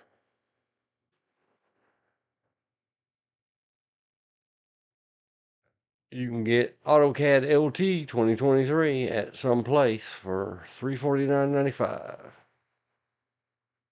AutoCAD 2024 from the same place, $1,800. Yeah, that's the AutoCAD is one my brother keeps up with because it's part of his business. Yeah, there's so much. According to AutoCAD, if you get a 1 month subscription, it's $250. This is at Autodesk.com, not a sponsor. They are the oldest original. And because they did the original 2D and 3D modeling and model file specifications and things that everybody uses, eventually you might find yourself moving towards AutoCAD for all your 3D development needs. And you Well, can say, I, wow, that's expensive. But if you're talking about you got a $14 million movie making budget. You really shouldn't be messing around with movies. Just good old fashioned Photoshop's $22.99 a month. Mm-hmm. If you want to end up doing professional stuff, you might start at Blender or somewhere else or some other. There's probably hundreds out there. But especially if you're going to get into professional architectural design for real world structures with load testing and AutoCAD. sedimentations and slippage and liquefaction and all the variables. Can you push a hurricane up against this computer? That's AutoCAD. Go for the 3 year. That's the cheapest option. You get to save $5 over a 1 year.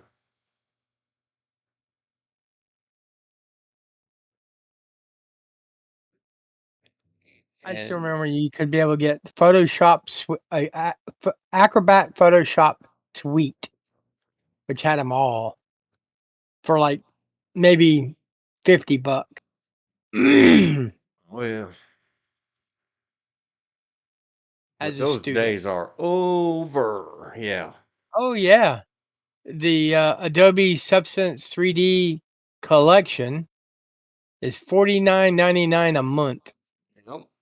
And you can't blame them for going to these subscription only and shared keys on the deep web solutions and constant part of what another reason for Microsoft and everybody else forcing updates is it forces a key check or a license check on what software are you running on your system that you didn't exactly pay for. Fell off a truck. Yes, but then they sell all these cheap licenses, which are legit licenses, to China. That's Well, where you can I get Windows. guess. The reason you can get Windows 10 for the past couple of years for $20 or less is because they sold all these licenses or gave all these licenses to China, and the Chinese went, "Oh, we don't need them. Let's sell them."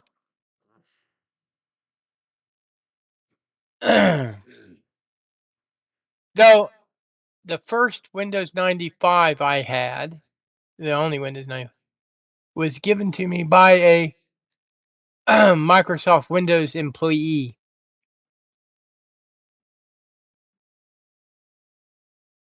Out of one of their offices in Charlotte.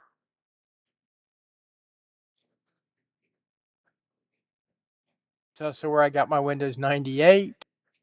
I had to pay for XP. Here's another one out of the lore, the ancient lores.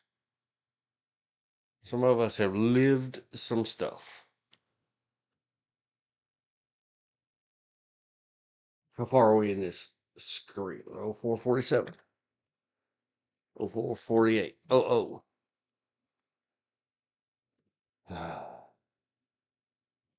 Don't use Autodesk products that you didn't pay for. No, let's not shout that. Well, unless And someone gave it to you as a gift. that somebody didn't pay for, and you haven't, and I don't know how they do Okay. it anymore. Back in the day, they had on disk copy protection, and if you wanted to unload it and move it to another system, you had to call their support and put your license back on the floppy disk and shove it over into the other computer, and it disabled it on the one you said you were moving it off of. How their Office, Microsoft Office, it's to that computer. You cannot transfer the license. It's or Windows 10. It's to that computer. It's registered Right. to that That processor. exact stuff, and there's a whole list of Like if you significantly upgrade the internals, you have, according to their rules, significantly changed the computer. So the license deactivates and is invalid. Buy another license. Yep. I know it's one of these life and business lessons. Put it under life and business lessons. What do we learn? We didn't learn. If of course, if you ask the people that got sued and got hammered by Autodesk, they're long out of business, and one of the guys has passed away. Long out of business. They survived the Autodesk issue, which wasn't really an Autodesk issue. It was a disgruntled employee issue. That's why I put it under. We'll talk about this one in life and business lessons. Make sure you've got everything documented. Don't trust your employees. Hire independent experts, and then your employees will be mad at you and disgruntled because you don't trust them. Life is difficult. Everybody go back to business school. Learn how to be good employees, and bosses learn how to be good bosses. Because when you upset what is otherwise a perfectly, extremely well paid, underworked, modern age, and this probably happened back in 02, 03, maybe earlier. People are greedy. People are funky. Go back and listen to my other streams about what do you think those 20 to 50,000 federal employees that Elon Musk is threatening every day are doing right now with our government computers, or those paper files that are supposed to be kept in the archives forever, or who knows what else, because this was a extremely well paid, underworked employee who demanded more, and the owners of the business sat him down and said, look, we're just not making that kind of loot. And they called in other local people. Small towns have their benefits. Yeah, we all hate each other. We're hyper competitive Manhattan CEOs. Except in reality, we live in a small town. We're not going to put each other out of business. We might actually lean on each other, especially when it comes to, we all get along. Like, what are you going to do? Go work for the other guys? They're here in a meeting saying, listen, stay where you're at. You're doing fine. We're not going to pay you that much. What's the problem? So two supposed competing businesses got together and tried to explain to this one employee, you're just going to have to leave town then. Put in your notice and go. Yeah, you can make more in Raleigh or Charlotte or whatever, but you're not in Raleigh or Charlotte. You're in Dunn, North Carolina. Well, this guy goes and first pirates their Autodesk AutoCAD Professional Ultra. I know how to tell when this was. When was AutoCAD 14 released? So this might not even have been in the new millennium. This could have still been back in the 90s.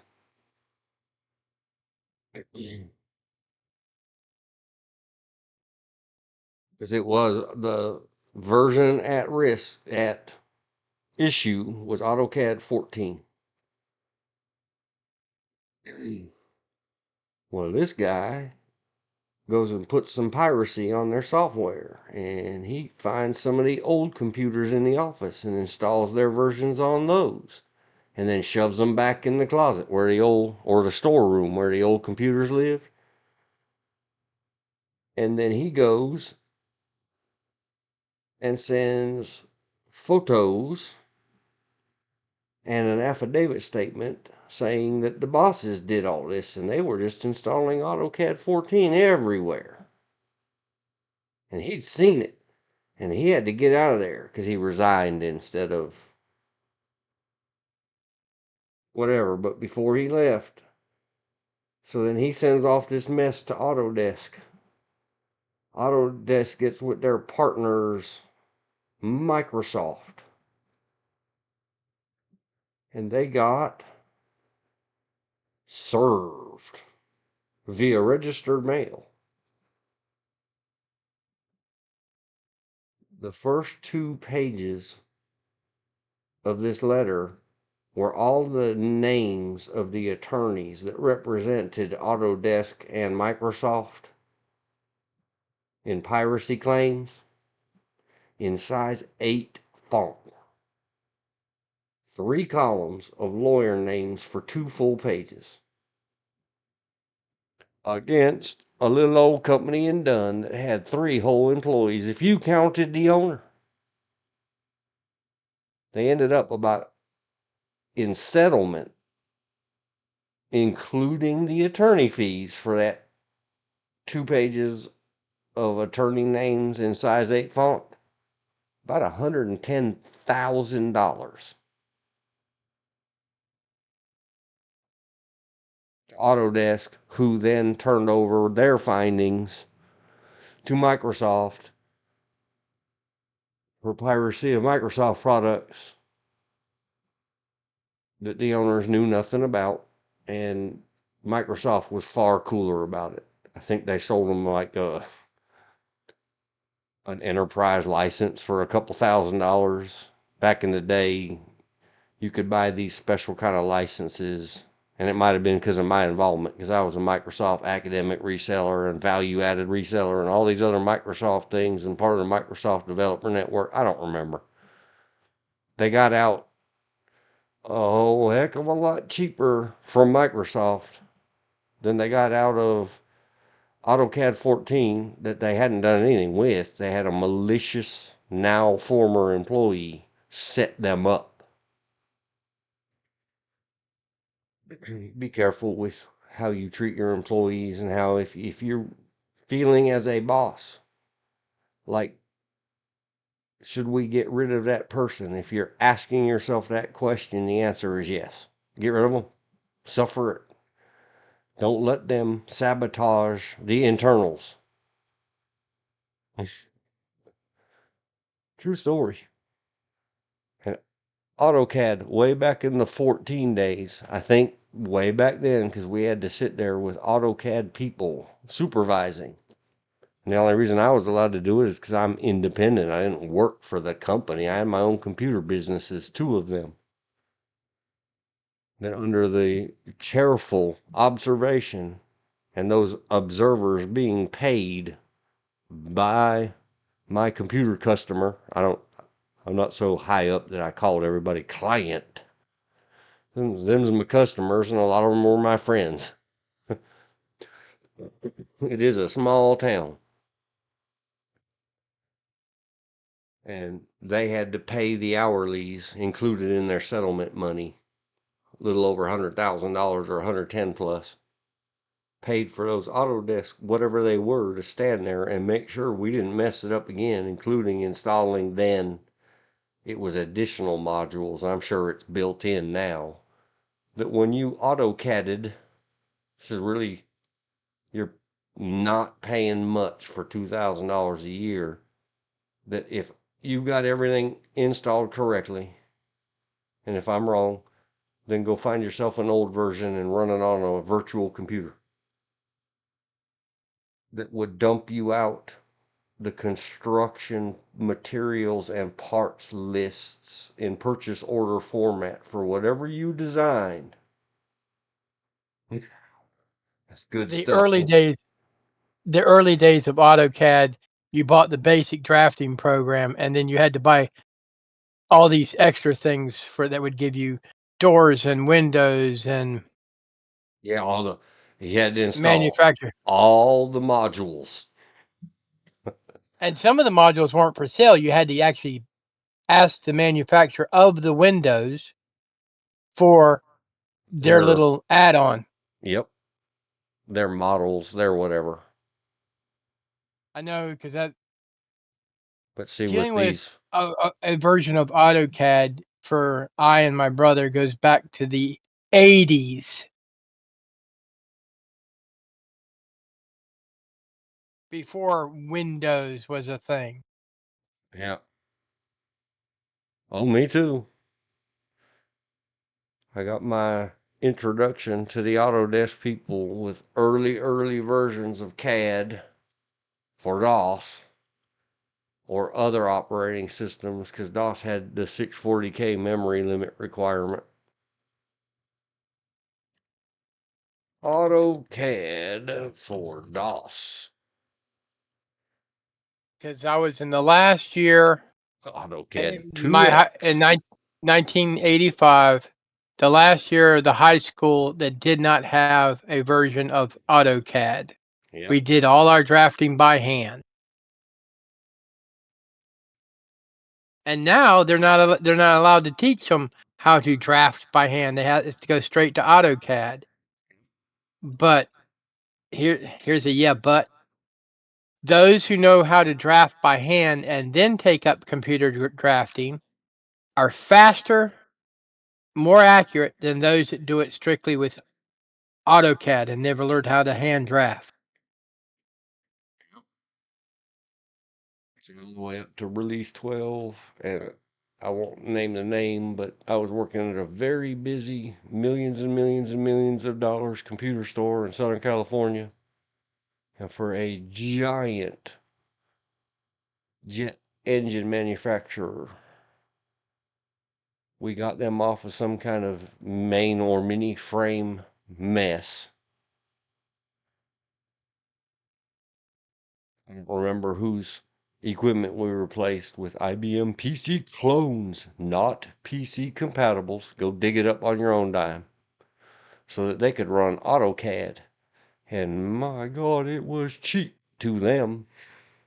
But we're talking the year when PC was the name of the computer, and your clones were like your generic made computer. I know I had one. I had a Turbo, wasn't AMD. It was something Turbo, and it weighed a ton. And it's a detailed specification thing. You guys can go search it on the internet. The difference between a clone and the language really came out regarding the PS/2 IBM. An IBM clone meant it could use all of the hardware and software of a real IBM.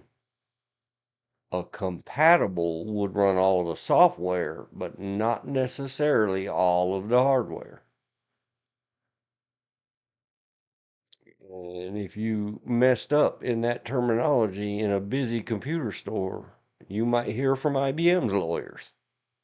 In fact, I got my first computer in 1986 with and you had to switch out the floppies and everything. Yeah.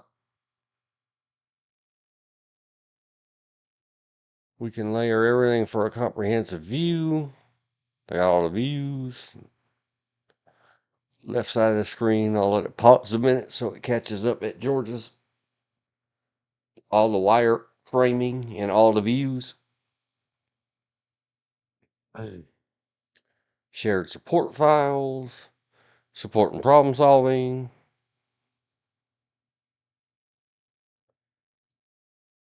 They did something with Brad Pitt a long time ago, and I don't remember what it is. It might have been on PBS. Document management, all kinds of stuff. But it does say a lot of stuff about the extend functionality with 7 tool sets: architecture, electrical, plan 3D, mechanical, map 3D, raster designs, and whatever a MEP is. I'm sure the people that know. I'm not going to scold AutoCAD for using an acronym. Like, if you don't know, don't click it.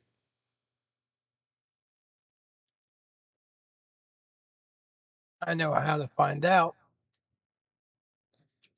If he's not at dinner.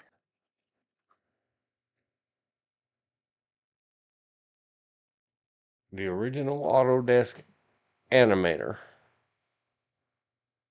for DOS, we sold a ton of. Is that MEP or MEP? MEP. Something to do with CAD. Autodesk Animator is a 2D computer animation and painting program published in '89 for MS-DOS. It was considered groundbreaking when initially released. Yes, because it's frame by frame. There it is. Animator gave the ability to do frame by frame, creating each frame as an individual picture, much like traditional animation. Queening features, transforming.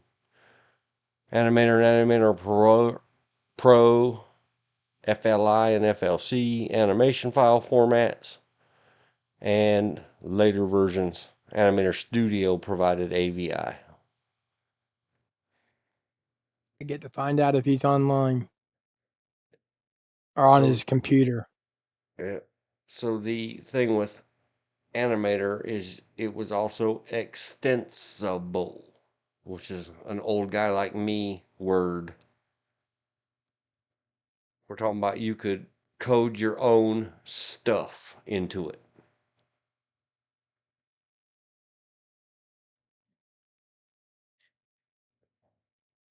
So what one of the very first things we were working on at a very busy retail computer store was providing keyframe functionality scripting combined with Autodesk Animator to do keyframe animating. Less frame by frame, more scripted. You want the little dude on the screen to move left to right. Cutting and pasting him frame by frame by frame by frame is great if you're Disney and getting paid whatever. Back then it seemed like a lot of money. 25,000 whole dollars a year to click on a computer, I'll do it.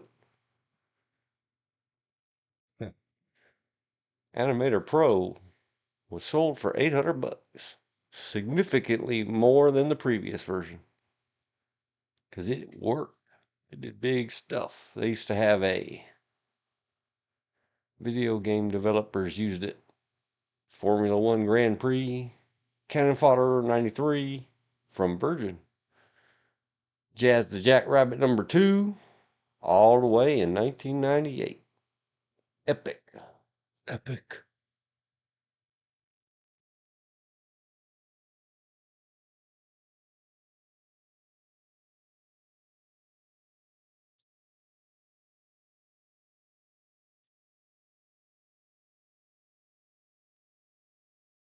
Must be eating. Who must be eating? My brother. Oh, He's not responded. He's the only person I know I don't feel like calling him. Other that would know what that is.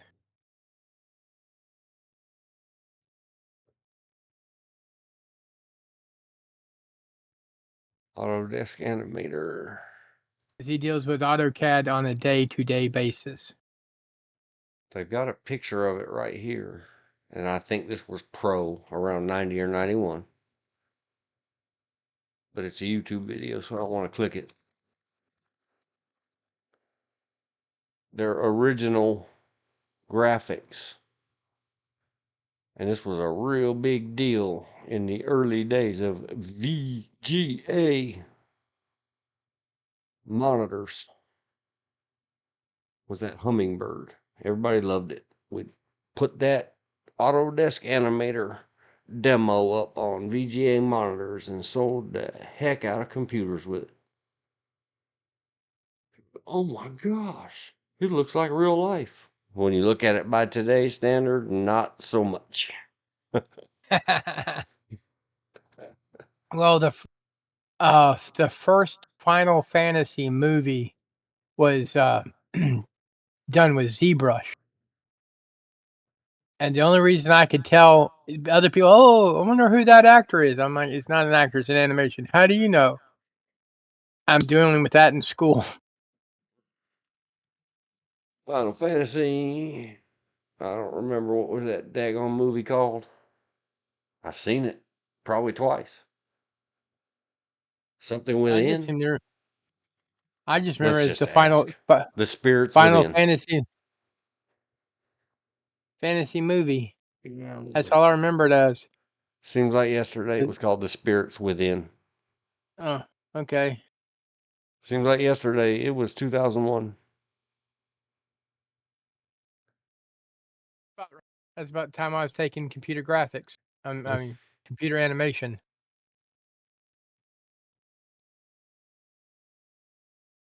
That was done with ZBrush.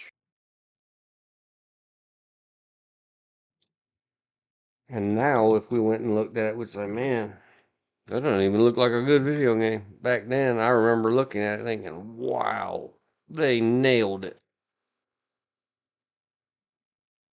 Because I had some of the same skins that they were using at that time. You could get ZBrush, and you'd have these skeletons that they're not real skeletons. They're the I forgot the name of them. It's the parts that you can move, and then you could buy different skins that would paint over so they would look like somebody or something. And now there's all kinds of YouTube movies about how you can use the same digital sculpting software and it's all free and everything else to make your own at-home version. Yeah. Background for you had to buy the program that did the background separately.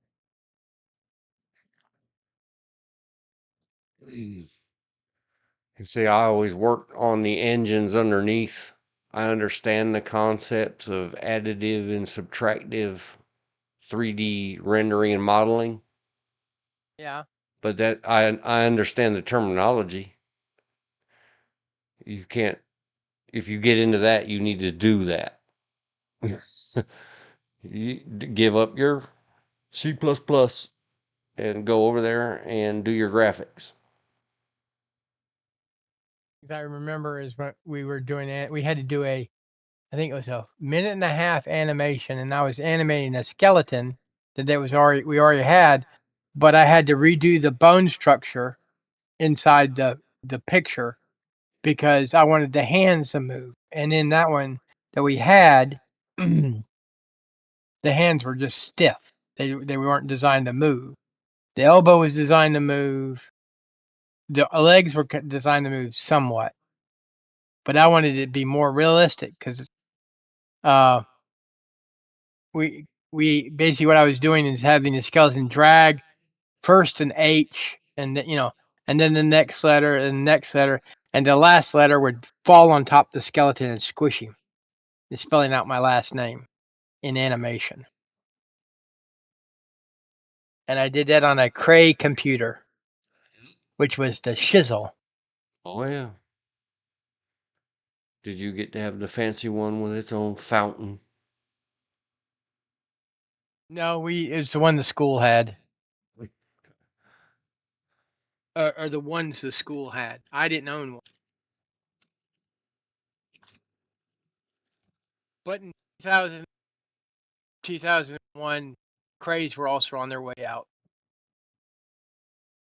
The home personal computers, if you did them right, were as powerful as the Crays. The only thing the Yeah. Crays had were bigger hard drives.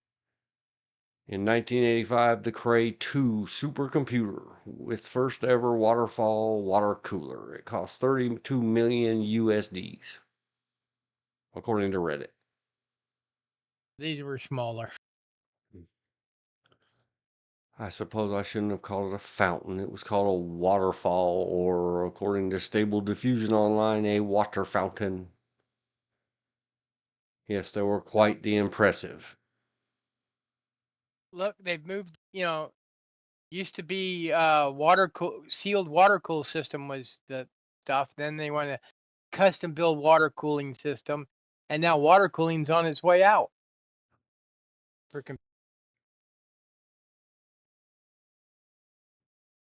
Let's see. I can't really tell what all these prices mean. I'm looking at Maxon.net, who owns ZBrush. And Maxon 1 plus Adobe get you all the products. The cheapest one they have is $17.83 a month. I'm not sitting here reading all this. It's a student's license. Is basically what that one is. That's where it says university.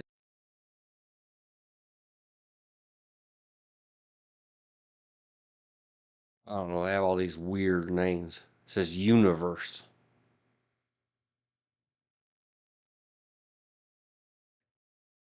ZBrush looks like standalones. $33.25 a month. $399.00 billed annually. You may buy now. Thank. You get just about everything, whatever all these things are, for $105, $41 a month. A month. That's the thing. It's a month. Yeah. It says $12.65 billed annually, if that's how you choose to pay.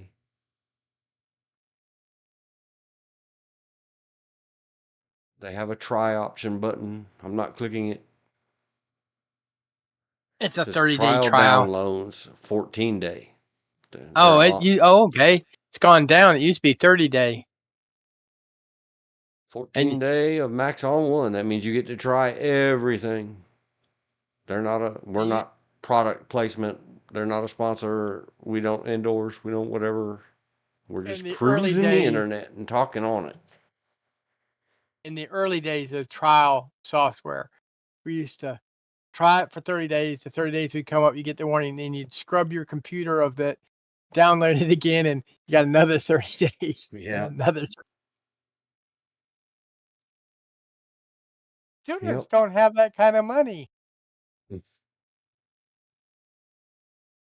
Not honest students.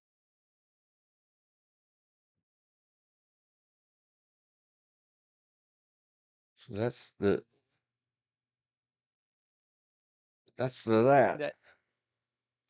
The bookstore was selling Corel Draw, but the classrooms were using Adobe Photoshop.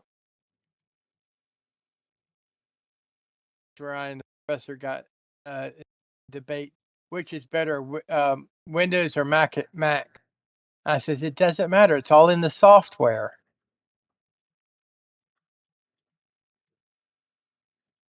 I would save my work and then go home and work on it some more on Adobe Photoshop and Adobe Illustrator.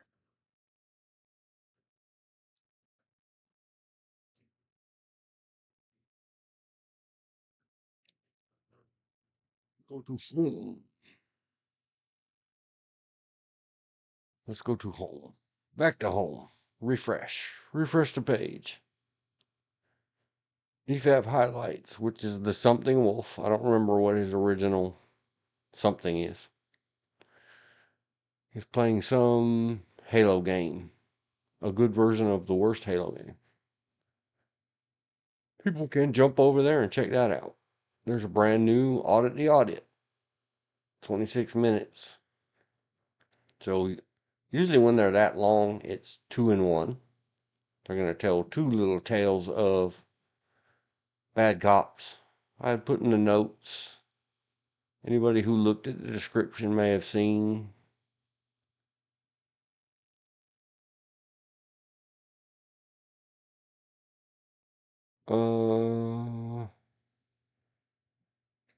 Perhaps, maybe.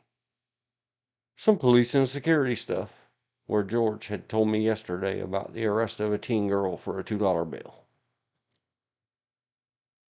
We're not going to cover that today. No, because it's sad that people are that stupid. Yep. And more of them can be seen right here at Audit the Audit channel. No affiliation. I just recommend their videos. Does They he do a have good job. Do you have the full story? You know, I looked some last night and found horrifying tales of school kids in the $2 bill going back as far as 2006. And I was like, oh my gosh. If I do any more cop training, I guess I will have to remember to tell them, because I have many $2 bills. Do you guys think this is fake? Do you think this is funny money? Because if you do, you just don't need to be a cop. You're going to ruin yourself and your family with a civil rights lawsuit having expended or disqualified yourself from any form of qualified limited immunity. Don't put yourself on your wife and children that way.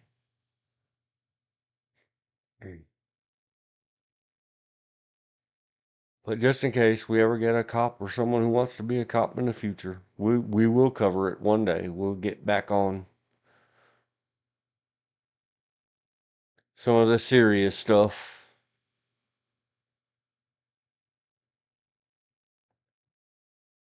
The G words and the G men, the coppas, the coppers.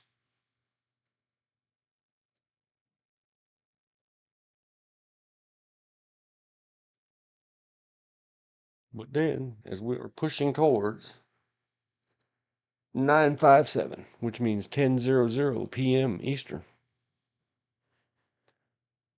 and we started this at 4:35. It's 5.5 hours. Is that mathed correctly? Sounds like it.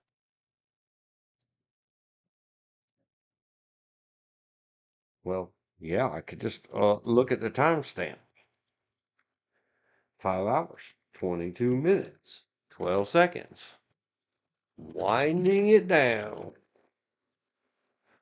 In 3, 2. It has been another fantastic live stream event.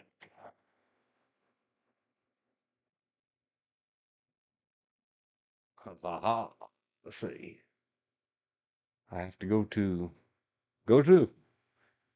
on the wind down. We must go to your channel. View your channel. And see there it shows up live. And then I have to watch on the timestamps and put it way up above in the timestamps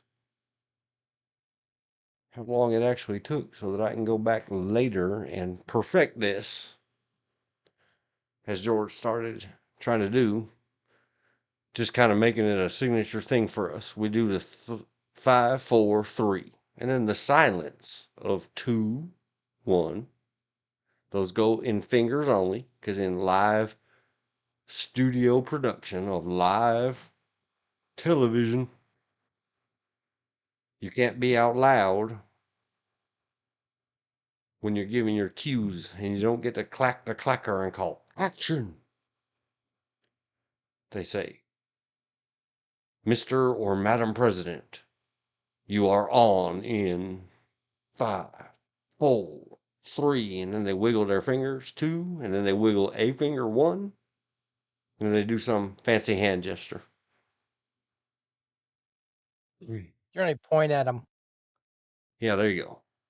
So remember that, George. You got it. And we'll let George do it this time. We're going to say, give us our 5, 4, 3, and then 5, 4, 3,